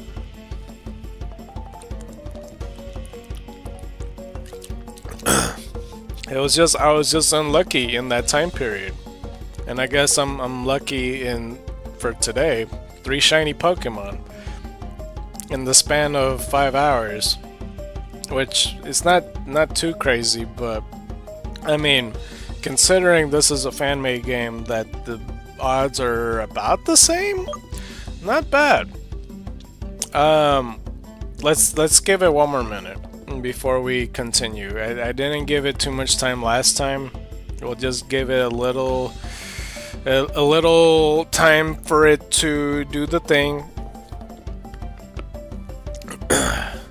I'm still very upset with Xenoverse for not allowing me to trade it to do a giveaway. Like, when I say I'm pretty pissed off at the studio responsible for doing this, taking vintage Eevee from me, mystery gift wise, taking other mystery gift away from me, taking the pink path away from me, taking Donut Rush away from me, even though it has been for months, taking trading away from me, and like etc etc. It's disappointment amongst disappointment. Alright, it's been a minute. No more complaining, damn it. Ultra Ball all the way. Is that a crit? Capture? No, it was just faster. That was weird. I wasn't prepared for the speed of how I threw it. I really threw the shit out of that. Interesting though. For some reason I saw poison and I was like, fairy? I was like, no. Dude, the stats are incredible. It's except for that 2 in the attack.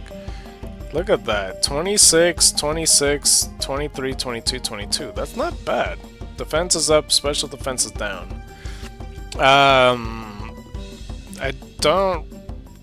Isn't Vileplume closer to special defense side, or is it mostly defensive? I don't know. I don't know if it's especially defensive or just defensive. Like stat-wise, where it's leaning towards more. I'm not sure. Another lax nature. Suspicious. Alright. Okay, cool. So this one is spinach. That's just how you spell it, right? So we have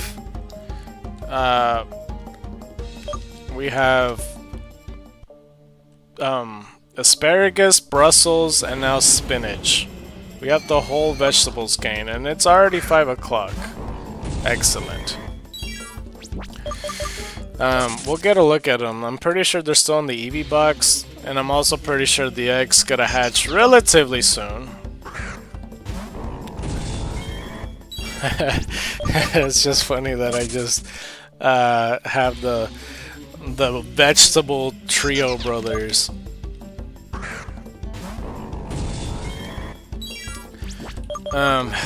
Yeah, I don't know if I had watched like another one or not.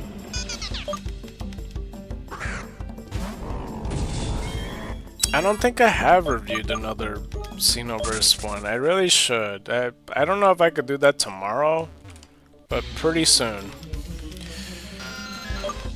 Pretty soon. Should I take the time to start reading, should I take the time to start reading some stuff? That's not what I wanted to click on. What the fuck? Like the next movie? I don't remember. That's okay. That's one thing I really don't know. Do I, cause you know how I would read an article pertaining to the movie, and then like afterwards I would make like a mini movie or whatever, like a Pokemon short, and then I would talk about a certain character. Did I do that for the last movie or no? I don't remember. I might have done it for Ash.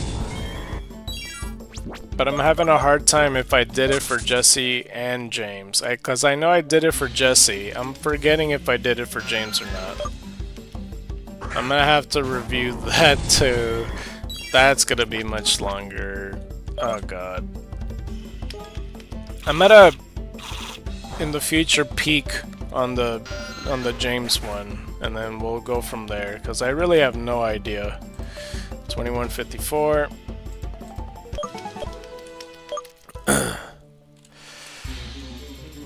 That is crazy though.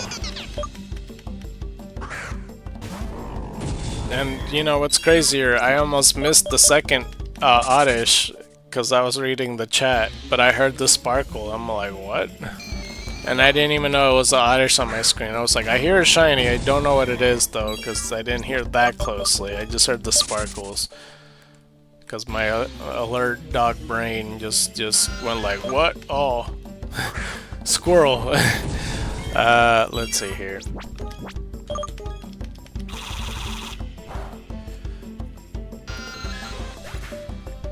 I still kind of want to be a rare hunter.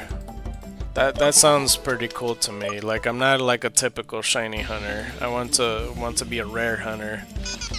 I'm a Yu-Gi-Oh character that's prepared to go to the Shadow Realm. I almost said something wild a second ago, but I'm not gonna commit to what I was gonna say. Cause yeah, I would like to do the. I don't own this game, the Pokemon Battle Revolution, but I would like to do that shiny hunt because they have like article of clothing to get like, you know, that as a shiny. I would really like that.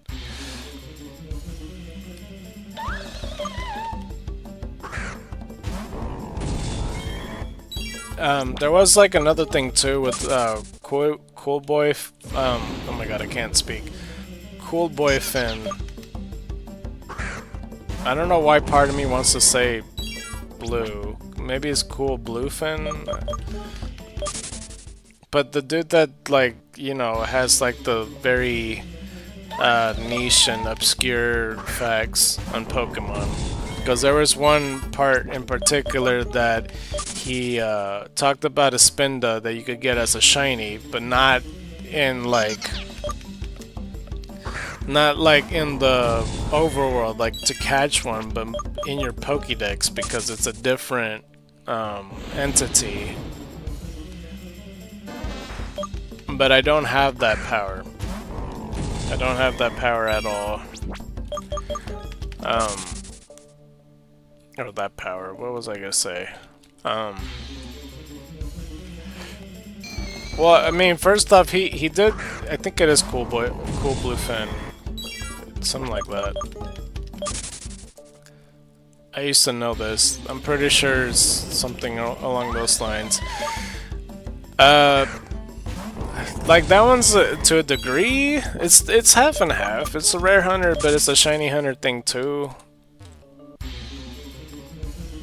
He used like a different modded thing where the whatchamacallit is at like 0000 or whatever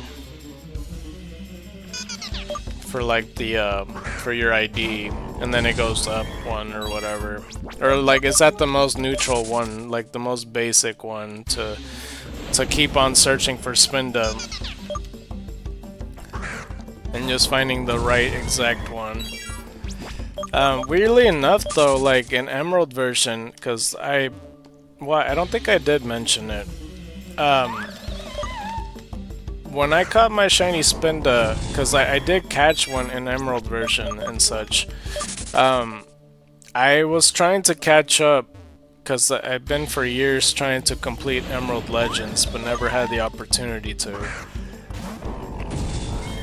That I had to do everything the same, and you know that pretty much everybody kind of looks at Spinda and they're like, oh, it's different patterns or whatever. So even when you catch a shiny, the shiny Spinda would have a different pattern, and like all these other shiny Spindas would also have different patterns. I promise you I'm not making this up. The shiny Spinda that I have, not just one, but like, you know, a different one from like this other file.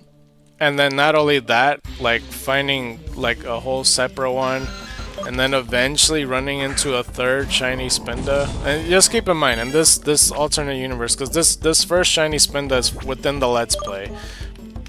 When I'm redoing the run, I have to like I'm trying to match everything that I've done. So like, you know, I have to literally I guess that would be my real-time shiny hunting, I guess, but I was trying to match the thing, but it didn't take too long. I don't know, I felt like it took me like a day or two. I didn't feel like hours. I'm pretty sure it's within the same day. But like finding the shiny Spinda, I did that and I caught it, and then I played the game normally. And at some point I was returning to that place, you know, where the ash and the soot and stuff within that route where you find Spindas and Skarmories, and that I coincidentally ran into another shiny Spinda, and it looks exactly the same. And to a degree, I don't know if it's true, if Spinda does, like, have different patterns with the shiny form. I always just assume that the shiny Spinda form are always the same, but it's just like the normal ones are all different patterns. So I have no idea. That's where it's throwing me off. 2158.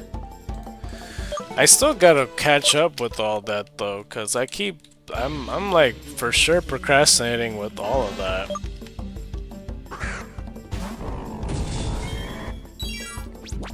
Yeah, I'm for sure procrastinating on that. It would be nice just to get that shit over with.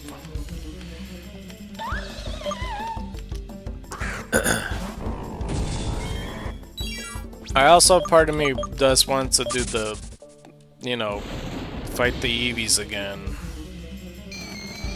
But the Eevee ones take so much longer. Sometimes it does take 20 minutes just to find one Eevee. But yeah, like, I never played Pokemon Battle Revolution. I have seen, like, YouTube videos pertain to it. It's not like the best Let's Plays. I don't even think the video that I watched had, like, no commentary. So I was just watching battles at a very slow rate. So it wasn't the most entertaining thing in the world. Like, every now and then you see the commentators, and then, like, you know, a lot of the game is weather effects. But yeah, I don't know. I never played it for myself, but I really would like to, you know, try my luck and trying to find the article of clothing to be shiny. So we'll see. Maybe in the future. I would like to do that. I would like to do that. It piques my interest. Alright, let's go do this, make a horn.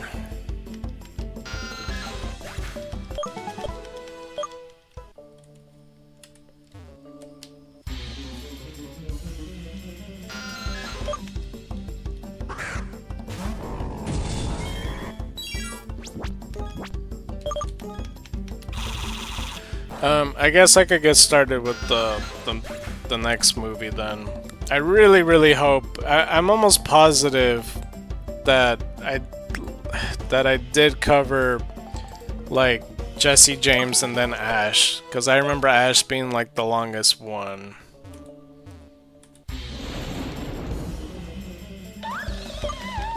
I hope so. I'm like doubting myself. You know what? I kind of want to. Okay, let me just type in James, just a little bit. Let me put Pokemon before Google is gonna be super vague because there's so many James in the world. I'm pretty sure I did, didn't I?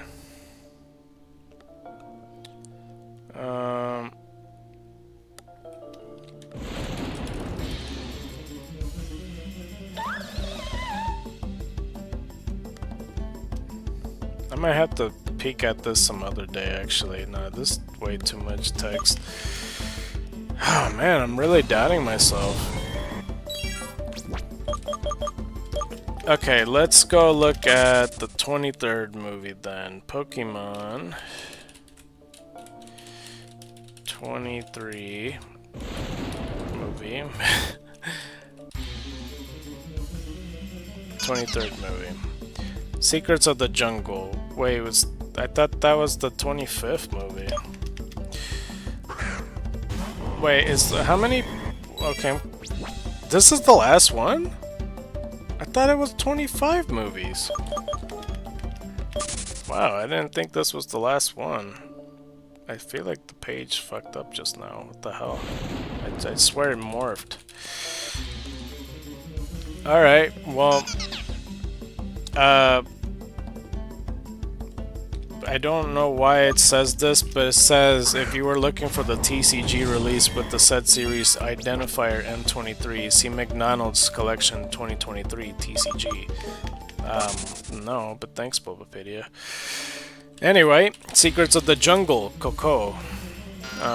That's what it says in the Japanese characters. I don't know why. But yeah, Pokemon, the movie Secret of the Jungle. A gigantic ad just popped up on my screen. Ain't it lovely? It released in... Hold on. 2162. It released on Christmas Day on 2020. And then in the United States, October 8th, 2021. In home video, it was July 14th, 2021 in Japan. And in the United States, it was October 18th, 2022. English themes, opening is always safe, ending no matter what. The ratings is the US PG, Great Britain PG, Ireland unrated, Canada PG, Quebec G, Japan G, Germany 6, Australia PG, and New Zealand unrated. I don't know why there's so many unrated movies. It's like it's not difficult. It's either PG or G. Pokemon the movie Secrets of the Jungle.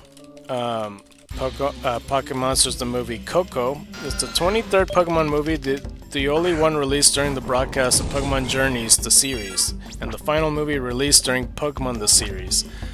Ew. Well, shit. 2163.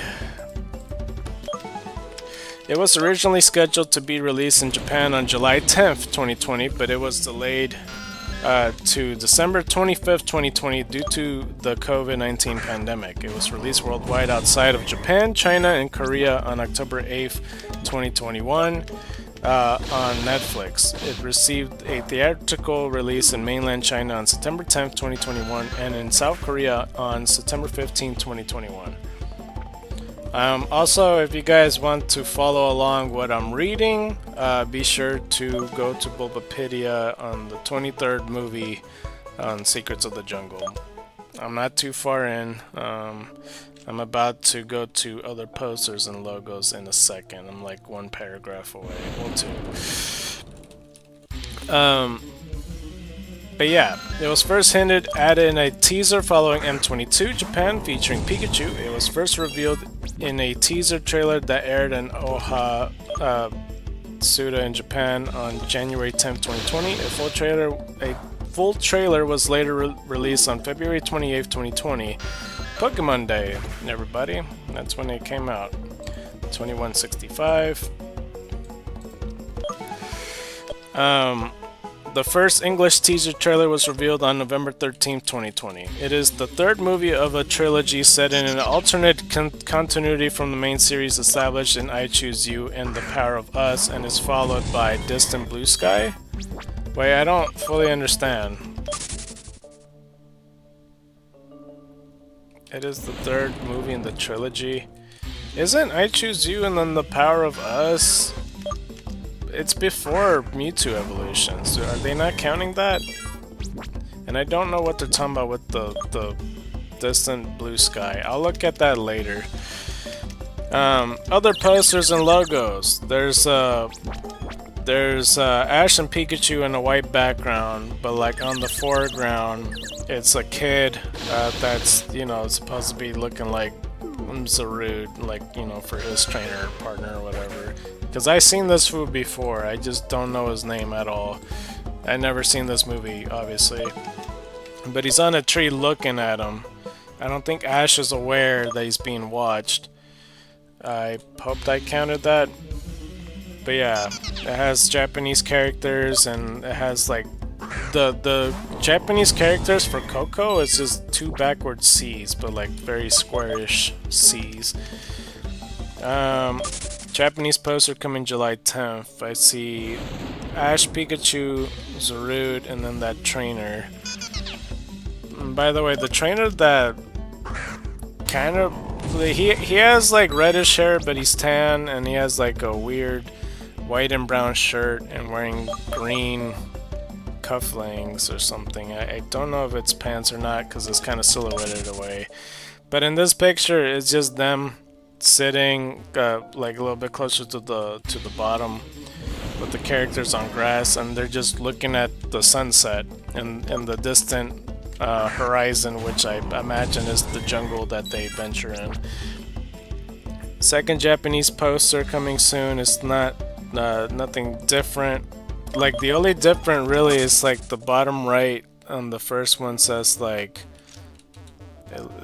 7/10 for July 10th, and then this other one just says coming soon on the bottom right in Japanese characters. Third Japanese poster coming this winter, I guess. I think it's because since it was COVID time that they had to, you know, be specific every now and then. It's like, oh, it's coming soon. Oh, it's coming this winter. Oh, it's coming December 25th. You know, just that shit. So it's the same poster. Here's the English poster. It's the same one. It's just literally in the English font. Because the one that the Japanese have, they have green characters for their Japanese characters, and then like a brownish one for the two upside reverse C's. But for English, Secrets of the Jungle's in yellow. Japanese logos, from what I said, and then the English logo is exactly what I also said. It's kind of giving me a Jungle Book vibe, mostly because I'm looking at the word jungle. Alternate English logo, Secrets of, and then it has like a little branch leaf across, and then at the bottom says the jungle is why it's giving me those vibes. 2167. This picture looks a lot better. Key visual by Shinomiya Yoshitashi. I don't know, something like that. Oh, the frickin' Nvidia thing just popped up.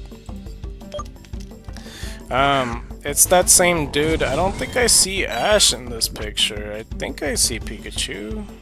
No, I don't. There's no Ash or Pikachu here. It's because I saw yellow flowers and I thought that was him.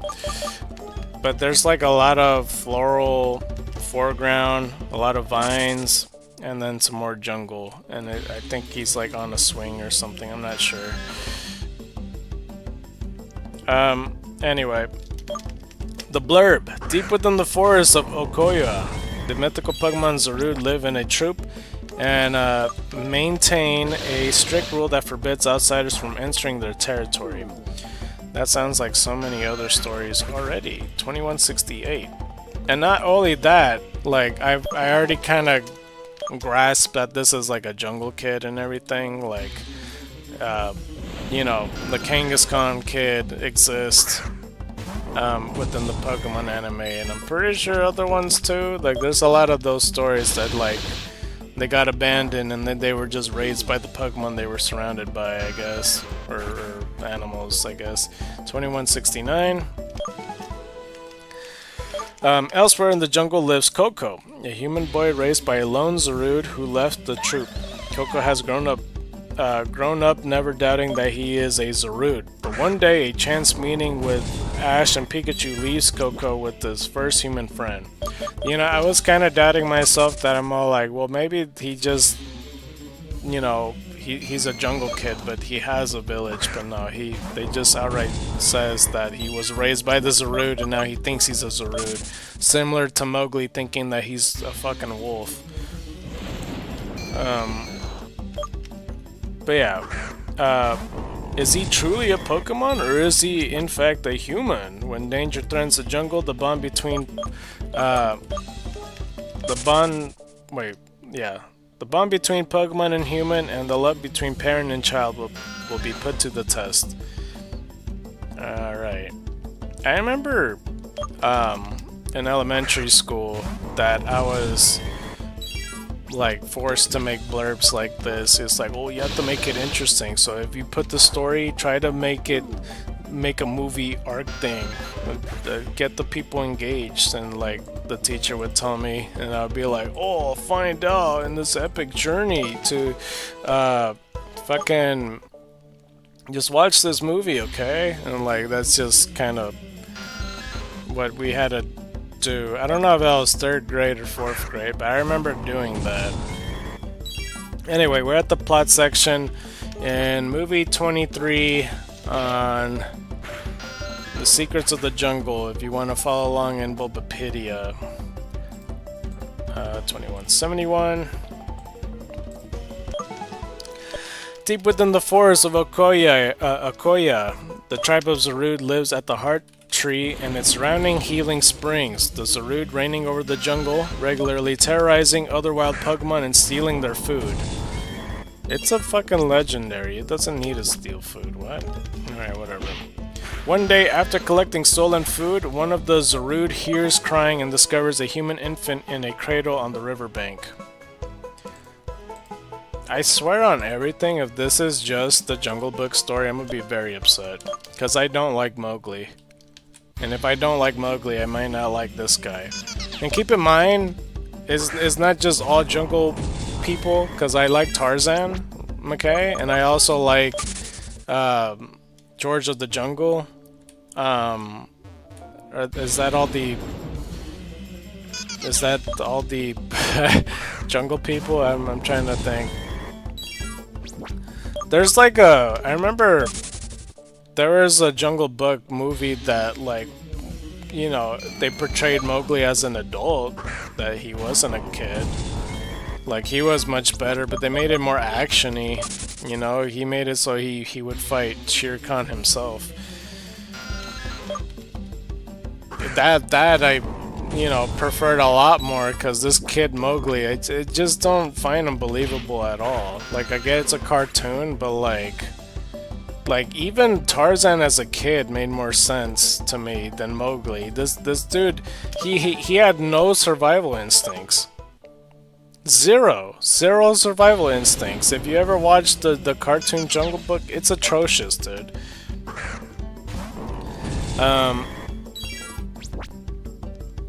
Okay, so unable to let the child perish in the wild, the Zarude brings him back to the Heart Tree, incurring the wrath of the others as the law of the Zarude prohibits outsiders from entering the area. The Zarude decides to leave his tribe and go into exile to raise the boy, giving him the name Coco and being dubbed Dada by him in turn.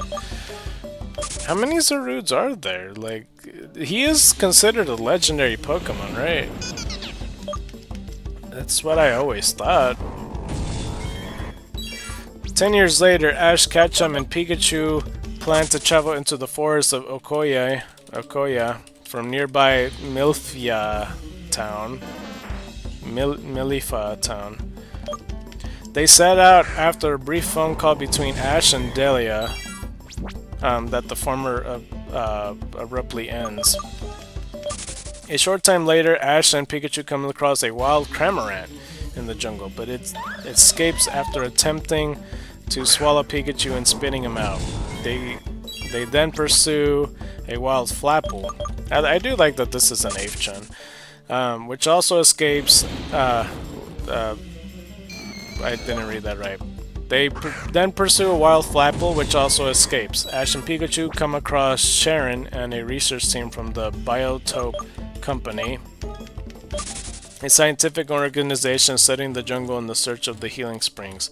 Nearby, Team Rocket spy on the conversation. Also, this organization is no different than the same people looking for the spring in the Mewtwo Returns movie. Just saying. Nearby, Team Rocket spy on the conversation. James looks up information regarding the Biotope Company on his tablet and finds out about the group's goals as well as its leader, Dr. Zed. The trio and Wobbuffet decides to infiltrate the Biotope Company in search of whatever they can steal for Giovanni. They disguise themselves as the new employees of the company to spy on Zed and are told by another scientist that they must not go near Zed's office. Meanwhile, Coco and Dada come across the aftermath of another of the Zarude tribe's rampages. Coco gathers seeds from the remains of the berries left behind, and Dada plants them as their private garden. I'm still very confused on, because they're super common in this jungle. Honestly, if Zarude wasn't considered a legendary Pokemon, I don't see myself catching him very often. He kind of gives me a Shiftry vibe, so I don't know. 2174. Because, if we imagine the vice versa, if the common Pokemon were the legendaries and, the legendaries were the common Pokemon, there's some Pokemon that I could see myself not catching. Because, Articuno's essentially an ice Pidgeot if he was the common bird and stuff like that. Moltres is the fire Fearow. I guess to a degree Zapdos is just the one-headed Dodrio and with that logic. But yeah, Zarude, he would definitely be a commoner Pokemon. He probably was at first supposed to be designed that way. I don't know. Where was I? Shit. So, Coco gathers seeds from the remains of the berries left behind, and Dada plants them as their private garden. A wild Hoot appears and informs them of trouble. A Flygon and Pangoro are fighting nearby, and Coco heads off to stop it. By the time he separates them, Flygon is injured, so Coco brings it to the healing springs. He is caught by one of the others, Zarude, and threatened. But Dada arrives to collect him and apologizes for violating the tribe's territory. When Dada later admonishes Coco for trespassing on the Zarude territory, Coco lashes out. I'm really already tired of saying Dada over again. Complaining that he is beginning to believe he is not a Zarude despite Dada's claims due to his different appearance and inability to use moves, Coco runs off and while swinging through the trees hits a pipe erected by the Biotope Company and is knocked out. I hate that they used the word erected in that sentence. Falling into a river after getting knocked out. 2176. Okay, so... But yeah, he is knocked out and now he's falling into a river. Ash sees him go over a waterfall and pulls him to safety, bringing him to Milifa Town's Pokemon Center for treatment. It just sounds like I'm calling it MILF Town a lot, so I don't know how I feel about that. 2177. Where was I? Shit. For treatment. Yeah. Milfia's Town Pokemon Center for treatment. When Coco awakens, he grows alarmed and flees into the city. Um, Ash follows and witnesses Coco calm and rampaging Dreadnought. 2178.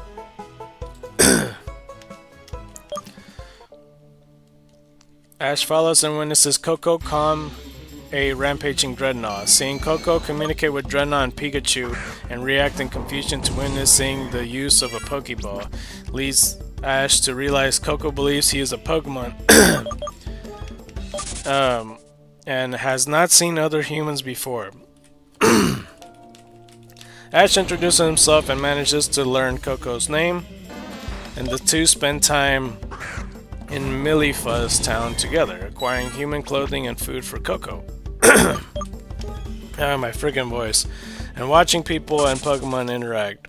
That evening, they come across a phalanx driving humans away from the site of a planned fireworks display. After communicating with the trooper members of the phalanx, I didn't mean to almost attack them.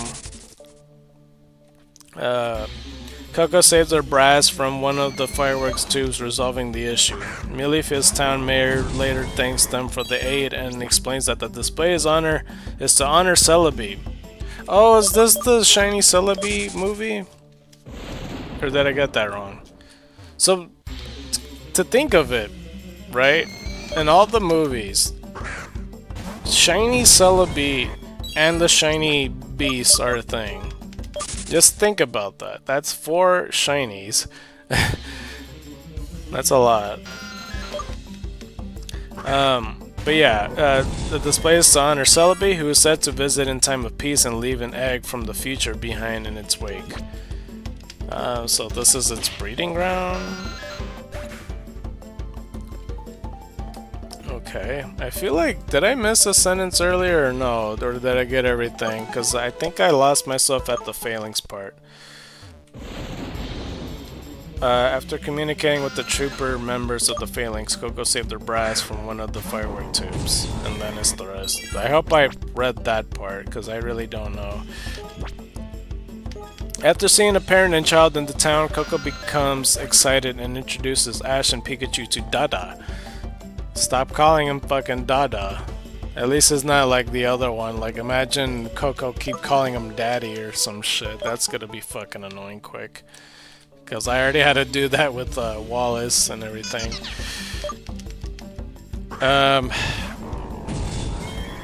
He brings them into the jungle, but when Dada restrains them in vines and confronts Coco, Coco argues back that he now believes he is human and demands the truth. Dada admits that this is indeed the case and brings all 3 to a remote laboratory discovered years earlier, where he gives Coco the pendant he was wearing when Dada found him. And an old photograph of his infant self with his biological parents. Dada admitting that he believes the laboratory to be Coco's parents' nest. Leaves to return to the heart of... Wait, what? Leaves to return to the heart of tree alone. There, the elder of the Zarut tribe tells him Celebi has not been seen since the day Dada appeared in the jungle. 2181. Wait. Expressing a worry that something terrible is about to happen. Meanwhile, Team Rocket attempt to hack the security lock on Dr. Zed's office, but the drive containing their data is swallowed by the Cramorant from earlier. I don't know if he's implying that it's his fault for showing up, or if it's just coincidence. He's like, oh, ever since you showed up, Celebi stopped showing up. What the fuck's up with that, huh? Like, I don't know if that's what he's trying to say, but, pretty accusatory if you ask me. Anyway, that night, Ash recalls a memory of his father assuring him that his dreams was in his heart and would come true if he never gave up. Where the hell is his dad this whole time? They ended the series without even doing that.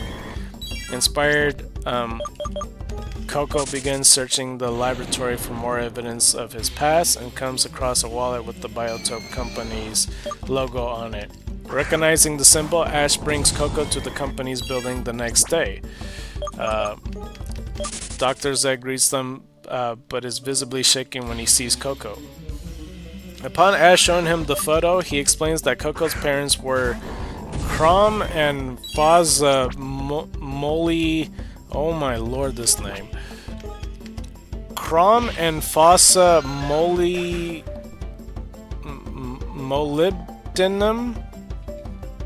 How the fuck you say this name? 2183. MOLYBDENUM. I'll say it one more time because I know it threw half of y'all off. MOLYBDENUM.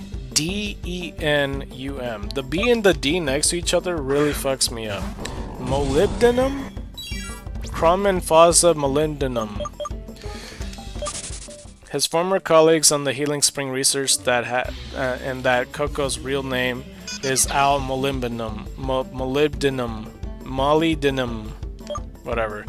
However, he further elaborates that Crom and Fozza perished in a car accident 10 years earlier, after which Al went missing. Okay. To confirm Coco's identity, Zed has Sharon scan his pendant, which reveals a cache of corrupted data and an image of the heart tree. Zed urges Coco to tell him where the heart tree is to honor his parents by finishing their work. But he grows upset and flees back into the jungle. As he draws close to the heart tree, he discovers a tracking chip planted on his shoulder by Dr. Zed, who has followed him on a motorcycle with several trucks and a giant spider tank mecha in tow. What the fuck? I mean, I was gonna say, like, I don't know, Dr. Zed sounds like a villain name, but I wasn't 100% sure quite yet. They didn't talk about him much. A fucking a mecha spider does sound very villainous, though. A spider tank mecha.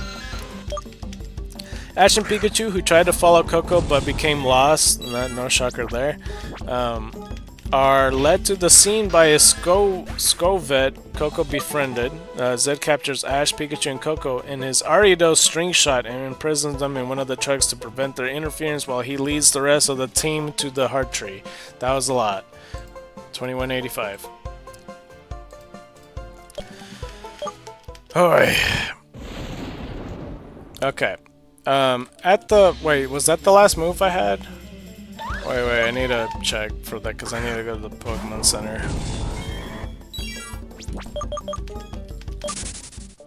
Let's go check. Was that the last move? I'm surprised none of these eggs hatched the whole time. Okay, yeah, I did run out of the moves to attack them. Alright, to Pokemon Center we go.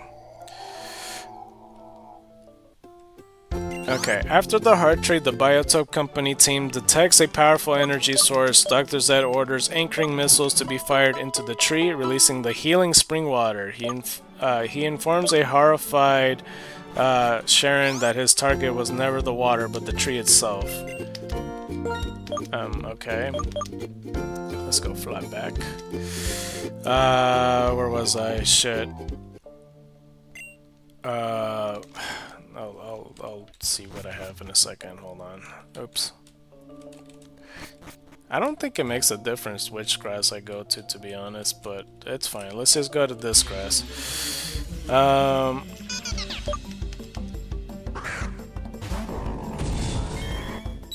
trying to find where I left off. He informs a horrified Sharon that his target was never the water but the tree itself. As the energy inside it, hold on, let me run. As the energy inside it is the source of the healing spring's power. His subordinates notice that Zarude are on the heart tree and realize that it is their nest. But when they try to convince him to stop, Zed grows furious.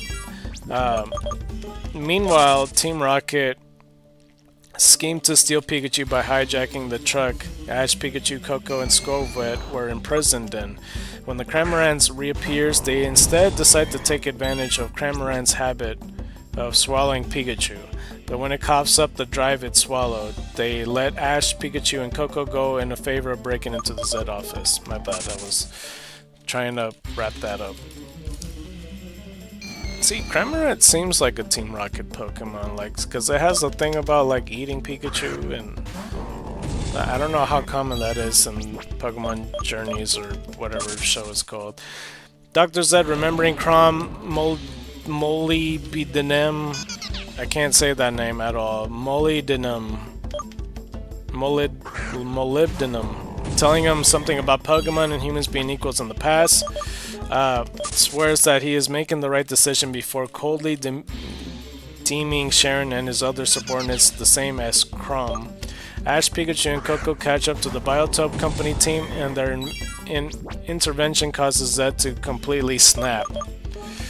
He throws the Spider Mecha's pilot out of its cockpit and seizes its control himself, then confesses the truth. When Crom and Fazza found the Heart Tree in the past, they realized that it was the Zaru's troop nest and decided to suspend the healing spring research out of respect for them.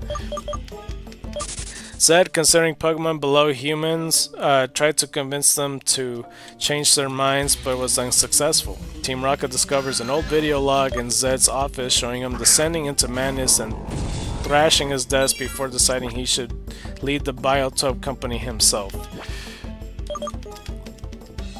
It definitely sounds like Pokemon to do that, you know, just to be like, no, we'll stop here because Pokemon live here and we'll leave them alone. Okay?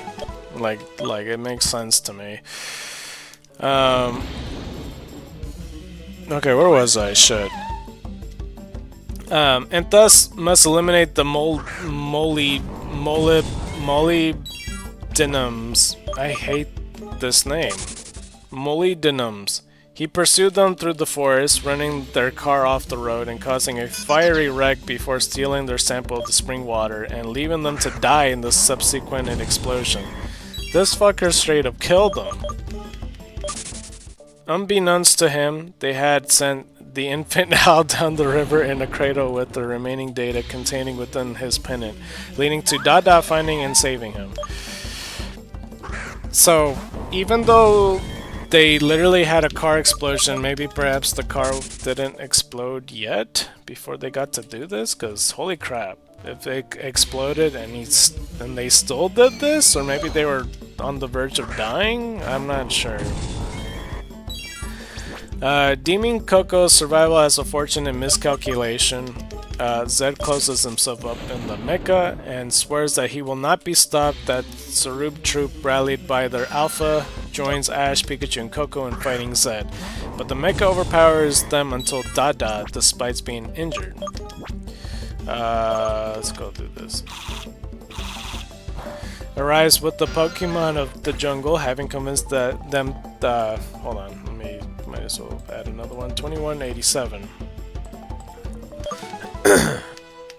Where was I? Shit.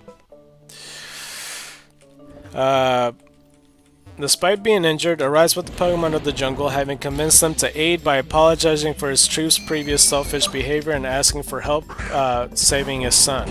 The army of Pokemon engages Zed in a lengthy, vicious battle, with the Doctor declaring that he will do what the molybdenums cannot and prove to the world that his ideas are correct. During the battle, Dada suffers a grievous wound protecting Coco from one of the mecha's strikes. The Elder Zarude urges Coco to bring Dada to the healing spring, but when they get there, the water does not heal Dada's injury due to Zed's missiles blasting the Heart Tree open. I guess that makes sense, yeah. Dada begins to succumb to his wounds, thinking as he dies that he finally understands the meaning of being a father, to be having something you want to protect even more than yourself. Coco, unwilling to accept Dada's death, decided to use his special move, which Dada told them only special Zarude could perform. Okay, I don't know what the fuck they're talking about. When the elder tells him that it is hopeless as he is a human, Coco calls himself a Zarude. Miraculously, the jungle responds to Coco's wish and I guess plot armor, and he is able to harness his powers to revive Dada. As Ash and his allies struggle to stop Dr. Zed, the mecha's original pilot remembers that the control mechanism for it is located on its back. I feel like I misread that. With the aid of several of the jungle Pokemon and the Zarude, Pikachu manages to get behind the mecha and destroy the mechanism with Iron Tail, shutting it down. Zed flees from the scene of the battle, still believing that he can prove his ideas to be correct, but is spotted by Coco and Dada. Coco chases and corners him on a fallen tree overlooking a river, where Zed tries to escape by leaping into the water only for Coco to trap him with the vine. Alright. In the aftermath, Ash and Pikachu join with the Biotope Company employees, the Jungle Pokemon, and the Zarude troop as they repaired the damage caused to the forest of Okoya. And that is another Subet right there. Where was I? Shit. Oh, there it is. Okay. At the Ilief Town Pokemon Center, Ash calls Delia again, having just wanted to talk to her. A disguised Team Rocket watches a news report in the lobby revealing that Dr. Zed was arrested by Officer Jenny as a result of the information that leaked from his office. Plus, because he murdered somebody, not because he has an expose. Ash later bids Coco farewell, but Coco subsequently decides that he wants to travel the world and acts as a bridge between humans and Pokemon.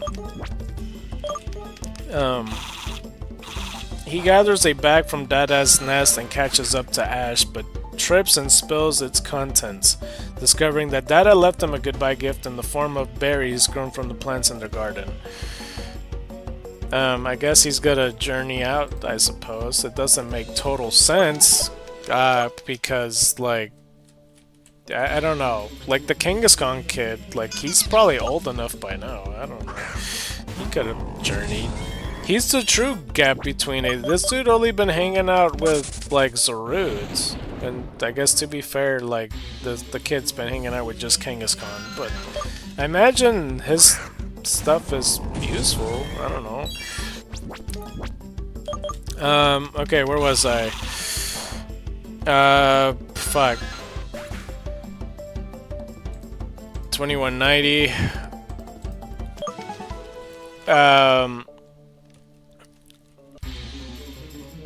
I think I was at the berries part or some shit. So yeah, discovering that Dada left him a goodbye gift from the form of berries grown in the plants in their garden. Okay, that's where I left off. I hate saying this. Dada and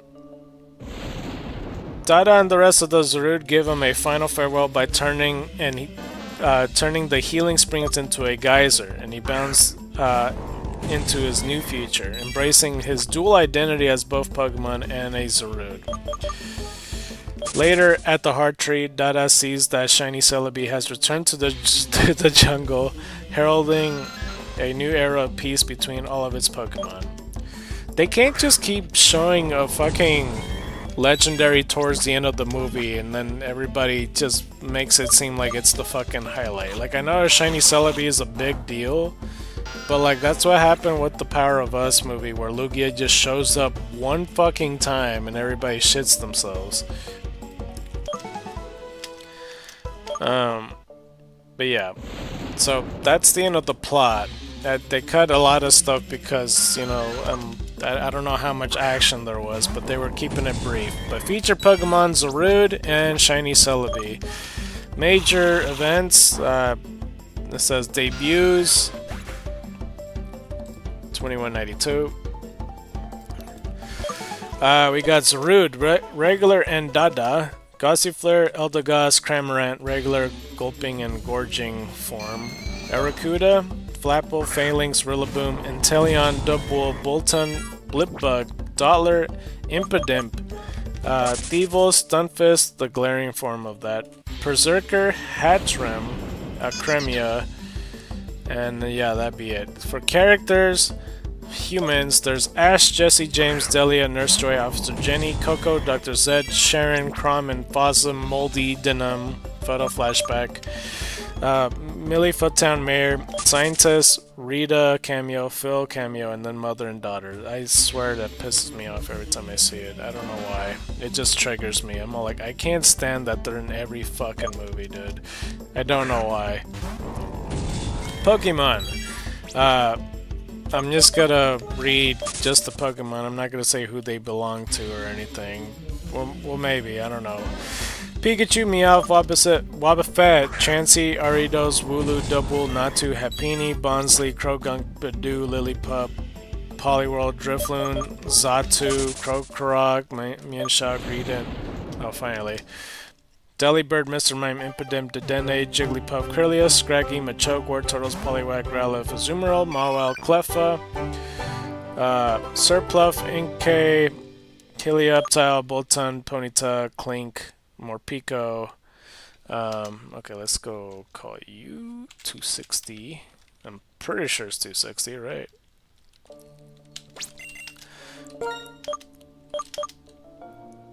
Let's go her.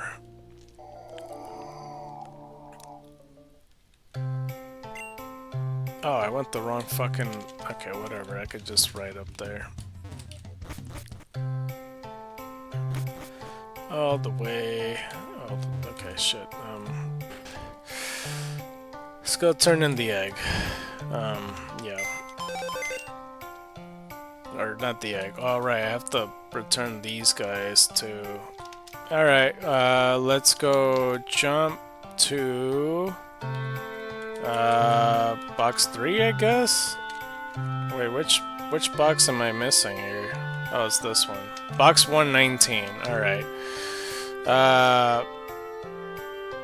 What am I doing? Hold on. I think it's just 20. Okay, let's go 119. That's simple. Alright, let's go jump back to 20. And let's check out you. Did I do it correctly? It looks like I did. 260. Oops. Oh, fuck. Fuck. Damn it. The fucking press the 20 again. Okay. Anyway, let's go. I keep pressing the shit. No! It's throwing me off the buttons because I keep putting my finger over the thing. Okay. Watch. Damn it. That's what I was trying to do. Oh, 29 on HP, and then 28 on speed. That's not bad. The special attack's at 3, though. Attacks up, special defense down, runaway ability, naughty nature, and likes to relax. Okie dokie. Okay, we'll continue in a second. I hope I remember where I left off, because holy crap. But a lot of these belong to trainers, but it's being vague about it. It literally just says trainers. I don't know how many trainers are involved in this movie, but it seems like a lot. I don't know why. I don't know how vague they were in this movie talking about it. But we'll see for ourselves. We'll watch it at some point. I can't promise that I'll do it tomorrow, though. It's gonna have to be after Friday. Alright, so, Clink, Morpeko, Full Belly, and Hangry Mang form. Pichu, Clang, Thievul, Vulpix, Rockruff, Rookidee, Stunfisk, the glaring form of that. Meryl, Lickitung, let's go add another one, 2193.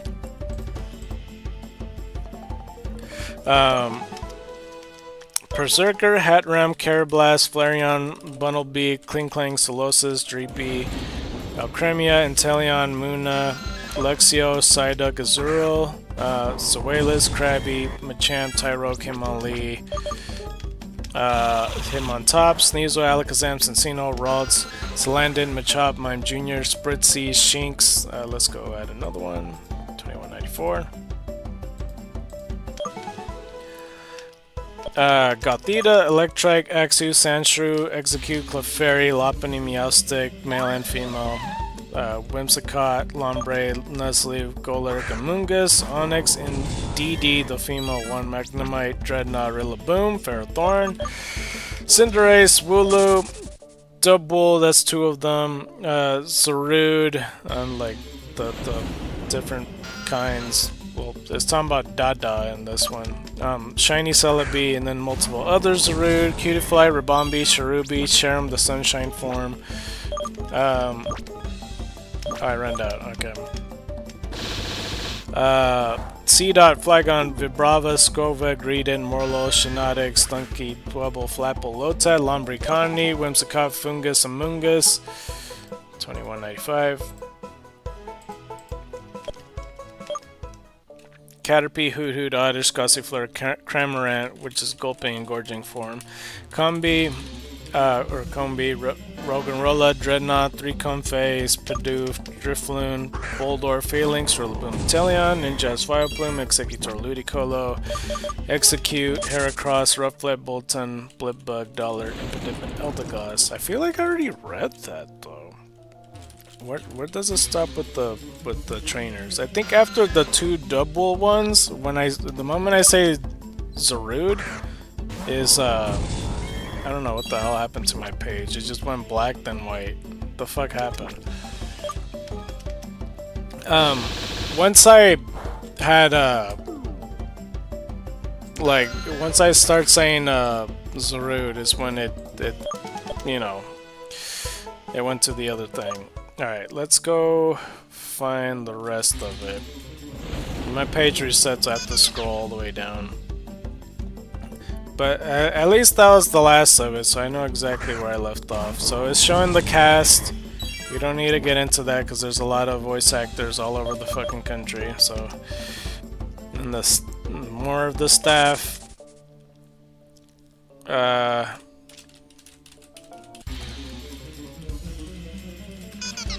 Damn, yeah, there's a shit ton. There's more than I thought there'd be, actually, in this one.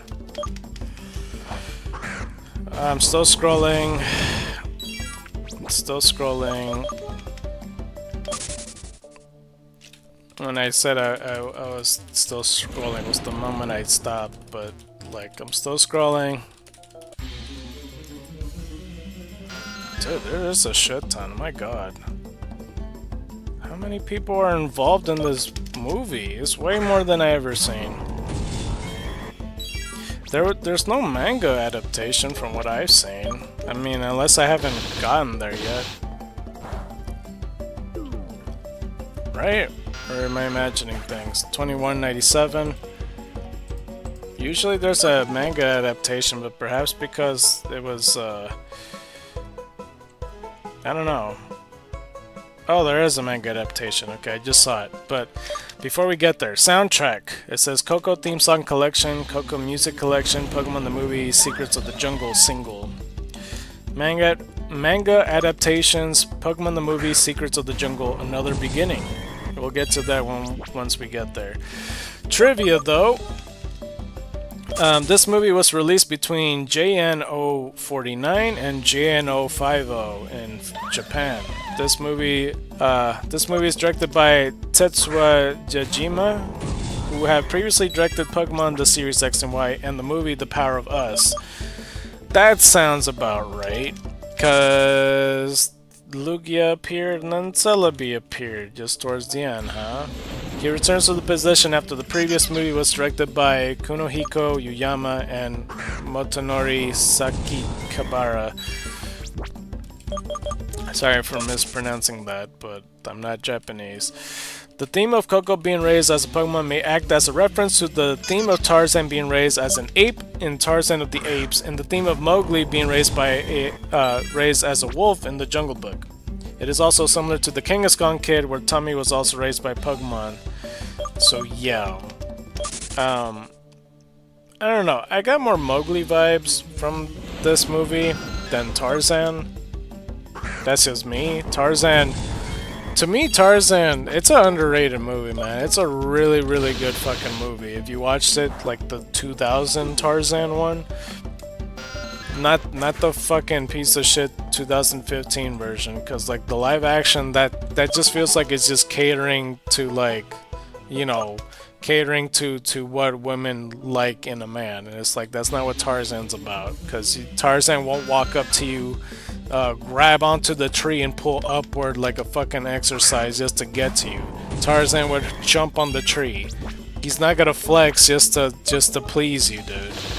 It makes no sense. Anyway, the 2000 Tarzan one, really, really good. And it also kind of, it has different themes. It's like discovery, and it's also about growing up too, and like, being the alpha male. Because, that's what the gorilla's ways was, because Kerjak was, or not Kerjak, the main gorilla that's supposed to be the adopted dad, he was the alpha male for all the gorillas and stuff. And then Tarzan slowly becomes that, and it feels more natural. Anyway, I'm getting ahead of myself. His name was Tommy for the Kangaskhan kid? Well, shit. So, this is the only movie 2, be dubbed by Iyuno, featured Kenyu Horiyushi as the narrator in the Japanese version. Not featured a legendary Pokemon. I don't give a shit what they... It's a legendary Pokemon, alright? I also don't know if... I guess Zarud also counts as a mythical. I don't agree with that, alright? I don't give a shit what they think is mythical and legendary. To me, they're all legendary Pokemon. 2200! I just never agreed with that at all. There's 2 legendary Pokemon on here. So, this is the only movie to be delayed from its original release date in Japan due to concerns over the COVID-19 pandemic. As a result, it is also the only movie to be released outside of the month of July in Japan. Oh, I didn't know that was just like a thing, that July was always the upload day month. I don't know, I never put 2 and 2 together with that. Hopefully we could get it to 2300. That'd be great, but that's hopeful thinking. I don't know how far I'll likely do that. So yeah, not use an opening theme from the main series, not counting movies that don't have an opening theme. This movie marks the first time Ash mentions his father. The previous 2 references has come from Delia, naming in the episode Pokemon Emergency and the movie I Choose You. Had this movie been released on its intended date, it would have marked the animated series debuts of Cinderace and Greedent, as well as Cinderace's signature move, Pyro Ball. Well, that also depends if, like, if they were gonna continue making the episodes as intended. But, maybe it is Cinderace's and Greedent's debut, who knows. Several photographs of scenery from this movie, including the Milifa Town Pokemon Center, the Great Tree, and the Biotope Company building, appeared on the wall of Professor Mir's laboratory in New Pokemon Snap. I hadn't seen gameplay of Pokemon Snap, like the new one, so I have no idea. These are described in the games as landscape photographs taken by Rita. That are from an unclear region other than Lentil. Accordingly, Rita and Phil makes cameo appearances in this movie, taking photographs in Milifa Town. This movie is unusual in that while all the Zorud are seen speaking human language, it is not through telepathy or them learning to speak, but rather their speech being translated for the audience benefit when in each other's Coco's or the company of the other jungle Pokemon. Wow, I really struggled saying that. So, I guess that's more so a Tarzan reference because, yeah, the gorillas in the movie, like, they're not talking English to each other. It's just supposed to be intended that the audience is like, oh, these are what these gorillas are saying. And once Jane and Kerjak shows up, they don't understand what these gorillas are saying. They're just ooging and ogging, I guess. I don't know why I say ooging and ogging, but you know what I mean. It's more obvious in the Tarzan movie. I haven't seen this movie, so we'll see how obvious it actually is or not. As a result, in scenes in which other humans besides Coco, who also has his basic speech translated, Hold on. Meet the Zarude. They are shown to be like other Pokemon and can only say their name. So does Zarude say Zarude then? Is that what they're saying? Okay. Coco is seen using jungle healing during the climax of the movie, making this the first instance of a human using a Pokemon move in anime series related media. In Pokemon Masters EX, Jessie and James and Meowth wind up on Paseo while chasing after the shiny Celebi that appears in this movie. I don't understand that sentence, whatever I just read. It doesn't make sense. The movie was largely unsuccessful at theaters, earning the lowest total box office revenue since M19. Which one was the 19th movie? It was before the Pokemon I Choose You, right? Wasn't that... Was that Magearna? And which one was M19? I'll look at that in a second. I don't have them in order in my head. The Volcarona movie wasn't that bad. 2204, but it makes sense that it's like the lowest one because of COVID. This was largely because the Japan reinstituting lockdowns under a national emergency regarding an unexpected spike in COVID-related cases in January around the time of its film release. So, errors. After Coco captures Dr. Zed, the latter is not seen hanging from the former's vine when the cameo zooms out. During the rainfall in the forest of Okoya near the end of the movie, while Wild Cherrim can be seen in their sunshine forms despite the sun not being out. Oh, it's a cheating one. In the credits for the song of Zarude in the English dub,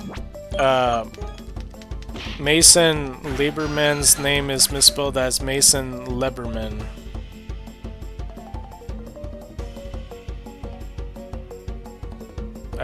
Okay, well, the I and the E's switched over is basically what they're saying. I read it two different ways, but... yeah. Dub edits. Also... Always Safe replaces Coco as the opening theme. My New Friends and See What I See, respectively, replaces Show, Window, Strange and Wonderful Creatures as insert songs. And No Matter What replaces I'm Home and Welcome Back as the ending theme. Time to Stub My Face is replaced with Silence. The Heart Tree was originally referred to as Shinboku in the Japanese version, which translates to Sacred Tree or Holy Tree. In the Japanese version, when the Dada Zarude returns to the pack in the beginning of the movie with Coco, the Zarude Elder mentions that the Zarude will die if things change in their territory, and the Dada Zarude mentions the child will die if gotten rid of it. So I guess it is mostly Tarzan reference, because yeah, like the gorillas return back to the pack, it's like, oh, it will die without me, and, you know, that makes sense. 2206. Coco's is given a slightly larger vocabulary and less broken grammar in the English dub, likely to account for discrepancies in syllable structure between English and Japanese. Alright. In the Japanese version, the Dada Zarude claims he never knew either of his parents, so he couldn't become one. Let's go 2207. In the Japanese version, James agrees with Meowth's assessment that there isn't anyone around when Jessie finds the Pokemon food. In the English dub, he says Pokemon food gives him gas. Alright. In the Japanese version, the Zarude directly quote the Song of Zarude multiple times in the dialogue throughout the movie. In the English dub, the lyrics are paraphrased when referenced in dialogue, although the song is reprised word for word at the very end of the movie. In the Japanese version, Dr. Zed calls Chrome and Fossa Molybdenum by their first names when asking them where the data is. In the English dub, he simply calls them you two, and their first names are only mentioned in closed captioning. The closing narration removes the explicit mentions of humans and Pokemon not being related by blood. In the Japanese version, the credits show pictures of the drawing contest for the movie. In the English dub, the pictures aren't shown. Oh, well, that sucks. I would have liked to see the drawing contest. There's the other languages, references, external links, and that looks like it's it, pretty much. Along with this gigantic advertisement of what I don't know if this is. Yeah, it's just cereal. Alright.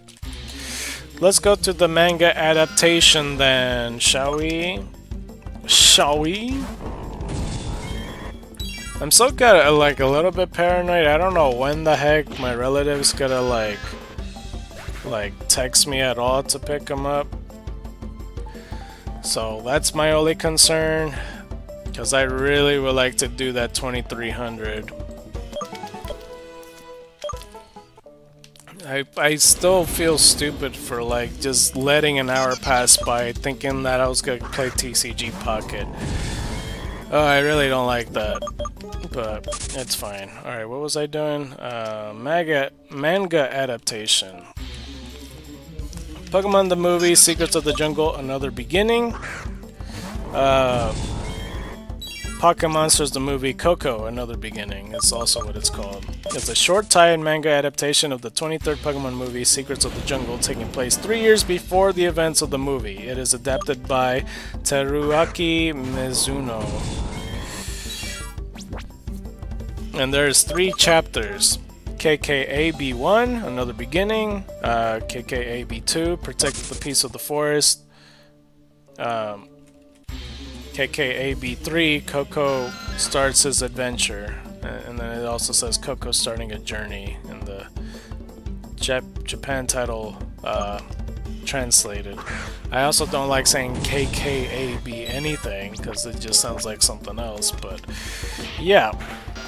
Publications. Oh, the art's interesting. It's a different cover art. Because it's like, well, I see Zarude and I see the kid Coco, like Coco's on the swing. And then Ash has like a side profile, but like his eyes are like shaded out. Kind of looks given like a red vibe. And I see Squovet right there, and there's like a bunch of jungle around. And the characters are above, like the title and stuff. Is that it? That's the whole page. It didn't explain anything, like anything whatsoever. That's literally it pertaining to that. Wow. So I'm still a bit unclear whether this is a different like whether this is a different timeline or not. I really have no idea. Because they mentioned something very early on. I just need to find it. Because they were saying that it's the trilogy along with I Choose You, Power of Us, and then they mentioned a third thing which I didn't recognize. Distant Blue Sky, that's what it's called. What is this? Distant Blue Sky. I guess I'll read this.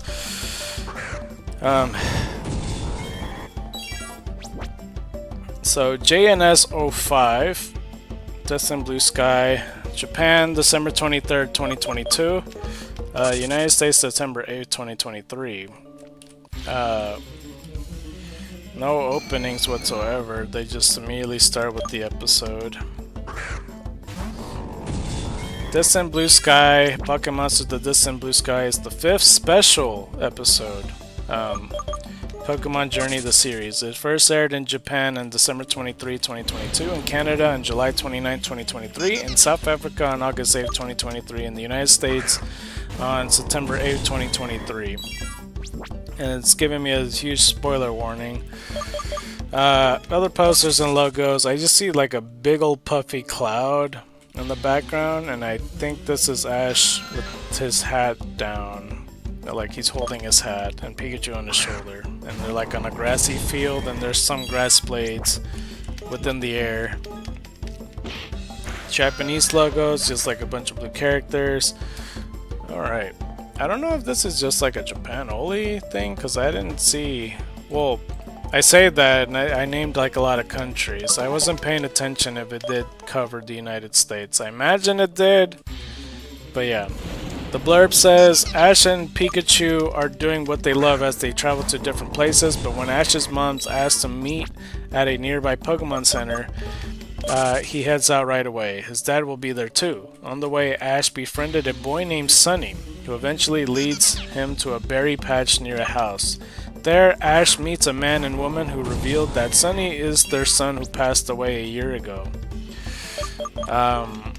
Okay, Ash returns Sunny's hat to them, then helps Sunny pet Pikachu before they part ways. At the Pokemon Center, Ash's dad has already been departed, but he left Ash a present, a brand new hat.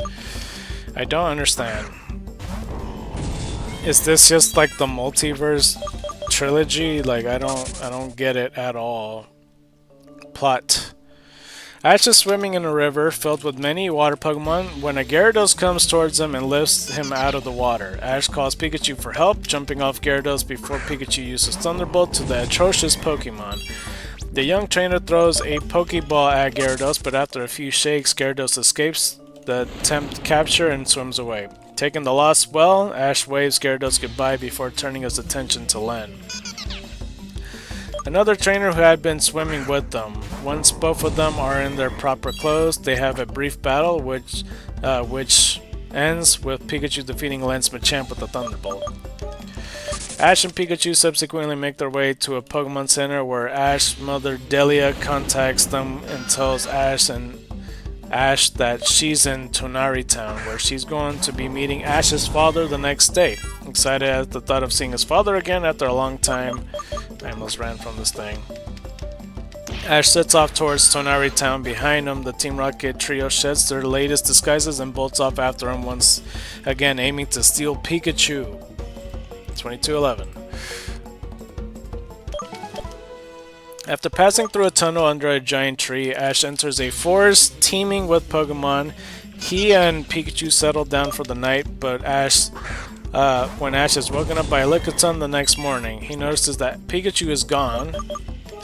A boy appears and offers to lead Ash to Pikachu, revealing to him that Pikachu was taken away by some weird people in weird clothes. They quickly find Team Rocket in the midst of celebrating their apparent success and seemingly inevitable admin promotion. Ash descends down a cliff to confront the three, who have sealed Pikachu inside an insulated capsule. Is that not just called the Pokeball? Like, I'm guessing it's just a different device, I guess. With the only key to it being in their possession, however, while they routinely perform their motto, Ash casually takes the key from them and frees Pikachu, who precedes them blasting off, ending yet another one of their schemes in failure. I feel like I misread the thing I said earlier. It was like, so they seem to have the only keys. Like, what the fuck? 2212. Ash thanks the boy who introduced himself as Sunny for his help and offers to shake his hand instead of taking the offered hand. However, Sunny asks what touching Pokemon is like, since he never experienced it himself. What in the fuck? What? Okay. Does someone take this kid to a petting zoo? What the fuck? What is he on? Despite loving Pokemon very much, Ash describes the sensation as warming and soft and offers to find a Pokemon from the forest for Sunny to touch. Like, does he live in a glass bubble? Like, I don't... What was stopping him? Unfortunately, each of these attempts ends in failure, until the escapes from a horde of Beedrill leads the two boys in the middle of an orangeberry orchard next to a house. Inside, they see a man painting pictures of the sky, with Sunny pointing out that the painting that he considers is his favorite. A woman named Sue appears, while her husband So briefly comes out of the house. And his name is just So. It's just S-O. It's highlighted in blue. Ash turns around to address Sunny, only to see that he's gone, so tells Ash he can take as many orange berries as he wants. While Sue offers to help Ash to pick some, the gathered orange berries are piled in a basket. Let's go add another one to the count, 2213.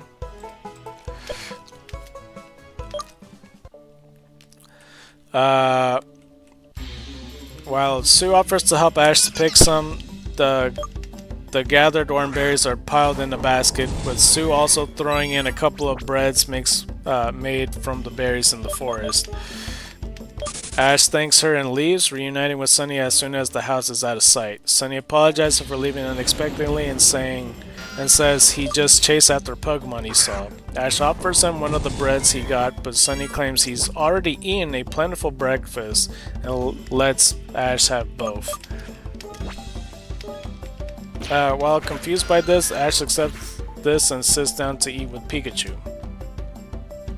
2214. Seeing how well Ash understands Pikachu, Sunny asks Ash Ash's help with something and leads him to the pack of Mankey, one of whom is wearing a cap that Sunny acknowledges as his favorite hat. This is another fucking Mankey hat reference, I see. Ash recalls how his hat was also once stolen by a Mankey and agrees to help, but refrains from using Pikachu in order to avoid damaging the hat with his electric attacks. Instead, he confronts the Mankey and tells them to return the hat. Wow, great idea. The Mankey refused. Wow, shocker. Forcing Ash to chase the one wearing the cap until it ends up accidentally running into an Onix. Ash saves Mankey from falling off from Onix and retrieves the hat. Mankey is upset from losing the hat it liked. So Ash gives it his own hat as a compensation. He tries to return Sunny's hat, but Sunny keeps moving ahead every time he approaches him, eventually leading him back to So and Sue's house. Seeing Sunny's hat in his hands, they ask where he found it. I feel like they're gonna start giving me a tongue twister. They went to Sunny and Sue's house, seeing Sunny for the first time. That's just what it feels. When Ash explains that Sunny asked him to retrieve it, So accuses him of lying, while Sue breaks down in tears. Okay. I'm not sure what happened, but alright. Inside the house, Ash learns that Sunny is actually So and Sue's son. Sue would have guessed. I had a feeling because of the alliterations. Like, I don't even know where the fuck. I'm confused on, like, because they're saying that he left abruptly. Like, So and Sue had no idea about Sunny.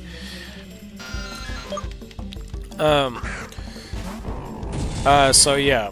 So So and Sue's son, who got very sick a year earlier and died as a result. Okay, okay, what the fuck? Hold on, I need to reread from the top because holy crap, that sentence was throwing me off. Okay, let's start from here. Inside the house, Ash learns that Sunny is actually So and Sue's son, who got very sick a year earlier and died as a result, explaining why he had refused to shake Ash's hands or eat anything. That doesn't explain shit. What are you talking about? 2216. I am so confused on what they're talking about. Are they saying he's a ghost? What the fuck are you talking about? He had loved to play with the forest Pokemon every day and dreamed of becoming a Pokemon trainer once he grew up. Ever since losing him, So has only been able to paint the skies that his son loved to watch. Ash points out that the painting that Sunny had named as his favorite, which Sue reveals to be from one of the rare times when the entire family had been together at the same time. Losing Sunny had taught her that the comforts of life that she had taken for granted will not be around forever. 2217. I thought I already had 2217.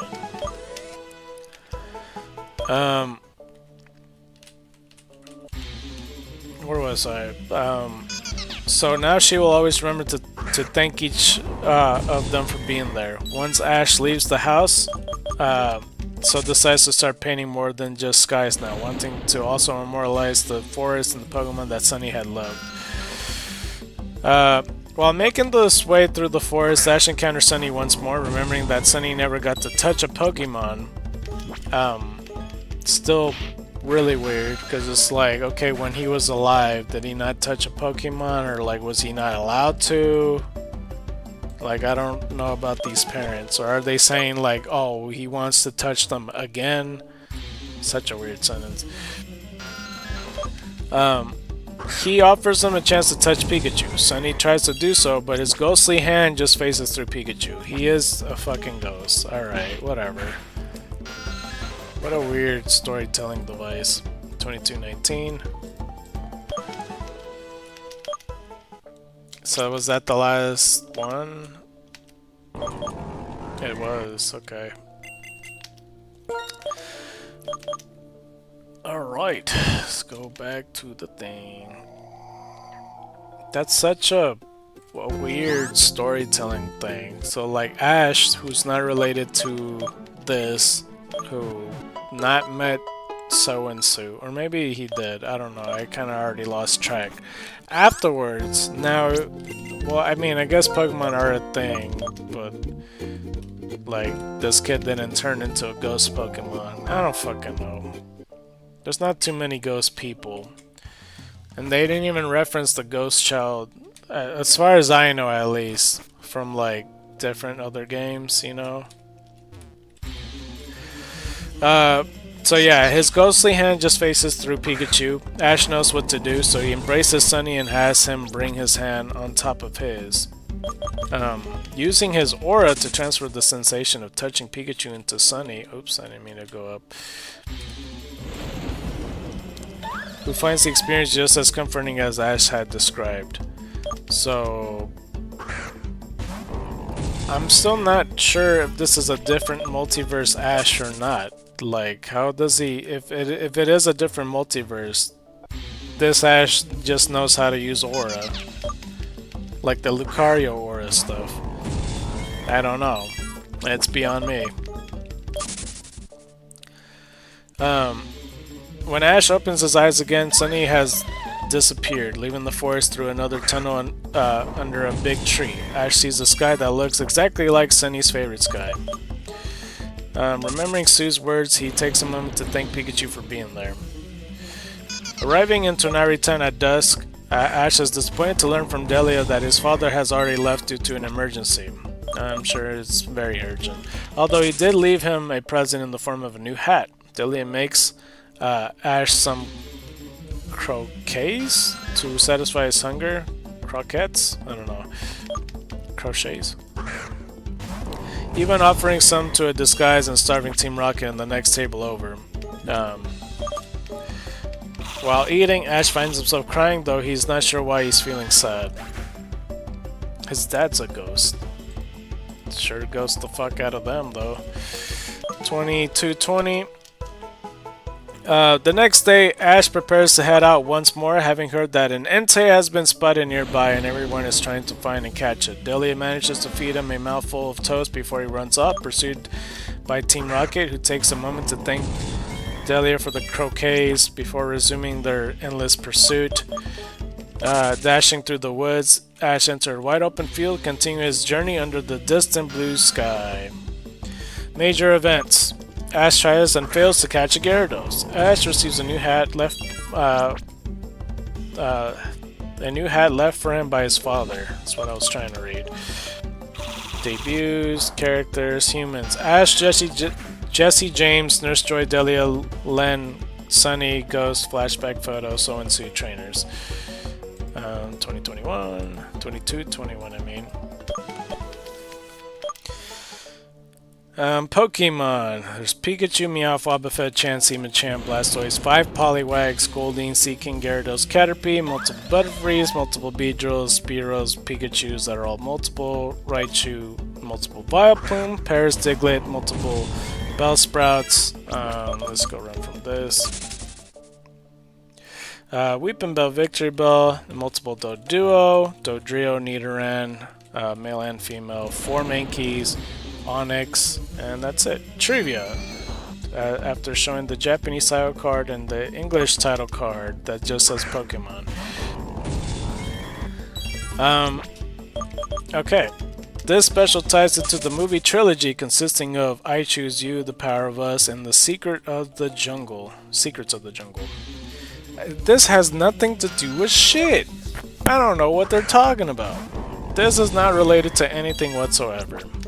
Ain't that golly gee willikers of... I don't know why I'm saying all this.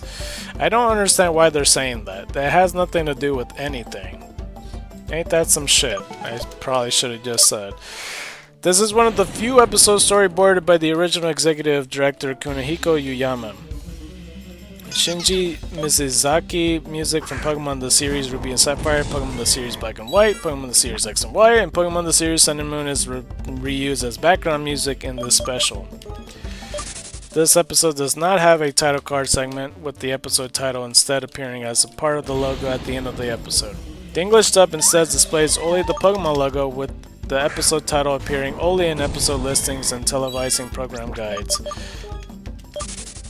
A Mankey stealing a hat from Sunny and Ash is a reference to Ash getting his hat stolen by Mankey in Primate Goes Bananas. Ash also mentions this event with Mankey during the episode, which means that part of the events in said episodes also happen in this timeline. Ash receives a new hat from Delia at the end of this special, which is the same Pokemon League Expo hat that Ash wore in the original series. That don't make no sense. How early is this? Anyway, this is the 4th time that Ash's father has been mentioned in the Pokemon series. Unsho Ishizuka was added into the credits for this episode, with archive audio for his voice being used for the narrator. What I don't understand, I just feel like it's a bit of a disappointment just to get like the audience hopes up. It's like, oh, we get to see Ash's dad, only for him to never been planned to be shown at all. Like, that just feels like, you know, kind of a letdown, but whatever. Unsho's Ishizuka's was added. Oh no, I already read that. I probably said the name differently though. Jesse's Wobbuffet is the only Pokemon that introduced after Generation 1 to be featured in this episode. This is the last episode where James Carter, Cathcart, is the script adapter and voice actor for the English dub before his retirement from the animated series following his diagnosis of cancer. Oh. So he was the main narrator, or what are they talking about? I don't know who James Carter Cathcart is.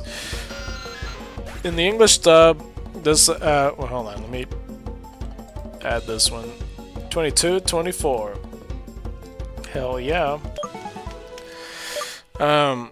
In the English dub, the episode was aired after the Rainbow and the Pokemon Master and the season finale of Pokemon Ultimate Journeys, the series. Wait, it was afterward? I'm confused. Oh, but probably just the English dub. I don't... But didn't this come out like 2021 or something? Similarly, the season finale of Pokemon the series X and Y and Z was also a special episode. However, this is the first special episode including a part of the dub season to not be counted by the official websites. Let's see. 22, 25. Rental DVD releases or video on demand streaming services as an episode of the main series in the original Japanese version. It is also counted as the 12th and the final episode of the Pokemon to be a Pokemon Master arc in the dub, even though it was released separately from the aforementioned story arc in the original Japanese version. Okay. There's errors in this episode. In the English dub, the closed captions incorrectly identify Goldeen's cry as "Good evening" instead of Goldeen. What? What are they talking about? The credits erroneously credited Takashi Shinohara as one of the animator directors instead of Misaki Iwane. With You is credited as the opening theme, even though the episode has no opening or closing themes.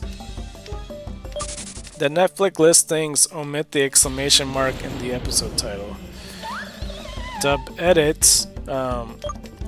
Delia refers to Tonari Town as the town next to the one you're in now, not revealing a dub name for the location. That's such a lazy way of saying it. And I think that's it. I'm pretty sure. Yep, that's everything. Alright. I've been debating that for the character pertain to this movie to talk about Gary as being the last one, or at least, like, unless I didn't talk about the other ones or something, I'm not sure.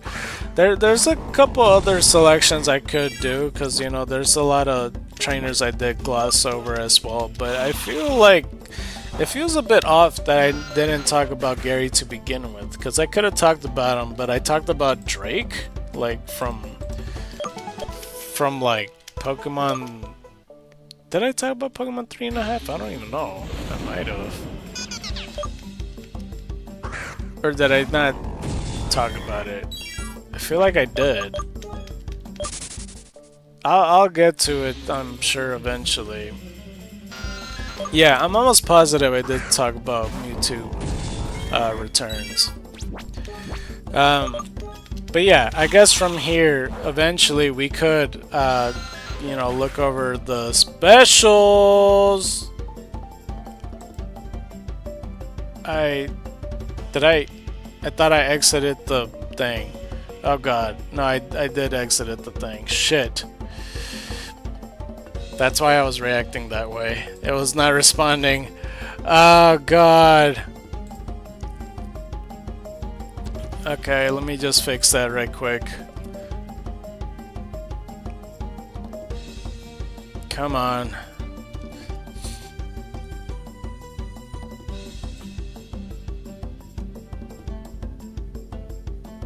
Oh god. Let's fix it.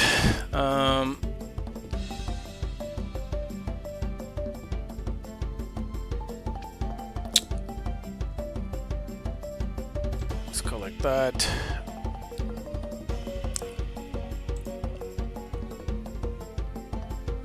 You're probably gonna see a screen, but like, I don't know how it looks. Oh, you see that part of the... Okay, well, hold on.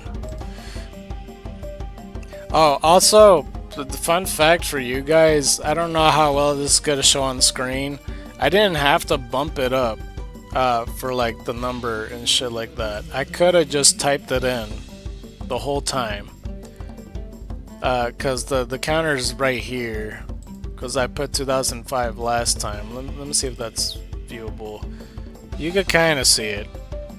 Kind of? Yeah. It's like right there. Quite easily right there. I was at 22, 26, right? I think. I hope I'm not wrong by that. 22, 26. And I could have done that the whole time. Let's make it electric. And then boom. Let's just increase and then decrease just to take that away. Yeah. I don't know. How does it look? It's a bit too much. Okay, let's try to reduce the window. Oh, that was easy. Okay, cool. That works. I hope I'm doing the count correctly. Oh god. Alright, well, let's just continue. I probably missed out on counting one anyway, because I was trying to... Yeah, that's what happened. I never even increased it, even if I wanted to. We'll figure it out. I really don't know. Alright. We are nearing the end of the stream, though. Like, whenever... Like, I imagine it's either going to be 7 o'clock, 7:30, or even 8 o'clock. I'll get the text to pick them up. More likely 7 because, you know, it's. I don't think it's like a huge event. They're just bringing food. It's literally it for their workplace. So like, you know, I can't imagine more than an hour they would need, or an hour and a half. But yeah, I was debating Gary. Obviously, I'm not going to be able to finish reading all of Gary, even though it's not like that much. But, you know, well, I'm just saying that just for reference and such.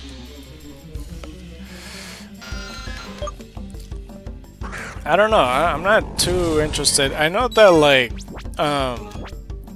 almost a year ago, actually, that Crimson, when I got him into Pokemon a bit more, he watched the movie, and he was hype at certain points, but he was all like, the movie's okay. I was like, alright, that's fine.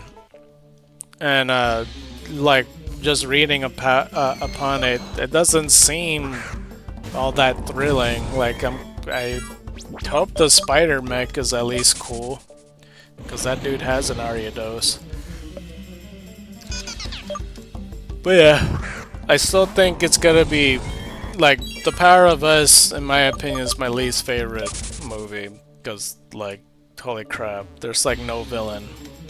There's no antagonist. Team Rocket's not even the antagonist. Well, kind of. I mean, they're the reason why the poison did all that, but they're barely considered the antagonist. I don't know. It's just weird. I might have to look back. I really hope I didn't fuck that up. Hoy. Okay, well, another egg's hatched. Could we get a shiny Eevee now? Perhaps.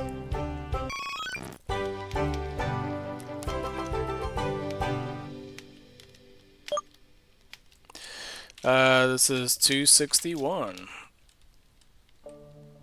Alright, let's go over and try to get ourselves another egg. My finger, or not my finger, my thumb is starting to hurt. But that's okay. Oh, there is another egg. Cool. Sweet. Wow. So, from the last time when I hatched my egg, I found 2 shiny Odysseys before all that happened. Interesting. 261 though. Almost, well, I mean, attack is the lowest, but it's not too terrible. Defense up, speed is down, runaway ability, relaxed nature, somewhat of a clown, and yeah.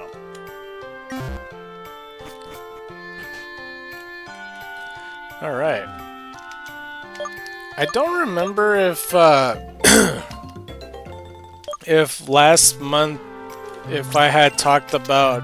I don't think I did, because I said Chucka Conrad was about to end his series. His series been done for like almost a month now. I don't know... I feel like I didn't talk about the finale and everything. I'm pretty sure. Because I was all like, well, there's no way he could mess that up or whatever. There was something I was going to say about that, but I'm having a hard time remembering what that is. Because at the moment I saw it, I was like, oh wow, it did happen. or whatnot. I think, well, usually I would save red for last, and I thought that was what's going to be. 2231. I'm trying to remember. I hadn't even formed my thoughts in over a month when it comes to it. I thought there was a Steven Stone battle. It turns out it wasn't. It was just simply a trade. And there was like an interaction that he didn't do, that like if he traded a fortress, which was worth doing. And then I think the last bits is like, you know, getting the Hoenn trio or something like that. I'm trying to remember. There was a way that he ended the series that was a bit off. I don't know. One thing is though, well, we saw the double battle with like, you know, gold and silver versus like I almost said Blaine. What the fuck? Lance and Claire. Like I always thought that was pretty good and stuff. Um, I don't know. I still would have saved the Battle Frontier for last personally, but something close to last at least. I'm trying to remember. I don't know. One thing that was good at the end of the series. Oh wait, no. I think it was because he was just he was just talking about stuff towards the end. I don't remember. It was something like that. I like. I will say I did like the photograph stuff because he showed the photographs, even though the photographs are very repetitively the same type of pictures every time. Because it's just like, oh, this picture's the time when he had multiple fucking APOMs and, you know, other shit. But, I mean, it's still a nice touch regardless with the picture graphs and stuff. I'm trying to remember, man. I really don't.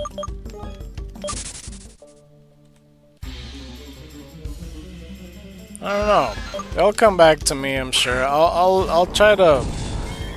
I don't feel like rewatching the video, but I'll look into it a bit more. But people seem to really like his Let's Play. I mean, I'm the 1% minority, I guess, when it comes to this. 22:33. And yeah, like right after, that's when I started watching Crystal version, so that might be another factor why. And yeah, obviously my Let's Plays for sure, like, you know, quality-wise, it doesn't really compare. Like, obviously his quality is way better than mine.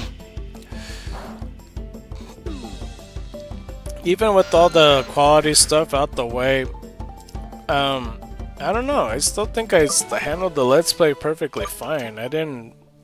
I mean, I'm biased because it's myself I'm talking about. Like, I already said my own critiques with it and stuff.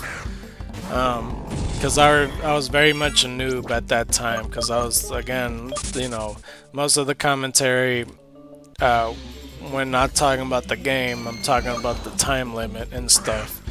And, again, in hindsight, to me, the time limit doesn't fucking matter as long as it's not too long or too short. And yeah, like wasting my time with the breeding thing, but you know, in hindsight with that, it wasn't too much of a waste of time. At least you kind of get to learn something like that. Like I'm being optimistic about it, but like, you know, at the end of the day, yeah, like it's not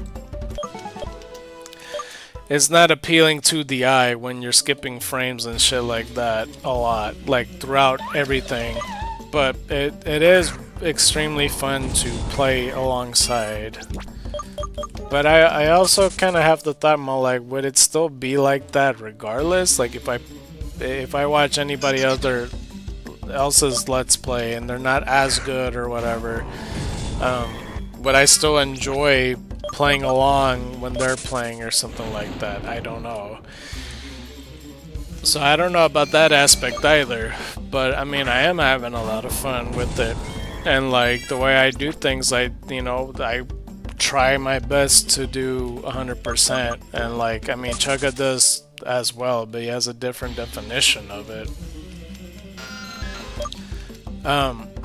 Cause yeah, I mean, I guess technically for Pokemon, yeah, 100% would mean to catch all the Pokemon. No PokeTubers actually do that. Unless it's like, I don't know, because it's a lot. Like, you know, it's not content creation why it would be hard to do, because that's like a stream format thing if you're trying to catch all the Pokemon. But yeah, I don't know. It's just a bit.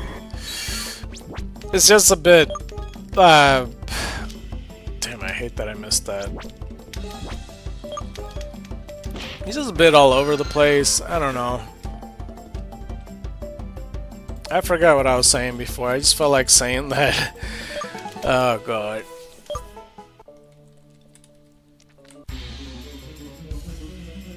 I don't know.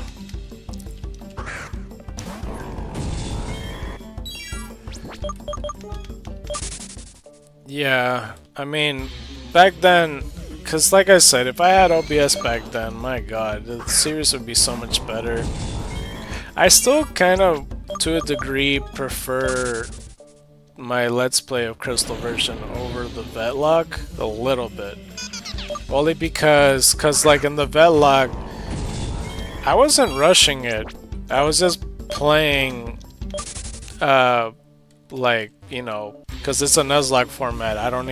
Take I don't need to take my time reading the characters and you know, holding your guys' hand and go like, this is a Wigglytuff or whatever, and then like explaining everything. Because that, you know, in a Let's Play, I'm in tutorial mode. I'm a presenter. You know, I'm trying to show you guys something, and I still have that to a degree when I'm Nuzlocking, but I go straight through the heart of it, and I'm not rushing it, but it still feels a bit rushed in comparison with the other series, you know. But there's some stuff in the Crystal Vetlog that felt a bit messy, and it's beyond my control because sometimes the party randomizer didn't even want to fucking work. And training's a fucking nightmare, that's for sure. Yeah, and like editing it was a fucking nightmare even more because I had to put my own name over Ant all the fucking time. But I don't know. I think it's because I prefer... Oh yeah, that's what I was saying, the 100% thing. Yeah, with catching Pokemon. Like my definition of 100%, even though to a degree I'm okay with not doing all of it. It's like, you know, doing all the battles and like getting all the items and then beating, of course, all the core trainers to beat, you know, gym leaders, Elite Four members, champion, storyline stuff, shit like that. But like, it's not the end of the world for me if I don't battle every trainer at the same time, but I still want to. And it's not the end of the world if I don't get every item, even though I would like to. But I'm pretty sure in all the Let's Plays, there's some item I completely forgot. Because like over the years, I always discover an item, I'm like, oh, there was there the whole time? What the fuck? Because in Leaf Green, like, there was items in berries that I could have gotten that was just on the ground that I didn't even realize till after the fact, Let's Playing it. Speaking with Leaf Green though, I did forget to go back to that guy that was digging a tunnel. Because there's more grass on the other side. And I didn't do that. So I need to do that at some point. I also don't know where my Leaf Green file is anymore, to be fair. Like my save file, I don't know what the fuck happened to it. Unless it's in my laptop, I don't...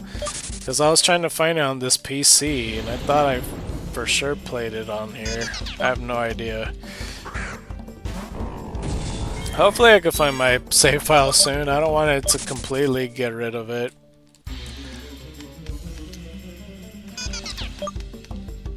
Oh boy.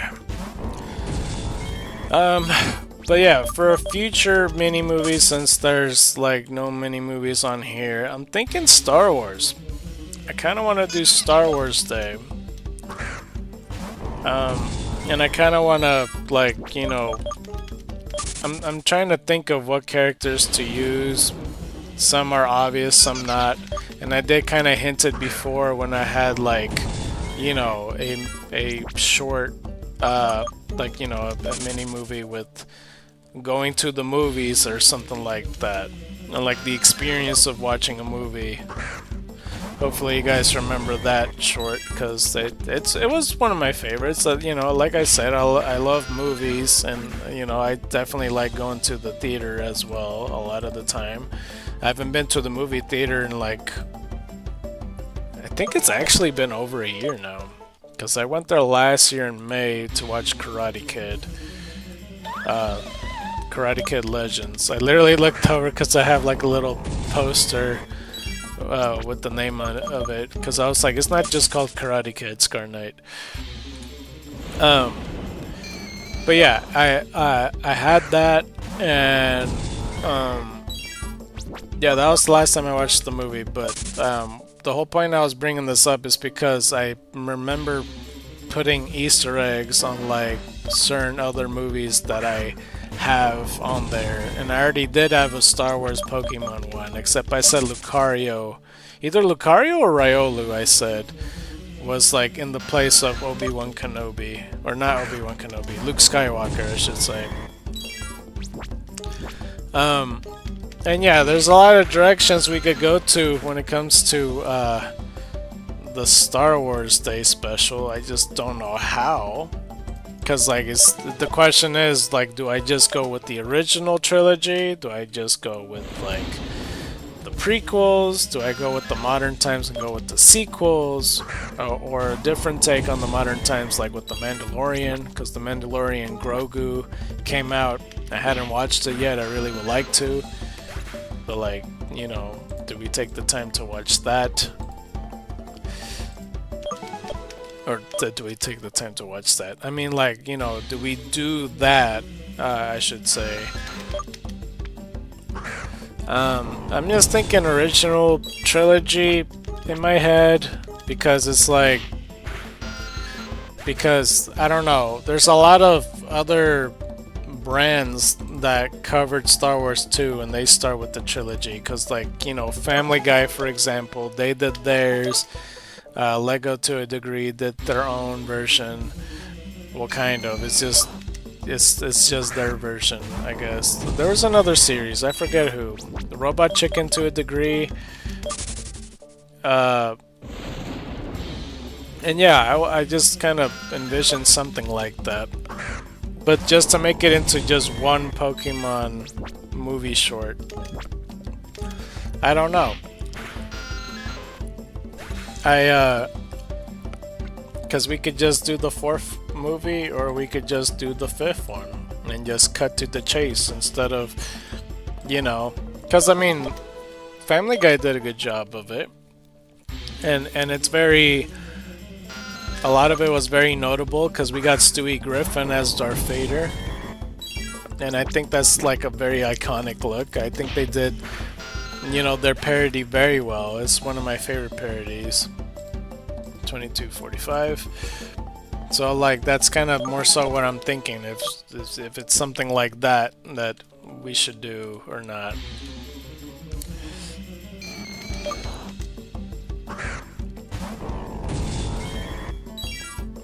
Let's see here.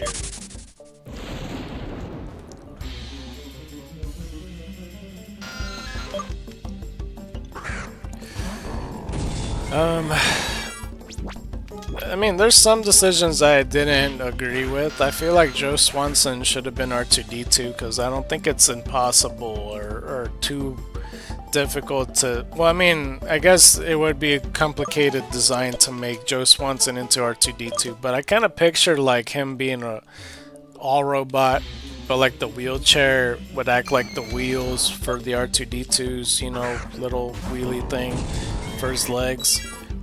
I don't know. I think it would have translated better and Joe Swanson to go with Quagmire, because Quagmire was R2-D2, or that's perfectly fine. But, you know, they just added an afro to R2-D2 and, you know, he was Cleveland and then they called it a day. I'm all like, they could have done a little bit more, you know, just a little bit more. But they put Joe Swanson for these other roles, which I guess is fine. I don't know. Because, you know, a lot of the other ones does make sense too. Kind of. 2247. That's just me personally, though.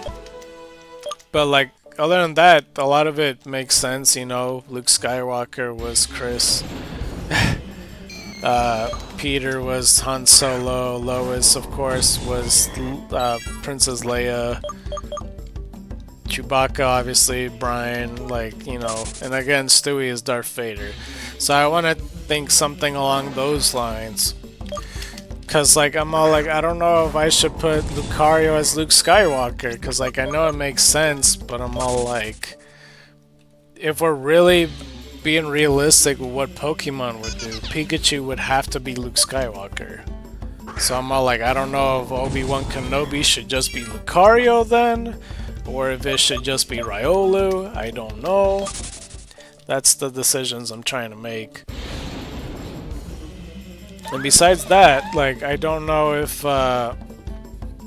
whatchamacallit. Well, I kind of decided that Meowth should be Darth Vader pretty easily. I don't know where the human characters... Well, I mean, there's no human characters in the mini shorts anyway, so never mind. But, you know, we go from there, pretty much.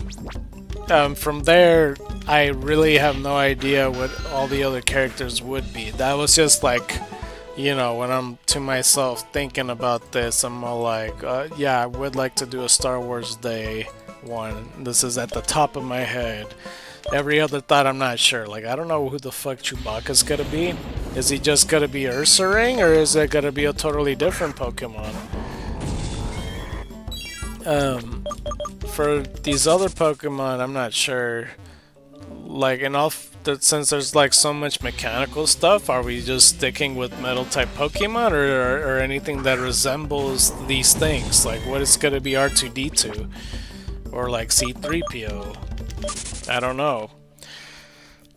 Alakazam wouldn't be a terrible C3PO. I think he'd be pretty good. I mean, he's a bit more like, you know, obviously stronger than him and a little bit more stern yet regal, because C3PO is like a wimpy robot that like everybody likes to push around and they don't give a shit if he gets hurt type of deal, you know? Because people feel bad when R2-D2 gets hurt, but when C3PO gets hurt, people just either laugh or they just don't give a fuck, you know? 2249.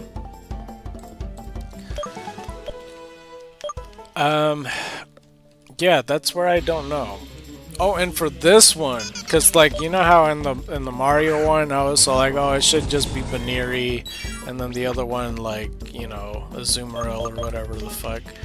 I was talking about like the conversion with the picture. They put I almost said Magearna, Diancie. Like, we could put Diancie as Princess Leia here, if anything. That would make more sense. But yeah. So apparently my relative is getting a ride back. Okay. 2250. Alright, well, we could wrap it up pretty soon then. I mean, 2250 is a pretty good number to end it at. Hold on, let me just take the time to text back. I just also want to look at the moves. Yeah, I literally have one more.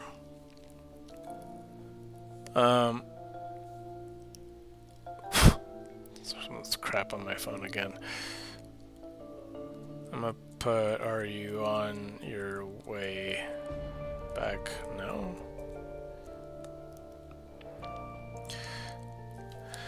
Just to make sure. So one more body slam. See, I had a feeling it was something around 7. I wasn't sure. But yeah, we could wrap it up pretty soon. I mean, I'm not opposed to Ursaring. Ursaring is a good idea. I mean, he's tall enough and everything, and like, because we could also do Ursaluna, but Ursaluna is more four-legged, is the thing with that. Okay, let's just take the time to go to the Pokemon Center then. Oops, that's not what I wanted.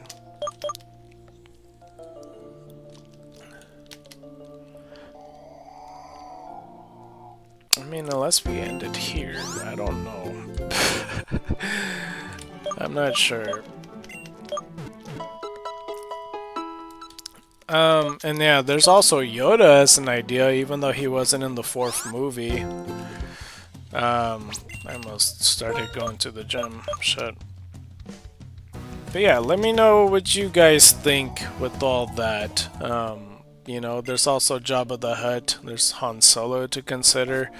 You know, obviously, since I'm saying like Luke Skywalker's Pikachu, maybe it's not as picky just replacing the human characters with whatever Pokemon as long as it makes sense. So, you know, because I kind of picture already Han Solo could easily be Grovyle because he kind of gives off that vibe anyway. But who knows? Let's just do 4 more Zubats. You know, well, 3 more after this one. And then we could call it then. That'll be good enough. 2252.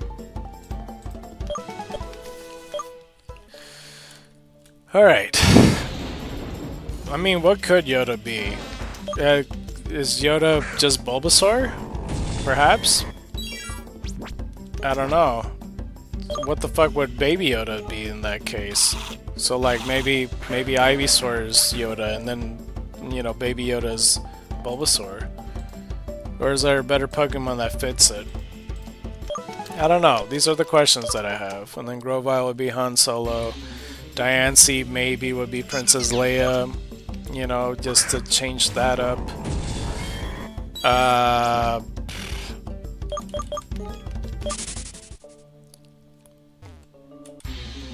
still don't know what C-3PO and R2-D2 would be. Jabba the Hutt would be hard to pick. I mean, is it fucked up to say that, like, you know, it could be something like Snorlax, for example. But it's because, like, Jabba the Hutt's a literal slug. And because, like, unless we're putting Ore for him or something like that, but he's a Gen 9 mon. Snorlax kind of makes sense. Or like, you know, the mossy one as well. I'm not sure. But yeah, we'll see. 2254. We got one more left. And then we could call it.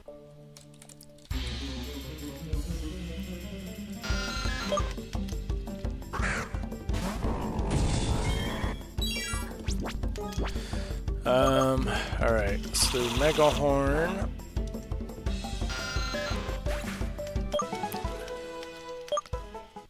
And well, that's pretty much about it then.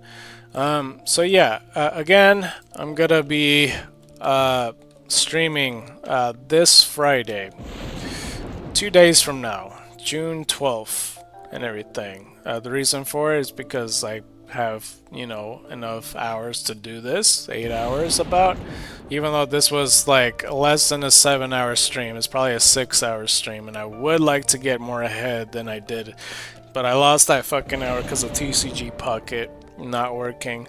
I'll look into it on Thursday and I'll let you guys know if Friday if we're gonna be able to go to TCG Pocket or not. Hopefully we still make a lot of headway, because I was really open to get the TCG Pocket out the way and then just all focus on Friday. Yeah, I really doubt any creators of Xenoverse saw this stream, but if they did, you know, just at least consider bringing like some type of anniversary special or something. Just bring all your content back. Like, if you still have to disable trading because you guys need your servers, so be it, but I beg of you, I want all these things back. There's no excuse. There's every ROM hack and fan-made game doesn't rip content from their people that are playing, that they like this game. I like your game and all that. Like, I don't see what's the point of ripping it away, just having limited time, having this short-term train of thought just to dismiss it 5 years later. And I hope that it's not the same thing with Lumentel in the future.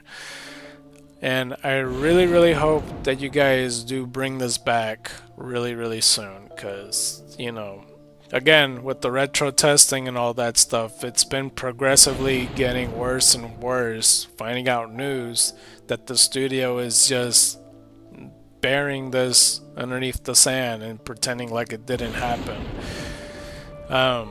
And yeah, if Starkey, if you're still watching, well, I really doubt that you would be, but, you know, consider doing the interview document series video with me. because I'm gonna do it with the Pokemon Prism creator. Um, you know, it's gonna be straightforward. I'm just looking for behind the scenes stuff, with like a storytelling conversation, if you will. Um, you know, it's not like me trying to bury a person or some shit like that. I'm not gonna be talking shit the whole time. This is a game that I like, that I want to discuss with it, and I wanted to pick your brain and find out like how this came to be with everything. You know, this is outside of my gripe with you guys and all that stuff. Like I want to know how you guys made Team Dimension. I want to know with all the multiversal stuff within this game, and how, you know, the Fakemon came to be, and how the X Pokemon came to be, like all that stuff that intrigues me, and I feel like I'm not the only one, and I want to get it out there. So at least consider joining me with that in this docu-series. And if he doesn't see it, and you guys know him personally, you could send this shit to him. Let him know that I'm interested in talking to him, and you know, getting the truth out there, and really spotlighting a game that we all like, you know, for people that has played it and stuff. Either way, that's enough talking from me. That is gonna be it. I will see you guys next time, okay? So I'll see you Friday. If for whatever reason I'm not able to record it Friday, I'm pretty sure I am. But for whatever reason, then yeah, I will see you next time for the next opportunity that I have an 8-hour day. There's a good chance, well, depending how early I wake up. I'll try my best to wake up as early as I can to extend it a little bit further with the recording. And Friday can be a lot longer of a day too, so yeah, look forward to that. White Tigers and Dragons to you. Be sure to donate, because it is still a fundraiser, don't you forget. The only link that's not available is Patreon, but everything else is available. You know, even donating $1 will come a long way. The incentive I'm thinking of is the bear game that I was talking about that I don't know the name of at the moment. But I'm thinking maybe if we do the incentive of $50 or something like that, I would play that game, and then and then we'll go from there, pretty much. So yeah, like I said, White Tigers and Dragons to you, and you've been scarred by the night. I'm out.